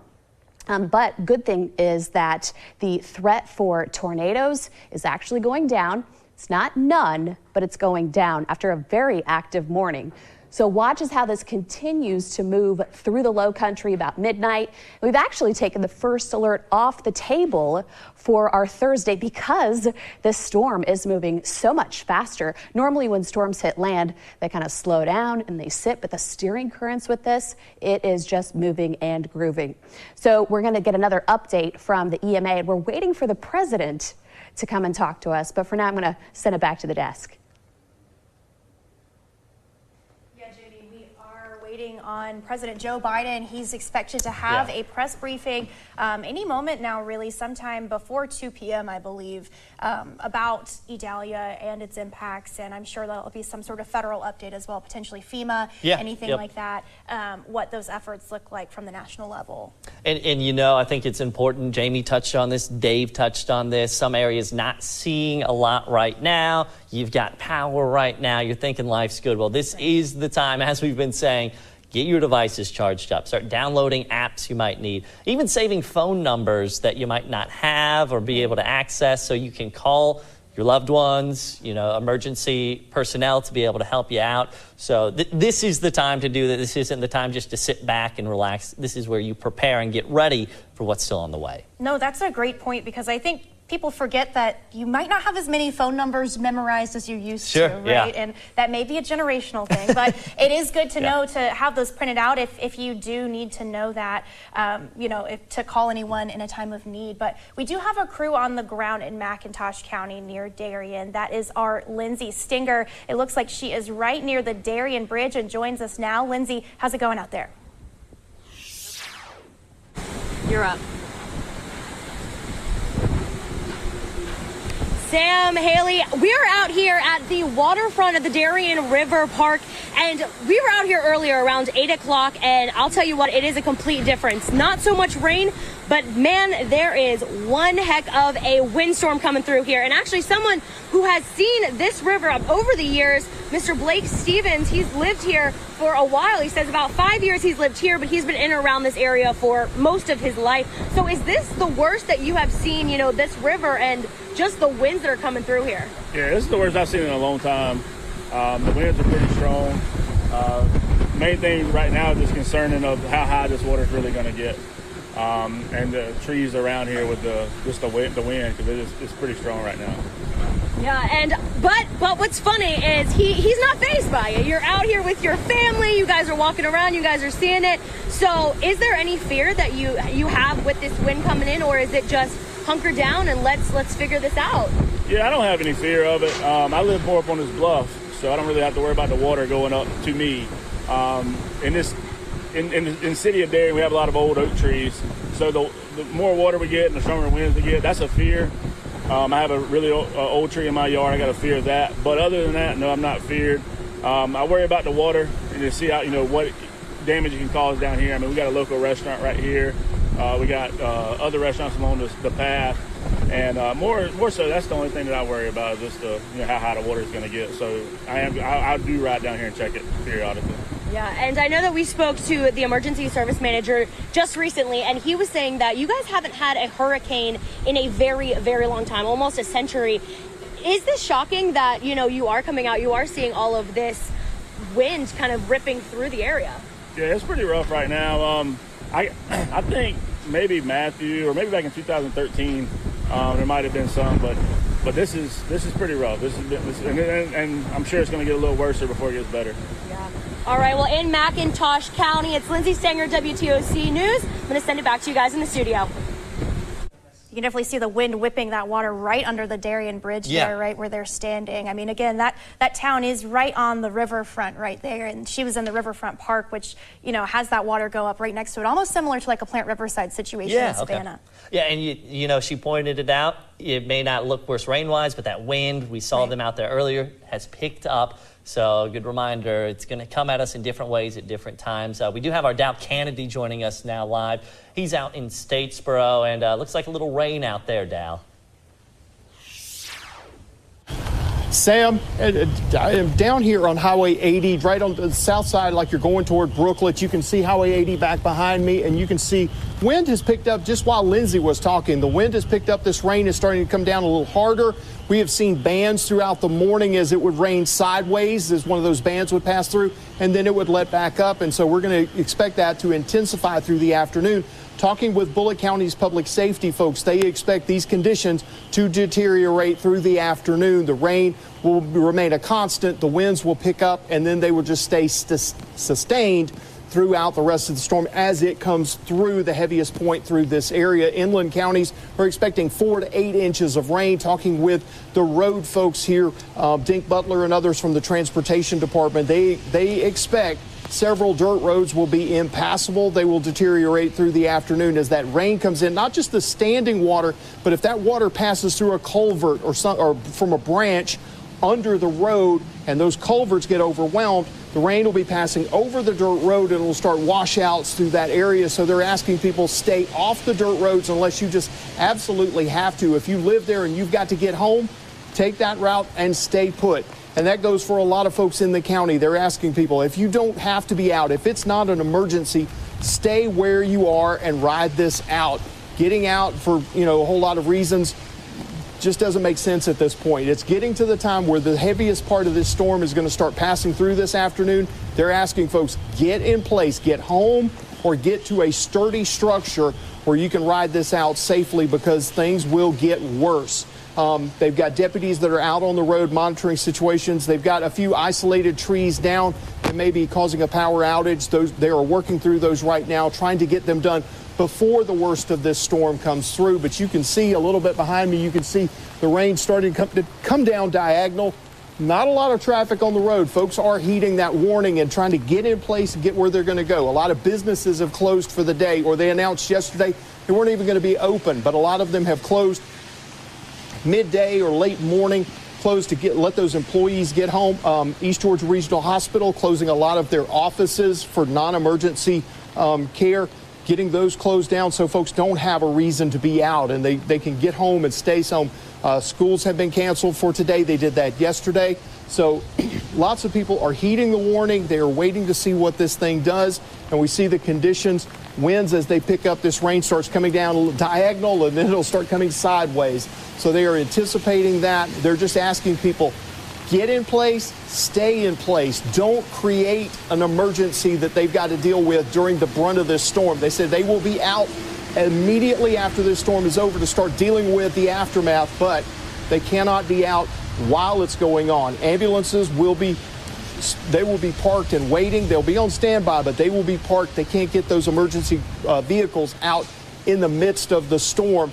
But they're just urging people, be safe, take precautions, make sure you've got everything that you need, and now stay in place. Now, the interesting thing, the rain, as we were talking about, this wind has let down just a little bit, so we may be between a band or something, but then it could start coming in a little bit more. But as you see, not a lot of traffic on Highway 80. Folks seem to be in place, and usually that road would be very, very busy.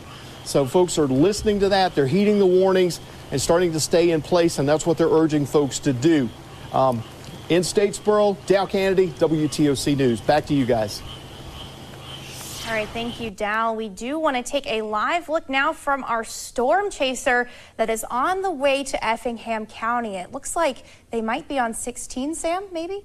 But definitely the rain is starting to come down, but you can see some of the cars. Definitely traffic is flowing as normal, but officials do advise that you don't be on the roads if you don't have to be right now. Yeah, and this is one of those communities we were just talking a little bit earlier, the school district. They're going to be meeting soon to try and figure out what they're going to do for tomorrow. Obviously, no classes up there today, but they are planning for tomorrow to try and figure out what's the best way, the safest option for the students out there in that community. And the thing about Effingham County, right, it's very diverse as far as your infrastructure. Right. You've got Rankin, a lot of new builds up there, and then you can get out towards Guyton, some more rural living, some of those dirt roads, some of the ash roads, which can become impassable. So they've got a lot of different students, a lot of different families to think about where they're coming from to get to those schools. And Haley, as you'd mentioned before, you get some trees down on some of the smaller roads. It can cause a big problem for folks who live out on the other side of it. Yeah, you're absolutely right. And just because this road looks clear right here, it doesn't mean that A, can't change throughout the day, and B, can't be very different as soon as you turn off somewhere else. So this definitely isn't a PSA to get out on I-16 by any means. The rain is definitely still continuing to come down, as you can see the droplets on our camera there. But traffic is luckily flowing okay, which is good from an emergency responder standpoint right now. No extra traffic situations to respond to on top of everything that they're already dealing with. But we want to take a look now at some video that's fresh into our newsroom from River Street. You can see some of those sandbags right there at the edge of some businesses. Now, these businesses are pushed up almost right against the river, basically. So this is really their first line of defense against that, Sam. Yeah, and that's right. And we were talking, Flynn was out there earlier. We got some video of kind of the wind. Yeah, you can see it bouncing that sign around there. And this is just kind of the beginning, I think, of what we're going to see from a wind standpoint down on River Street there through Savannah. And keep in mind, we had Flynn Snyder there earlier, and he was talking about most places are closed. He did mention one restaurant, Huey's, I believe, was open, but that's the exception. That's not the rule, Right. and that's not a good reason, I think, to be going out, to be venturing out, even if you do feel safe right now. Of course. I mean, these are private businesses, so that is going to be on a case-by-case basis. But for the most part, the word from officials and what we've been saying all day since we came on the air this morning is that you need to stay home if you do not have to be outside. I mean, that goes for River Street. That goes for areas like Hilton Head, where we've been checking in with our reporters all day. Luckily, it looks like those crowds have dwindled as we have moved forward. But this is a live look from our Plant Riverside District Skycam. And, not many people walking around on River Street, thankfully. I mean, when our Flynn Snyder was down there earlier, you couldn't really see too many people walking behind him anymore either, which is good news because on top of everything else, that brick and that stone on River Street could get very slick and very dangerous, even in just regular rain conditions. But something that we'll definitely be keeping an eye on are those parking lots on River Street. I mean, those tend to flood very easily and have in the past with past hurricanes. I believe it may have been Matthew in 2018. You may need to correct me on that, Sam, but one of the prior hurricanes did completely flood one of those parking lots down there on River Street. So that is always a fear and something that's on people's minds who frequent downtown when we see it was actually Hurricane Irma when that parking lot did flood. Thank you to our first alert weather team here. She stays on it, they stay on it over there. Absolutely. So not a stranger to those flooding conditions there on River Street for sure, Sam. Yeah, and you can see kind of through the sky cam how what wind is out there already is kind of, you see the clouds coming towards us, and you see equally down there on the Savannah River, the way the water, it almost looks like it's getting pushed up against the side there on River Street as well. And when you bring, tides into effect and even stronger winds, it wouldn't take much to see that come up and over the edge. So yeah, it's tempting to want to go down there to see that for yourself, but the messaging always stay inside. It's not getting better from here. It's going to be increasing. It's going to get a little worse as it moves closer to us. So we're going to move over to our south side, over at Carrie Hilliard's Skycam. And you see, oh glory there, a good representation of a pretty consistent wind. Right, absolutely. And I mean, this is a busy street, right, in Savannah, and look how empty it is. So definitely good to see from an emergency responder standpoint, right? I mean, you want to make sure that you're staying home if you don't have to be out on the roads. Luckily, a lot of businesses have closed for the day. A lot of places of business or places of employment really are closed. I mean, if that's not the case, obviously that is a different situation for you, and that necessitates your travel for sure. But again, we're used to seeing a lot more cars on this road, in my opinion, and we're just not really seeing that right now, which is a good thing. But that wind does continue to just whip through the area if you look at the flag right there from our south side Savannah Skycam. And Haley, it is a good point that you brought up when you think about keeping the roads clear. It's to keep you safe, but yeah, even after the storm moves through, it's to get those first responders where they need to go as quick as possible, as easy as possible. You want power back, you have an emergency at your home, you need fire out there, you want as few cars out there causing backups, because we may have trees over the roadways, debris already slowing things down. So we want to do our part to make sure, unless it's an emergency, you stay off the roads and give those first responders the opportunity to get where they need to go, because they're first priority in a situation like this. Well, and it can change so quickly. I mean, even coming into work this morning, say around 10 or 10:30 this morning, I mean, the rain was coming down in sheets then on 16 heading towards Chatham Parkway, and now, I mean, it's kind of tapered off a little bit, but Sam, like you're saying, that doesn't mean you're in the clear, right? You need to make sure that you're staying up to date and keeping an eye on that, because that can change, and it ebbs and flows throughout the day. As if you're a seasoned coastal Georgian, you may know that, but if you're new to the area or if you are perhaps just visiting, definitely important things to keep in mind. But we do want to send it over to Chief Meteorologist Dave Turley for a look at current conditions. Dave, what can you tell us? Yeah, we're still continuing to, of course, to track what's going on with still Hurricane Idalia, with 2 p.m. advisory is now just in. And we continue to monitor that. There's a 2 p.m. advisory, which is showing the winds 75 miles per hour now. So it continues to decrease in intensity. The movement is still quick out to the northeast at about 20 miles per hour. The center of the storm right now is about 10 miles just to the northwest of Waycross, or about 100 miles southwest of the Savannah area. and that would put the center, if you keep on that 20-mile-per-hour trajectory to the northeast, right about near the Savannah region here in about another 5 hours from now. So you can see where all the heaviest activity is associated with this rain. It's on the north and northwest side of the storm. So Baxley into the Alma area, Lumber City, Idalia, heavy rain. And where we're seeing that heaviest rain, that is where we're going to see some of the strongest wind gusts out there as well. There's a lot of wind aloft associated with this storm, and a lot of those heavier rain bands can grab or tap into that wind and bring that down to the ground. Lesser amounts of rain here along the coast areas, but still you're going to get some on and off rain showers. It looks like this certainly the most amount of rain is expected to be for a lot of the inland areas. Now, this was the 11 a.m. advisory, and they still had a Category 1 hurricane in here right over the Savannah region by about that 8 o'clock hour.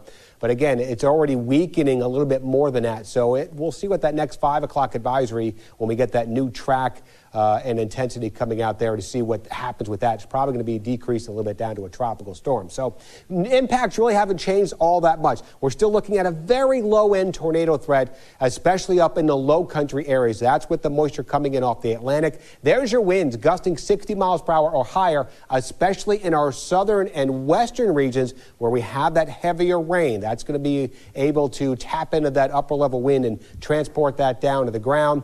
Still looking at that 2 to 4 foot storm surge. The evening high tide is going to be around that 8:30 time frame this evening. So we're heading in the low tide now. The waters will be a little lower. Then as we get into that high tide, that's when those waters are really going to start to rise even more. And we could see that tide possibly getting up to about 10.3 feet over at Fort Pulaski. So we are looking at some minor flooding going on along the coastal regions. Heaviest amounts of rain, as we just saw, still expected for the inland areas where we could see the greatest risk of some flash flooding going on in those areas. Because we did get some pretty good rains yesterday, saturating the grounds, and now we're getting that heavier rain moving over those same areas. So we just saw that severe threat, the greatest potential for the convective outlook here, mostly up into our low country areas. Again, as any of the outer rain bands start to work their way in from the Atlantic, that'll start to transport some of those twisties in there, as we say, or some type of rotation in any of those thunderstorms or heavier rain bands trying to work in from the Atlantic.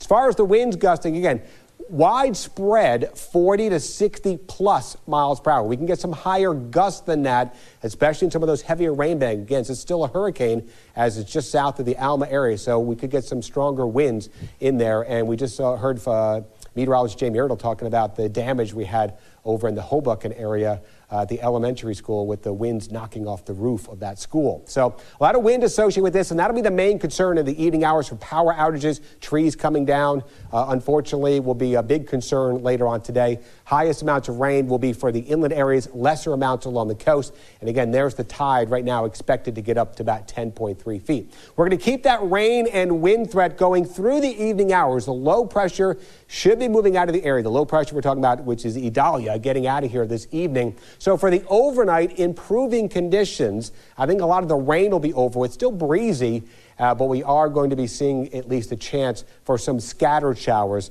as we head on through mainly our northern areas. But still looking at better conditions overnight, and especially as we head on into our Thursday. Once we get after sunrise, we'll see what kind of damage we have out there, any type of debris on the roads. That's something we'll be keeping our eyes on as we head on through the start of our Thursday. So there's a look at the 24-hour estimated rainfall, and you can see certainly the higher amounts there. Douglas into the Alma, Baxley, Glenville area over towards Statesboro. Some Doppler radar estimates there, 5 to 7 plus inches of rain. And even here along the coast, across coastal areas of Beaufort County, Doppler radar estimates there approaching 6 inches. And we're still going to be seeing more of that rain. So hurricane warning still in effect. Beaufort, Savannah, into Glenville, down to Jessup. Tropical storm warnings. We don't have the hurricane warnings. And we still keep that tornado watch going for a lot of our Georgia areas here through 3 o'clock. But it goes through 10 o'clock for those South Carolina areas, as we're still going to see the last of the rain move out of that area later on tonight. So there's the center of the circulation. Moving just to the north. That's going to be increasing throughout the afternoon. We're going to send it over to the press conference with Governor McMaster now.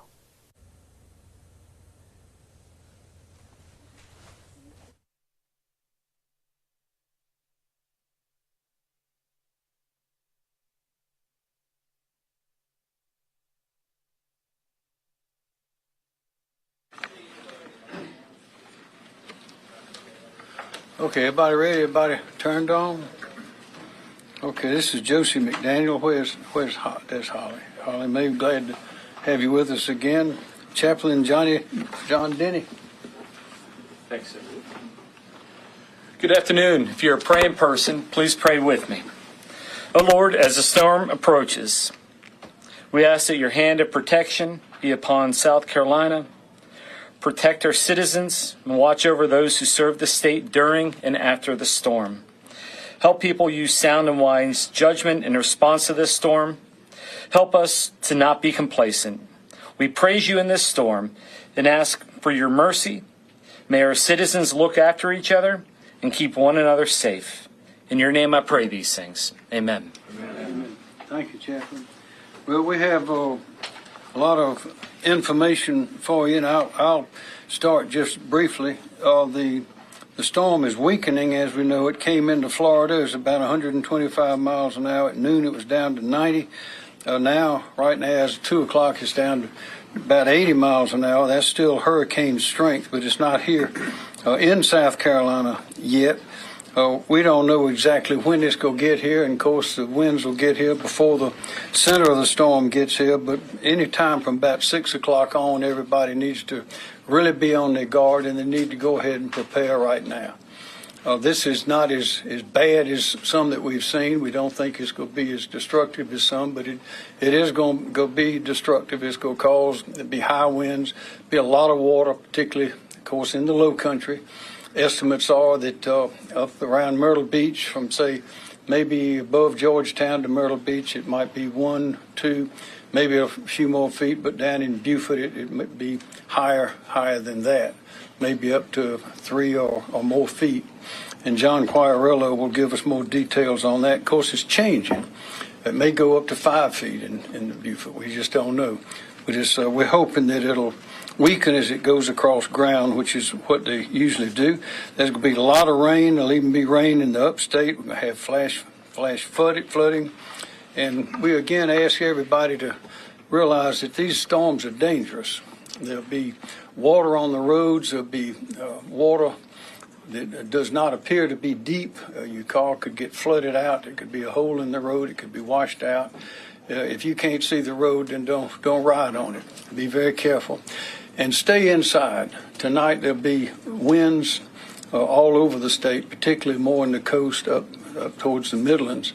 But a tree limb can come down and hit someone, and you could break bones, have concussions, even be paralyzed. There are horrible things that can happen when the wind blows the limbs down, throws trees over, and also there'll be power lines down.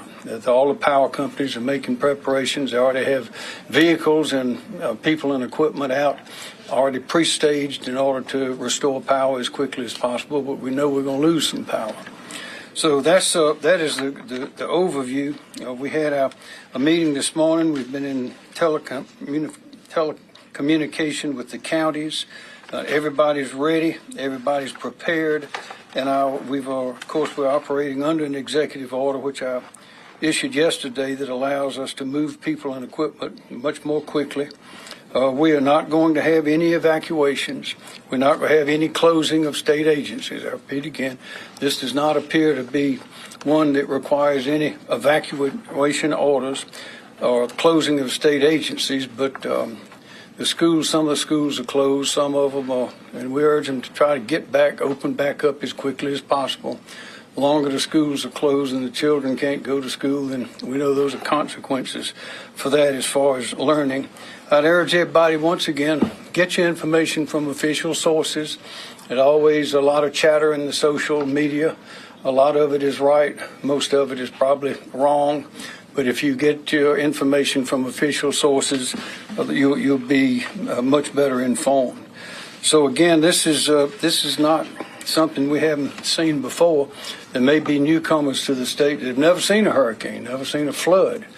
But those of us who've been here for a number of years have. And again, we've seen some bad ones.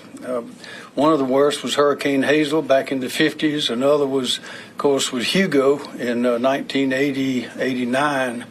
And that really hit us. This does not appear to be in that category at all, but it is still dangerous, and we are prepared. We have some shelters that have already opened up. We'll explain that more in a minute. Some are open now, more available to be open. And I'd advise everybody again to, and you ought to do this all the time. This gives us another opportunity to do it.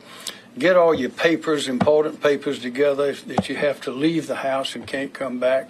Get your pills, your prescriptions, your pets. Have a plan for all of that, and understand that you may be trying to get those things together when the power's out and you need to get out of the house.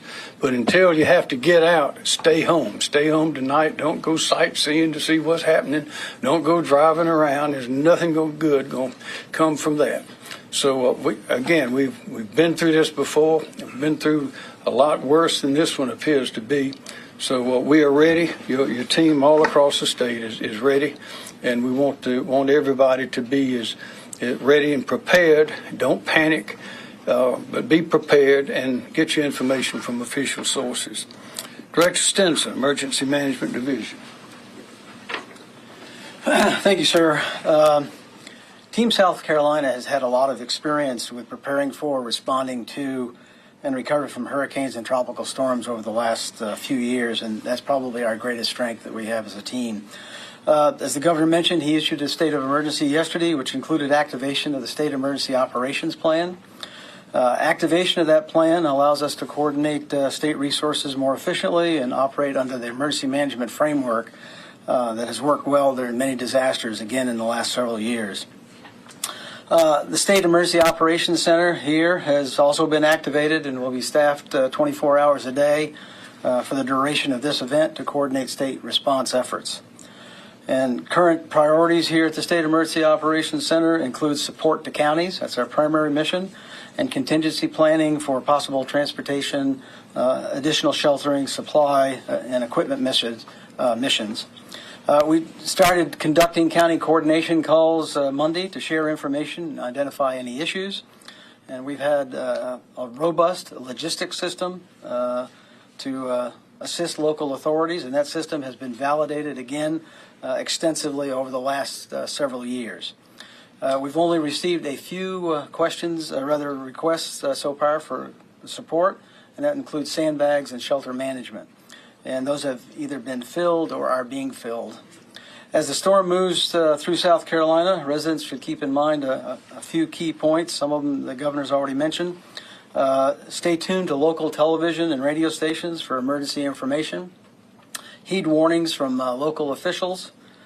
Stay inside well-constructed buildings away from windows and doors. And then do not walk or drive through moving water, and never drive around or move barricades blocking a street. Finally, a reminder is this is not just a coastal event, but much of South Carolina is going to be affected by the impacts of this hurricane over the next 24 to 48 hours. Thanks, sir. Okay. Thank you. Secretary Christy Hall, Department of Transportation. Thank you, Governor. The Department of Transportation, in cooperation with a lot of our local partners, have been conducting a lot of prep work over the last several days, cleaning of ditches, cleaning of pipes, just getting ready for the storm as it approaches the state. We've also surged additional resources into the projected areas of impact to be able to quickly respond and recover. That includes additional road crews to help clear any downed trees across the roadways, additional signal repair crews into the areas, SHIP, additional units to help motorists along our interstate routes to move through the area. We are ready to respond very quickly and produce a very effective recovery on the flip side. I would like to argue or emphasize the same points the governor mentioned as well, and that is if you don't need to be on the road, stay off of the highways.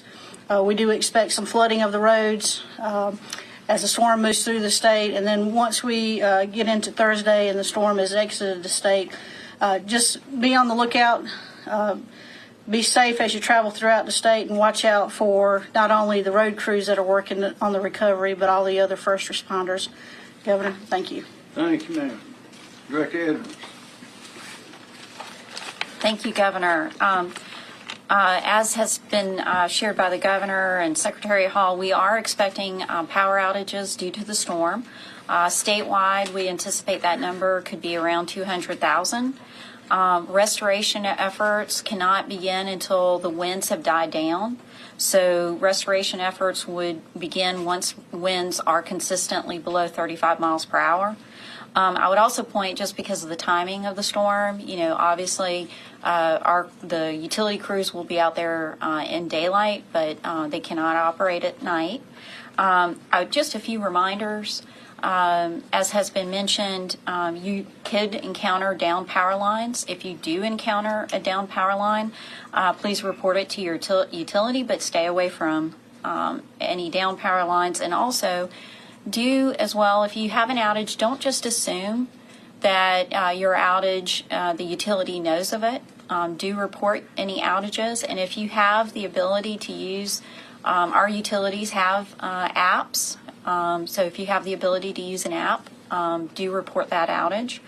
If you are a consumer that has medical needs and need consistent power, do locate to an area outside of the storm so that you can have consistent power service. And that concludes my comments. Thank you, ma'am. Director Leach. Thank you, Governor. Good afternoon. Our mass care team and county partners have been working closely with counties being affected. We are working to anticipate the needs for shelters for our populations displaced by this event. Currently, South Carolina has 1 open shelter in Charleston County, 2 in Williamsburg County, and 1 in Jasper County. Likely, there will be additional shelters opening over the next 24 hours, so please check. I want to interrupt that press conference because we have a new tornado warning now, which is in effect here for Bullock County, and we can go ahead and put the warnings on here. As it's right over the Brooklet area, and that's going to be this little storm over here. It's going to be a very fast-moving storm like the ones we were watching earlier this morning. There's a new tornado warning. It includes Brooklet right over, at least the north side of Statesboro, goes through 245. Time right now is 221. So let's go ahead and put the velocity on here. I want to show you inside the storm where we're looking at the winds, and we can go ahead and track out where the storm. It's moving out pretty quickly out to the northeast, and I think at least 20 miles per hour as it continues to work its way through that area. And we're putting the velocity on. So there's the couplet right there, which we continue to monitor right here. That is just north of Highway 80. So if you're watching over in the 5 Chop Road area, the Bragg-Chester Road region, this is where the circulation could potentially be producing a tornado right now. You need to be in your safe shelter, lowest level of your home, away from any windows, an interior room, an interior bathroom, or interior closet.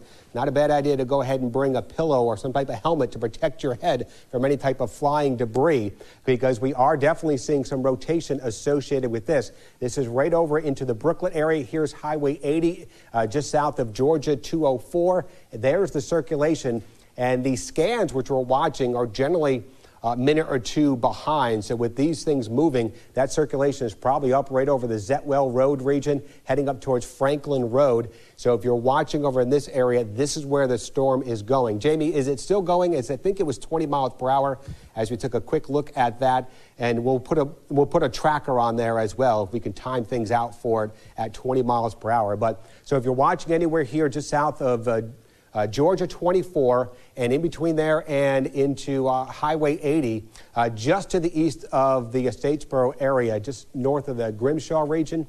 This is where we're seeing the circulation, which potentially could be producing that tornado. That's where the tornado warning in effect going through 245. So that's why we need to be in that safe shelter. So we're going to put a tracker on here for you, just to show you exactly where this storm is continuing to go. And it looks like it's going to be moving, hopefully, just to the west of Georgia Southern. It looks like north and east, I should say, of Georgia Southern, heading up towards the Cleto area at 244. That's the only town that's coming into it, but it's going to be crossing over 24. So if you're watching over in the Zetwell Road area, the Marvin Reed Road, this is heading into your direction with that center of circulation. And you can see out ahead of it, Airport, Boulevard, Mill Creek Road, Billy McKell Road. This is where you need to be in your safe shelter as that rotation is making its way through the Brooklyn area and then going to be moving up into that region, getting close to, it looks like, US 301 if it holds together. Normally this type of rotations are fairly quick, and any type of tornadic activity are usually on the weaker side, EF0s, EF1s. But certainly we treat this just like any tornadic threat that we have, because we're definitely seeing rotation in that right here as it's pathing now just north of the Prather Road area and north of the Stanford Drive. So it's going to continue to work quickly out to the northwest at about, I think it was at 20 miles per hour. Yes, and heading over towards Franklin Road along Georgia 24. So this is where you need to be in your safe shelter right now. We are tracking that tornado warning in effect for parts of Bullitt County. So Jamie's zooming out right now, and it's now kind of north of the Brooklyn area, it looks like. So I think Brooklyn and Leafield, you are in the clear right now, but it's just north of the Grimshaw area. In between 80 and 24 is where we're seeing that circulation. So anywhere to the north and west of that, this is where we need to be concerned. It looks like it's going to pass to the north of Georgia Southern. So if you're on the campus of Georgia Southern, you're going to be okay. But if you're on the bypass on the east side of that, over here, on the east side of Statesboro, heading over towards 24 or 80, this circulation could potentially be getting close to your area. So we're looking at the velocities right now. We got the warnings on there, and we're showing you where we are following this tornado warning. And this is the circulation which has prompted the warning. And that's a pretty good circulation right there. So we are definitely seeing some winds aloft. Whether this is making its way down to the ground or not remains to be seen.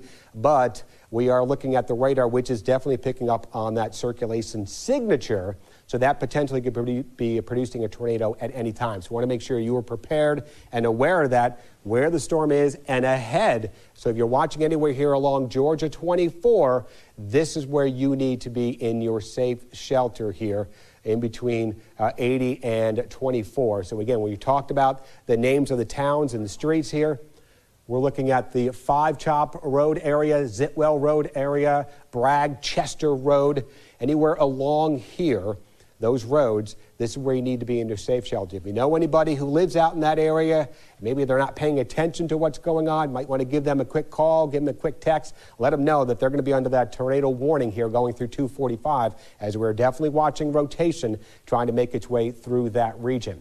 So right now it's not quite yet up to 24. It was a little bit further down to the south.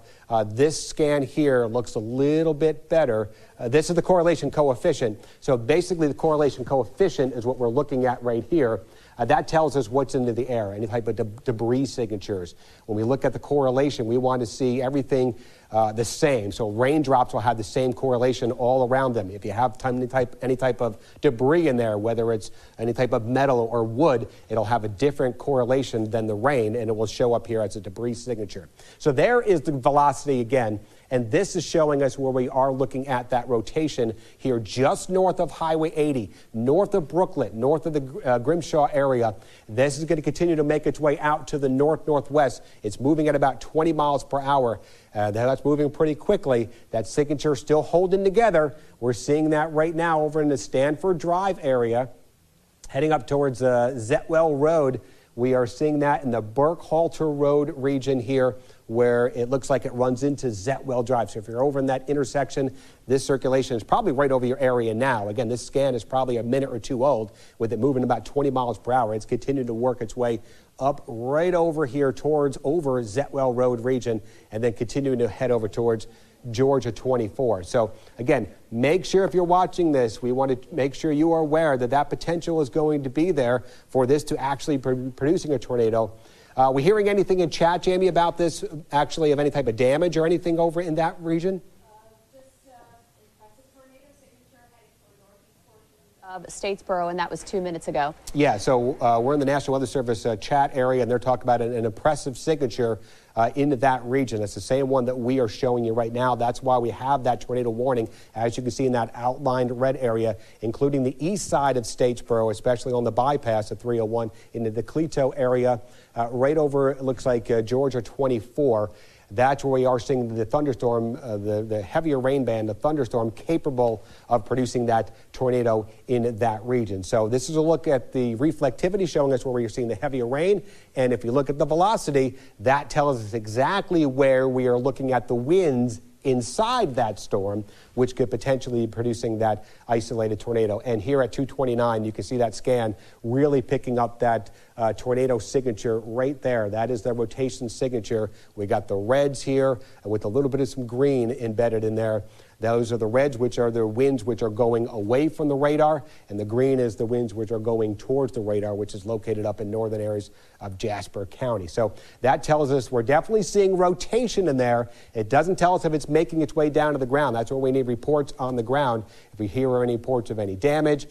We do look at the correlation coefficient as well. That's another tool that we have to see if there's any type of debris lofted up into the air.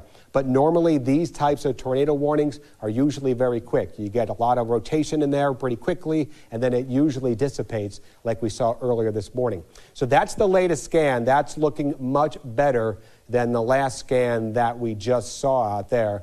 But we're still seeing some very strong winds embedded in here as it's crossing over the Jones Mill Road area, the Youngblood Road region.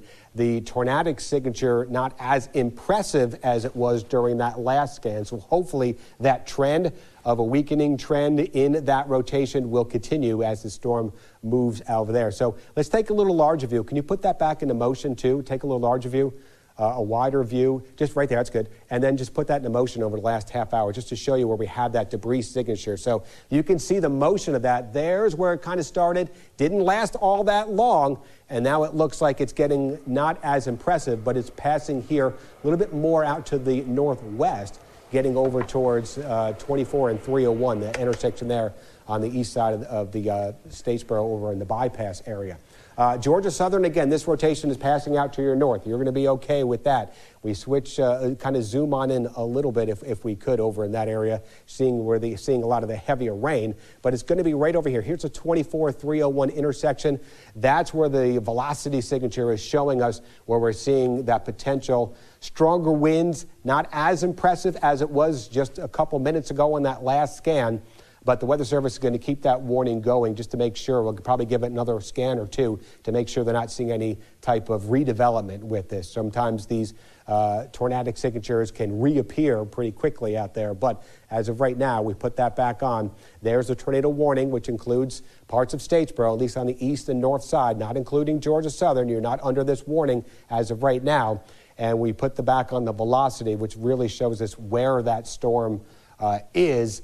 And that is the one which is now moving into the 301 area. And it's going to be somewhere in this general region right here.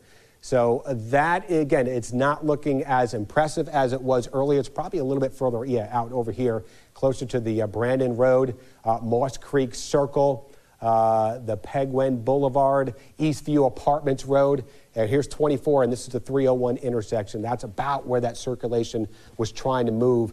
Again, not as impressive as it was just on the last couple of scans, but we still have that tornado warning going for that area. And again, a lot of this activity can happen very quickly. You want to make sure you have those alerts turned on. If you have the WTOC First Alert weather app, and those alerts are turned on, you're probably getting an alert on your phone right now, alerting you of that tornado warning for that area. And that does continue here for about the next 12 minutes or so. But we're looking at that storm a little bit weaker, it looks like, what we are seeing right now than when it was just a couple minutes ago. That's definitely some good news. So there's a look at the reflectivity, and that was the storm. You saw a lot more of the red in the reflectivity, much stronger rain embedded in that. But as far as the winds are concerned, the velocity shows us that we had a much better velocity signature with that. As it moved through that area. But as of right now, we're still seeing some stronger winds. But you saw that brief little couplet right there, couple of scans. Now it's just approaching 24, not as oppressive, but you're still going to get some very gustier winds associated with this. These rain bands tend to get up higher into the atmosphere. We have some of the stronger winds. Heavier rain can really just tap into that moisture and bring those stronger winds down to the ground. So you're going to get some stronger winds. At times you can get a little bit of some circulation, as this is really associated with Hurricane Idalia. There's a rotation embedded in that entire system. So that's what we're seeing in here. A lot of times you can get that rotation with these heavier rain bands and thunderstorms trying to make their way through the area. So Bullitt County, the National Weather Service says, you know, they're saying the same thing we are. The storm is definitely weakened. That could have produced that tornado. But the National Weather Service is just not ready yet to cancel it, given the fact that the storms have been cycling. Yeah, so what the cycling means, again, so when they had that rotation in there, we saw that just about 3-4 minutes ago. Sometimes they can weaken, but then re-intensify and create another area of rotation. So they're going to keep this warning going through about 2:45. But as of right now, again, it looks much weaker, not seeing much impressive rotation embedded in here. So that's definitely some good news. But we're still going to get some of the gustier winds associated with that.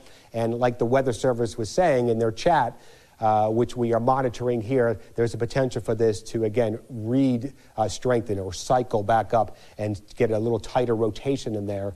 But as of right now, we're not seeing that, it looks like, moving through the Statesboro area. But still getting some heavier rain. You can see that right now moving through the bypass, especially where we have some of the oranges and reds just east of the Statesboro area over 301, it looks like, and continue to make its way pretty quickly out to the northwest. And that's what we continue to monitor. So if you're just joining us, we still have that tornado warning, which is in effect for parts of Bullitt County, and that does go through the 2:45 time frame.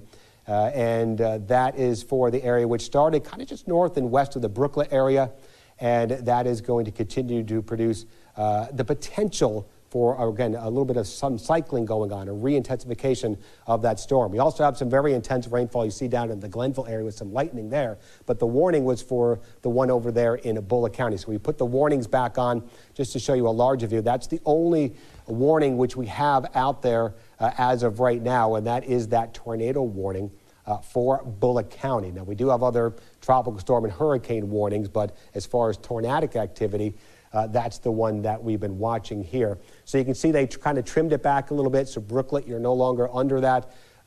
Into the Grimshaw area, you're out of it as well. It's into the Cleto area, Aikens Mill, and Statesboro, again, out ahead of where we could potentially see this rotation cycle up again. But as of right now, we'll put the velocity back on here. That's a look at the warning, zooming on in, putting the velocity, see if we see any type of that trying to develop again. We'll move it down just a little bit because I think the center was probably somewhere, yeah, right in this general area here. And you can see that along 205, or 25, I should say, heading right through Statesboro, where it meets Highway 80 here. We're seeing some of the stronger, gustier winds where you have that darker red, but we're not seeing much in the way of any rotation the way it looks like right now. So that's definitely some good news. But this is the potential we've been talking about. When you have these tropical systems, you can easily get a very fast spin up, which can produce an isolated tornado. So we have to just be prepared for that potential. That's going to keep continuing as we go throughout the rest of the evening hours. Let's go back and take a larger view of what we have going on across the area, just to show us of what we could potentially see across the region. To put the radar back on and put that back and zoom out just a little bit. We put this in motion. We can see that there's a lot of rotation. Zoom out just a little bit more. I want to show a little bit more of a larger view just to show us what we have. The center of the storm, the circulation of the storm, is going to be now moving here just kind of close to the Alma area, almost getting into southern areas of Appling County. So that's that counterclockwise circulation, which is bringing in some of this moisture here from the Atlantic, kind of wrapping it around in that counterclockwise motion. And anytime you have that twisting motion, as you go in with height, you can get a little bit of rotation embedded in there. So that's why we do keep that tornado threat going. We have some very heavy winds here, along with some very heavy rainfall as well, heading right over Glenville. A little bit of lightning associated with that area, but we don't have any warnings associated with that. But that's producing some very gusty winds associated with that rainfall. The tornado warning was for the Statesboro area. We'll put a larger view just to show you that that is still in effect. the National Weather Service out of Charleston, again, they're going to hold on to that warning, it looks like, going through that 2:45 time frame. The circulation embedded in there has weakened, so right now we're not seeing any type of tornadic signature. But in the chat with the National Weather Service, they are holding on because they are thinking there's a potential for that circulation, which prompted the warning earlier, to potentially redevelop back into something. So we're putting the velocity back on in here, and we're not seeing much in the way of any type of circulation, which is good news, but we are getting some of the gustier winds moving through that area. So this is looking still a little bit better across the region. Still easily 30+ mile per hour winds could be associated with some of that rain making its way through Statesboro, heading up towards Hope You Like It, just south of the Cleto area. So that's looking better across the region. Just for fun, can we just go ahead and zoom this down? Keep it in the velocity mode. I want to see what the winds look like with that heavier rain band down in the Glenville area, just to see what's going on with that, because it's looking a little bit better over there in the Statesboro region. So heading down into the Glenville area, still getting a lot of the green. The green, again, is winds are going towards the radar, located up. You can see that the little scan there, the sweep. It's coming out of northern areas of Jasper County, and that's the wind going towards the radar. The red, which is going away from the radar, but we don't have any tight circulation out there, which is going to be worrisome for any type of tornadic activity. But it's certainly going to produce some very gusty winds, along with the very heavy rainfall moving through parts of Tattnall County right now. And that'll be what we continue to see as this storm continues to get closer to our area. It's just now getting into some of our southern, southwestern regions, and that's where the strongest winds are going to be, closer to that center. So a lot of our inland areas are going to see the strongest winds, and I think we're going to see more of the heaviest rainfall. If you put that back on the reflectivity, that'll show us where the heaviest rainfall has been occurring. It's basically been for a lot of the inland areas. That's the steadiest rain, where we have the yellows, oranges, and reds. It's more scattered in nature here along the coastal regions, and definitely going to see a lot more of the heavier rain making its way through a lot of the inland areas. So they got a new warning out there, Jamie? What's scrolling on there? So we got saying a tornado warning. It's not new. It's not new? Okay. It expired it. They are expiring the tornado warning. Again, we were watching that. We had that rotation in there about 5 to 8 minutes ago. It looked much better. The National Weather Service said they were going to hold on to that just till 2:45. They've now looked at it and says, yeah, they're going to go ahead and expire it. Sometimes it takes a minute or two for it to clear our system, but we're watching the chat on there, on the National Weather Service chat, and they say they are not seeing any circulation at this time. They were going to allow that warning to expire. So that's definitely some good news, but just make sure you got those alerts turned on, because we can easily see any type of these rain bands produce another quick little spin up, and we're definitely going to be here throughout the afternoon to make sure, if we do have any, we'll get that information to you as quickly as possible. All right, thank you, Dave. I think that really shows how quickly things can change and how important it is to make sure that you're staying updated and paying attention to weather locally for your specific city, even your specific street right there. Yeah, having those alerts turned on. We talk about the WTOC First Alert Weather app and being able to put it in your specific location. Right. It can save a life. You know, our meteorologists are working tirelessly. They're going to get up there anytime those warning chances increase, like we just saw there. So nice to see things wind down, but a good reminder, like you said, Haley, these things, they can pop up and they may continue to pop up, so you have to be prepared. Absolutely. Now, our First Alert Weather team stays with you throughout the duration of a warning, just like you just saw, but we do want to take a live look now from our Georgia Southern Statesboro Skycam. As you can see, it's looking pretty dark out there. That's quite a change from what we've seen even just earlier, Sam, when you and I got behind the desk around noon. You could still see a little bit of sunshine peeking through there, but now that is not the case. You can see that rain starting to really litter the lens there a little bit. It's definitely some consistent rainfall happening in Statesboro right now. Yeah, you know, and where Dave was pointing out, he said that on the campus there looked to be fine, is where they were watching for that tornadic event, was just off of campus, kind of on the other side there of the road. And so, and that's the difference when you're talking about these pop-up tornadoes, right? As our meteorologists say, they can just pop up in a neighborhood, in a spot, and they can come up real quick and get out real quick. So that's why it's so important to stay locked in. Even when you say we started out and it was clear, didn't look too bad in Statesboro, and in just a matter of hours, and we checked in with Dal, right along 80, not too far from here, and you can see how quickly things can change and develop, and will probably continue.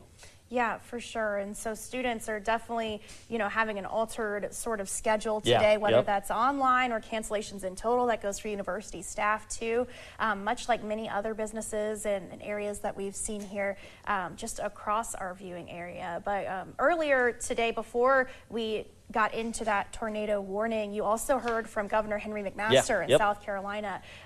He gave his update earlier today just about what they're expecting and what they're anticipating in South Carolina. And it's a lot of the same messaging. It's, make sure you're staying inside.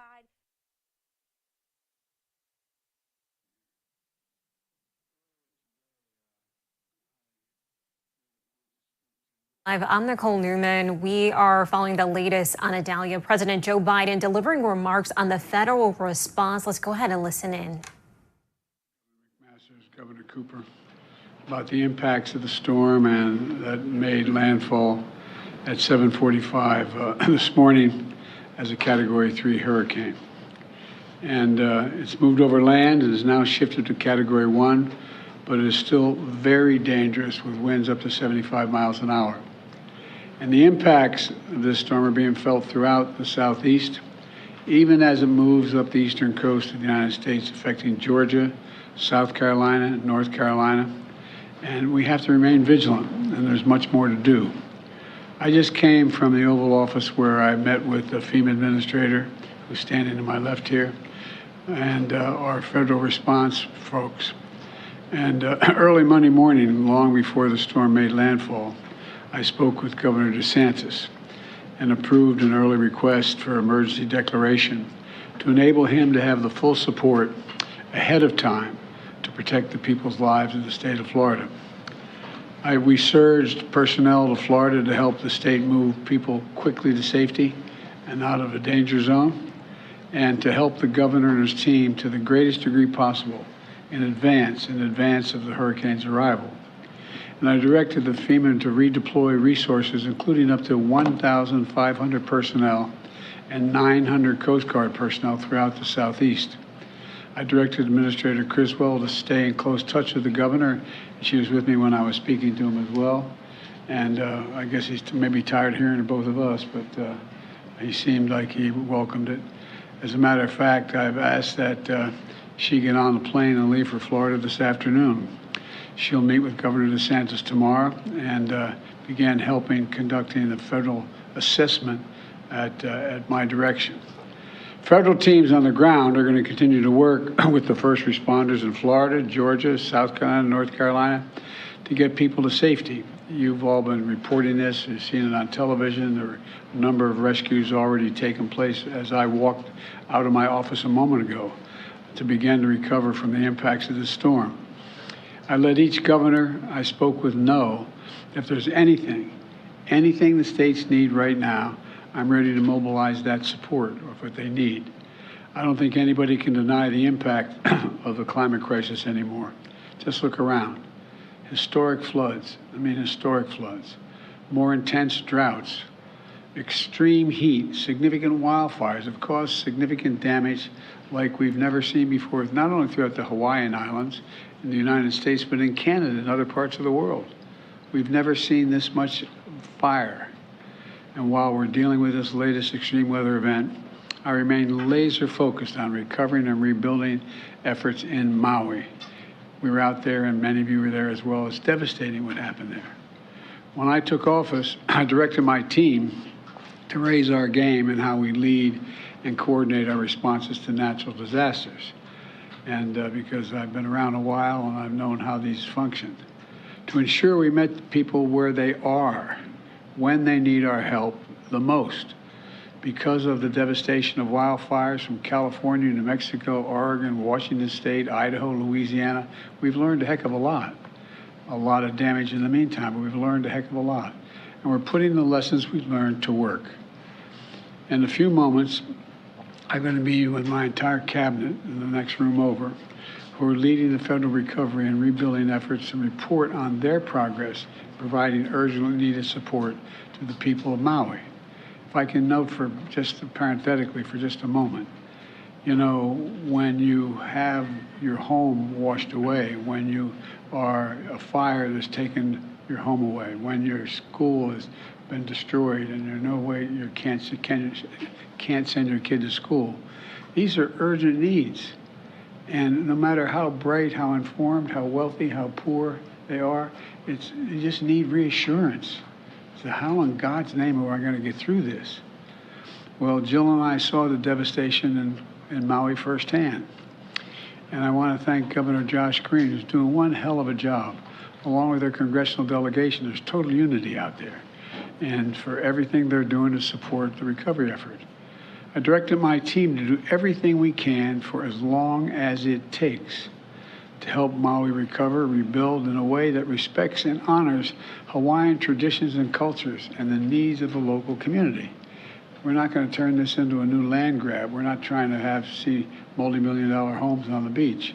We want to restore that part of the island like it was before, only better. To that end, when I was on the island last week, I appointed Bob Fenton, one of the nation's leading emergency managers, and I mean that's not hyperbole, who's been on the ground in Hawaii since before the fires erupted as our chief federal response coordinator to lead our long-term recovery on Maui. I've charged him with making sure the community has everything the federal government can offer to heal and build back better as fast as possible. You know, he'll be giving me a report virtually on Maui when I walk out of this room and go to the cabinet room of our meeting in just a few minutes. And as an example of our commitment, we're not only building back, but we're going to build back stronger and more resilient future, which means we need to be ready to withstand any challenge coming our way in rebuilding the way that Maui wants to rebuild, the nature of the rebuilding. Today, I'm announcing that $95 million from the bipartisan infrastructure law is on the way to Hawaii to harden the ground power, harden the grid we talk about. I know when we start talking about the grid, the average American out there thinks, what are we talking about? Well, the ability to transmit electricity. Well, let me tell you what it means. It means investments to make sure electricity can continue to reach homes, hospitals, water stations, even during intense storms and extreme weather. Funding will be used for stronger and better poles holding up the wires that transmit the electricity. It'll mean stronger material. It'll mean burying these lines that transmit the electricity underground. It's more expensive to do that, but where possible, we should put them underground. They're safest. It means clearing trees and brush around these wires. It's like the kindling that exists out there. That's what it ends up being when one of those wires come down. And this funding is going to pay for installing technology like smart meters that can tell you where the problem actually is when the line goes down. That's part of the problem. A lot of these in other, not Maui's not that big, but in parts of California, Oregon, and all these places where these fires were, where did the wire go down? We're going to be installing meters that let the person sitting back in the headquarters know, whoa, it went down at such and such a coordinates, such and such a pole. To enable emergency responders to more quickly identify which lines are damaged or down, so repairs can happen as quickly as possible and get the power back on and prevent damage from occurring. Anything else at our disposal. The Department of Energy, Secretary, we're going to be talking about this in a minute, accelerated the announcement of this funding to meet the moment. All this is going to help Maui and the entire state of Hawaii better withstand future disasters, because this is not going away. It's not like, well, these are the last disasters. We know this works, and I've watched some of you folks stand in front of me on television in dangerous circumstances reporting on this stuff. You know it. It's one thing to look at it on television and hear someone else reporting, but you're standing there and you're wondering, whoa, what's that behind me? It makes a difference, because we've done it before. Look, under the Obama-Biden administration, we invested hundreds of millions of dollars in the state of Florida, replacing wooden power poles and steel poles, and we buried these electric lines. Well, I wonder what would happen now if we hadn't done that. I'm not sure what, but the point is we did it. It helped them withstand and recover from disasters more quickly than they otherwise would have. So it works. It costs a lot of money, but it works, but it saves a lot of money long term. When Jill and I visited Maui last week, we saw firsthand the magnitude of the loss. Your lives have been dramatically changed. If anybody in Maui is listening, you've lost everything. I mean, they lost everything. And we're doing everything we can to move heaven and earth to help you recover, rebuild, and return to your lives. We've already have dedicated $24 million to removal of hazardous material left behind in the fire's wake. There's pollution that is in that material. A lot of that you just can't go in and take bulldozers and clear it all out. You got to take the bad stuff out. You got to take out the polluted, the dangerous stuff. And once we've done that, we'll be able to remove all the debris. But it's going to be frustrating as the devil for people. They say, why can't I go back? Storm's over. Why can't I go back and look and see if I can find that wedding ring, or why I can find that album? Can't find that thing that I've lost in the house. It's really tough. Really, really tough. I didn't know anything like that, but lightning struck my house. We had to be out of that house for about 7 months while it was repaired because so much damage was done to the house and half the house almost collapsed. You know, and you wonder what's going to happen. We've already dedicated $400 million to pay for the debris removal. Once we get the toxic stuff out, to take all the removal, and the federal government's going to pay for that. The state is not paying for that. And we're going to dedicate more if necessary. But I want to be clear with the people of Maui about what to expect.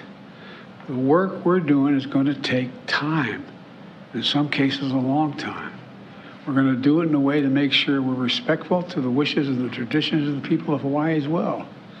The process of removing hazardous material and cleaning the environmental damage means folks can't get back in the area right away. The start of school has been disrupted. It's painful. I get it. But what can I tell you? The one thing I can tell you is that we're going to be with you every step of the way. We're not walking away. When Jill and I visited, we were struck by the absolute courage of the people there. People who lost loved ones, lost everything. People are just trying to find out whether the ones they lost, are they gone? Are they dead? Are they missing? Or are they just not accountable? Where are they? They've lost everything. Everywhere we turned, we saw and felt the aloha spirit. Neighbors helping neighbors. I mean, I know this sounds kind of corny, but it's true. It's true. Everybody's reaching out, trying to help the other guy. Turning pain into purpose and keeping the faith. I've directed my administration to continue working with urgency and focus to help the people of Maui on their journey of recovery and healing. And we're going to make sure you are healed and you're in better shape than before. I said when I was on the island last week, we're not leaving until the job's done. And we'll be there as long as it takes. I know there's a lot of questions you probably have. I'll take a few, but I have a cabinet meeting coming up right away. Yes. Mr. President, can you assure Americans that the federal government is going to have the emergency funding that they need to get through this hurricane season? The answer is, if I can't do that, I'm going to point out why. How can we not respond? My God, how can we not respond to these needs? And so I'm confident, even though there's a lot of talk from some of our friends up on the Hill about the cost, we got to do it. This is the United States of America. Yes.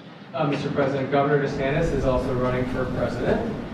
You are running for re-election. Do you sense any politics in your conversations with him about this issue? No, believe it or not, I know that sounds strange, especially how the nature of politics today. But you know, I was down there when the last major storm. I spent a lot of time with him, walking from village to from community to community, making sure he had what he needed to get it done. I think he trusts my judgment and my desire to help. And I trust him to be able to suggest that this is not about politics, it's about taking care of the people of the state. Mr. President, on the hurricane, in your conversations with the governors, is there anything that you've heard from them that gives you pause, things that you think need to be there that are not quite there yet? And secondly, are you making any contingency plans on your own schedule, either with this Labor Day, with your own personal travels, and also for your international travels that are coming up next week? But are you going to need to reshuffle things? Well, I may. I just don't know yet. And first of all, each of the governors governors seem to be focused. And I think what's changing, particularly the governors from North South Carolina as well as Georgia, is there wasn't an anticipation that it'd be moving up the coast. They were hopeful, and initially it looked like it was going to go further east and not affect them. So I think they're all in the process of rapidly focusing on what may happen, what may not happen, and what I hope the people of those states listen to is the warnings when they come from I mean, a lot of it, they may not see 130-mile-an-hour winds coming through, but guess what? You may also be on the shore in low-lying area and have a 8-foot surge of wind surge coming from off the ocean. But they've all been through it. The guy furthest north, Cooper, Governor Cooper, is really focused on it. I mean, they all are. I don't mean to pick, but I mean, he is the least likely to have the most impact occurring on his shores. But it's a lot of low-lying country. I was joking with him. I mean, my state is, when you have anything like a hurricane in my state, in Delaware and suburban and the eastern shore of Maryland, we're 3 feet above sea level, man. You worry about what those surges do. And that's the same thing still happening in Florida, because you're talking about the high tide, low tide, adding 3 feet, and so on. So I found them all to be laser focused on what their needs were, and I asked them, but I think they're reassured that we're going to be there for whatever they need, including search and rescue off the shore of the Coast Guard and Coast Guard helicopters and the like. Mr. President. Mr. President, I have a question for you about, we talked a lot about power lines and having stronger poles. I was curious, some power companies have talked about potentially shutting off power when there's sort of high wind incidences for vast parts of the country. And I'm wondering if you think this is sort of an appropriate response by power companies, or if you think that they should be working to sort of harden their infrastructure more than just ending power when there's a... I think both. Look, it's very expensive to secure these power lines. Both in terms of the actual structure. We look out there and you see these large towers carrying multiple wires, and the wires are like that thick, and they're carrying an awful lot of energy. And sometimes those entire towers come down. I am not expert enough to know when it's appropriate to shut down that line. And that's one of the reasons why I think having the technology to have these meters on each of these facilities tells you where the danger is. So I can picture, I'm getting beyond my expertise here, but. You're talking about huge numbers of Americans suddenly not having power because the company makes a determination that. Well, but by the way, we also know how many huge number of Americans have died, how many huge number of Americans have, for example, more forest has been burned to the ground since I've become, in the time I've been doing this, than the entire square miles of the state of Maryland. Imagine the entire state of Maryland burning to the ground. That's how much is already burned to the ground. So I think as we try to harden the capacity to transmit energy, it's not irrational to make a judgment that you may have to, in a certain circumstance, shut off the power. I just don't know enough to know the detail of how to do that. I mean, where that decision is made. That's why we're starting off. I was talking with Sherwood Randall, who handles this for me, about the need to put these meters along these so we know where the power is going down. You may be able to shut off parts. I just don't know enough to know that. Mr. President, are you concerned at all that a potential government shutdown would impact the recovery efforts? And what is your reaction to House Republicans who stated they're launching an investigation into the federal response in Maui? Well, I welcome a federal response in Maui. I think that they should go out and talk to every elected official, from the mayors to the governors to the United States senators to the congresspersons. I welcome, and once they go out and see it, then I'm sure they'll provide the money. Thank you all very much. Any concerns about your friend Mitch McConnell's health? By the way, I just heard, literally coming out, and Mitch is a friend, as you know, not a joke. We always, people don't believe that's the case, but we have disagreements politically, but he's a good friend, and so I'm going to try to get in touch with him later this afternoon. I don't know enough to know. Do you think he's Thank fit you. to serve and should run for re-election? President Joe Biden given an update on the federal response to Idalia. A warning from the president. The storm is still very dangerous despite weakening. Now, Idalia is impacting Florida, Georgia, and the Carolinas. And you heard the president say their federal emergency declaration was declared in Florida earlier this week to prepare. FEMA already has boots on the ground in the Sunshine State to help the state's team with their response efforts. Now, that includes a federal assessment that we heard President Biden say is expected to begin tomorrow. Now, earlier today, the White House sent out a release that says the president called all the governors, and you heard the president say that. He called Governor DeSantis of Florida, Governor Kemp of Georgia, Governor McMaster of South Carolina, and Governor Cooper of North Carolina, telling them all that each of their states have the full support of his administration. Now, prior to landfall, again, the president directed the federal government to pre-position personnel and resources, to immediately support the response and recovery efforts in all of those states.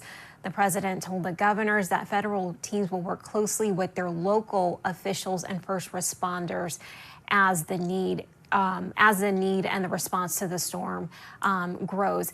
Now, the president says he doesn't want the people of Hawaii to think the administration has forgotten about them because this new emergency disaster is in front of us. Following this press conference, we saw him leave the podium. President Biden says he is going to meet with his cabinet members for an update on the response to Maui, directing his team to do all that it can for as long as it takes to restore that part of the island like it was before, in respect to Hawaii traditions. Now, Biden also announced $95 million from the bipartisan infrastructure law is on its way to Hawaii to strengthen the island's power grid. Now, you may remember it was widely reported and believed that downed power lines may have started those wildfires that destroyed the town of Lahaina. President Biden says it is important to meet the moment. Now, we do want to go back to talking about Idalia. LNL meteorologist Sandra Brogan is here. Sandra, what is the update? Well, per the latest advisory, it's still a Category 1 hurricane with maximum sustained winds of 75 miles per hour. To be back down to tropical storm, it will likely be back down to tropical storm. It has to drop to below 74 mile per hour. So once we see 73 and lower, it's going to be a tropical storm. However, still a Category 1 hurricane at this time, moving to the northeast, still at about 20 miles per hour. Forecast track still has it moving across the rest of Georgia as a Category 1 hurricane, making its way into southern South Carolina as we look ahead to this evening, likely to weaken to a tropical storm at that point, if not before so. And then eventually by early tomorrow morning, starting to work its way off the coastline of South Carolina and North Carolina and be out in the open waters by tomorrow afternoon. But still, it could bring some of that rain with that counterclockwise flow back over the Carolinas. So as we take a look at Futurecast, just kind of show you what that looks like. And this is just one particular model. Again, we are seeing overnight, this is timed out at 3 a.m. You can see quite a bit of rain still making its way across North Carolina. And again, it looks like the center, according to this model, is starting to work its way off of the South Carolina coastline.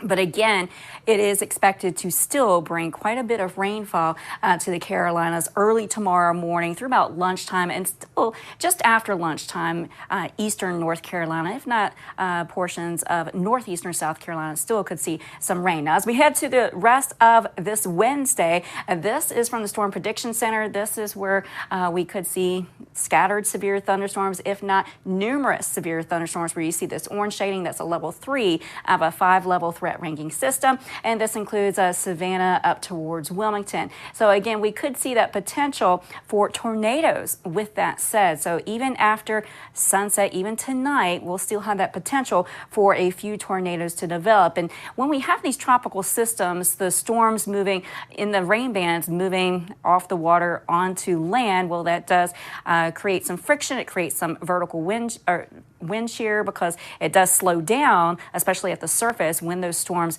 do make their way on land. So that's where we start to see these short-lived tornadoes quickly spin up. So here's a look at the radar. You can see, again, here is the center of circulation. It is continuing to bring a lot of rain to Georgia. And you can see those outer rain bands continuing to make their way into South Carolina as well. And we're still seeing the northern periphery of this storm starting to reach Raleigh at this time. And it made landfall earlier this morning as a Category 3 hurricane at about 7:45. And you can see the rain has tapered off quite a bit in the Big Bend area, but they have coastal surge or storm surge that they're dealing with. In fact, we were looking at some images earlier where the water is nearly to the rooftops of some houses. I believe that was in the Cedar Key area.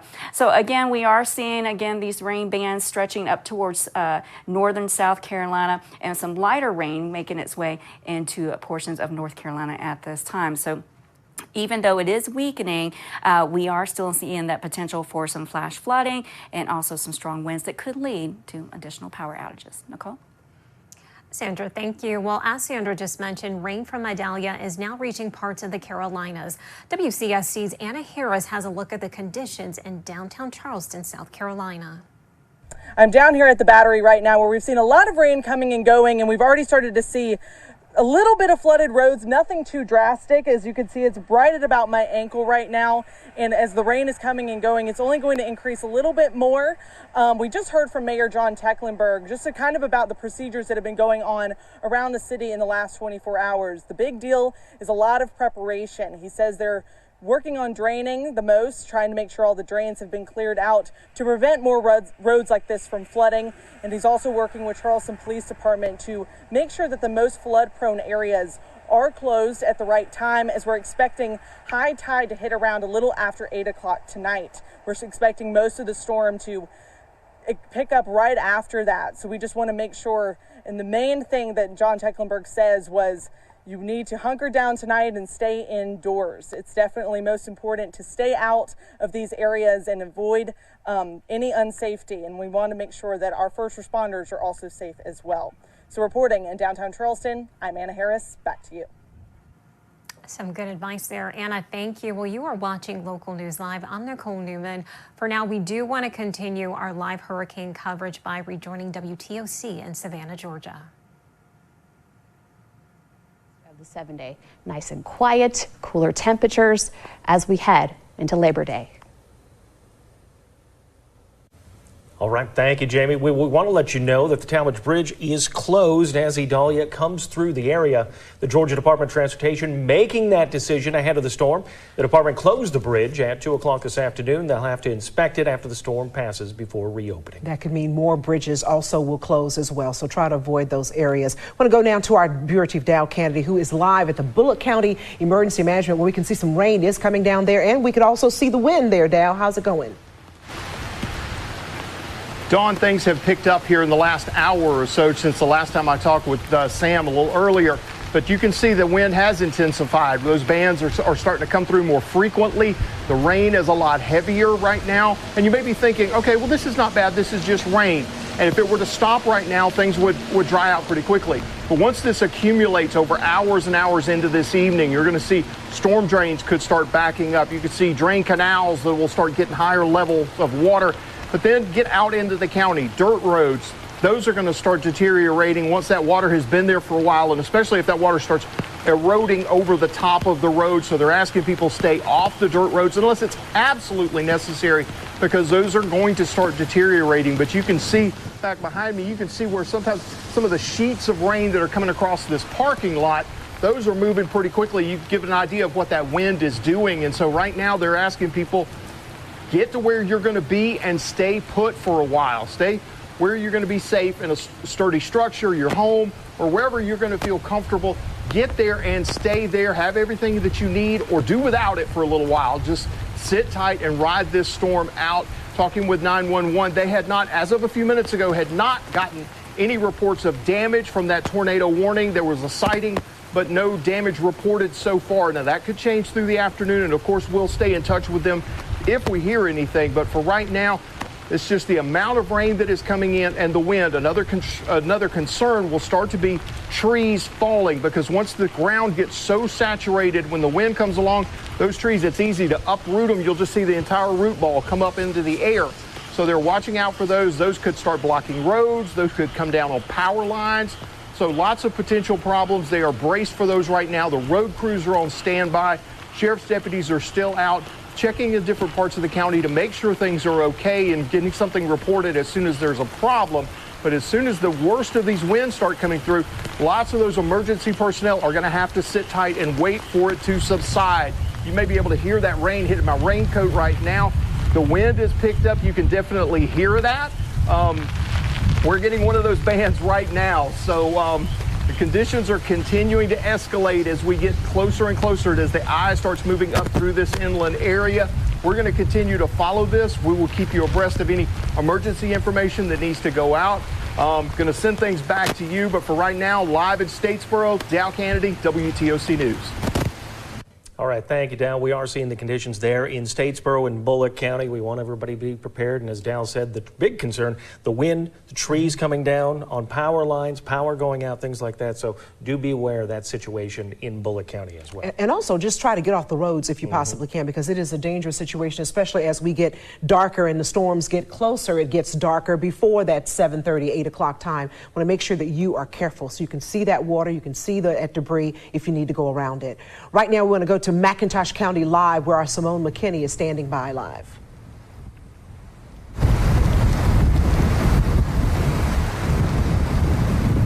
Yes, Dawn, and just like Dal said, the wind is a big story today, especially here in McIntosh County as well. So earlier today, on 11, we noticed the wind picking up, and now there's been on and off showers throughout the day. So when the wind picks up and you're standing outside and those showers come in, it just all happens to you at once. And at some points, if you don't have anything to hold on to, you feel like you're about to fall over. When you're driving, we've been driving through McIntosh County all day. You can feel it in the car. You can feel the car being pushed forward or rocking back and forth depending on where you're going. So it's definitely very important for people to be in a safe and sturdy place today as the storm moves through. That's exactly what Ty Popple with the Emergency Management Communication Center let us know today, that you want to be in a safe, sturdy place. There are no local shelters open here in McIntosh County, so you want to make sure that you're somewhere safe today. We've been here since 7 a.m. and just to give you an overlook of how the storm has impacted this area, when we first got here, it was very quiet. It was cloudy just as it is now, but there wasn't much rain. By 8 a.m.,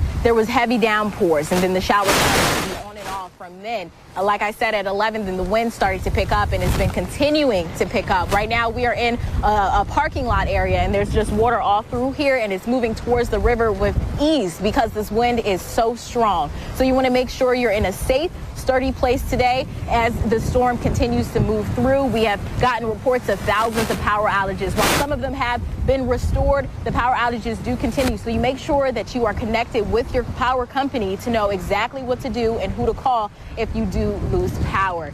Live in McIntosh County, Simone McKinney, WTOC News. Thanks a lot, Simone. As we can see, the winds really picking up out there. And of course, we are advising all of our people to be extra safe when it gets too rough to come inside. I know a lot of times when we have these hurricanes and things coming through, civilians, we'll call them, like to go out and imitate reporters. But just bear in mind, we're always in touch with emergency management, with police officers. So we're trying to keep our people safe. And speaking of being safe, somewhere you shouldn't go today, Tybee Island. That's where our Camille Syed is. Let's check in with her live, see what's happening there. We see some sandbags behind you at some of the businesses. Hey, Mike, Dawn, that's right. I'm right outside of the pier, right outside of the Parking Services Code Enforcement building. Take a look at the sandbags they have lined up here just in case of flooding that could happen later today. Also at the top of the building,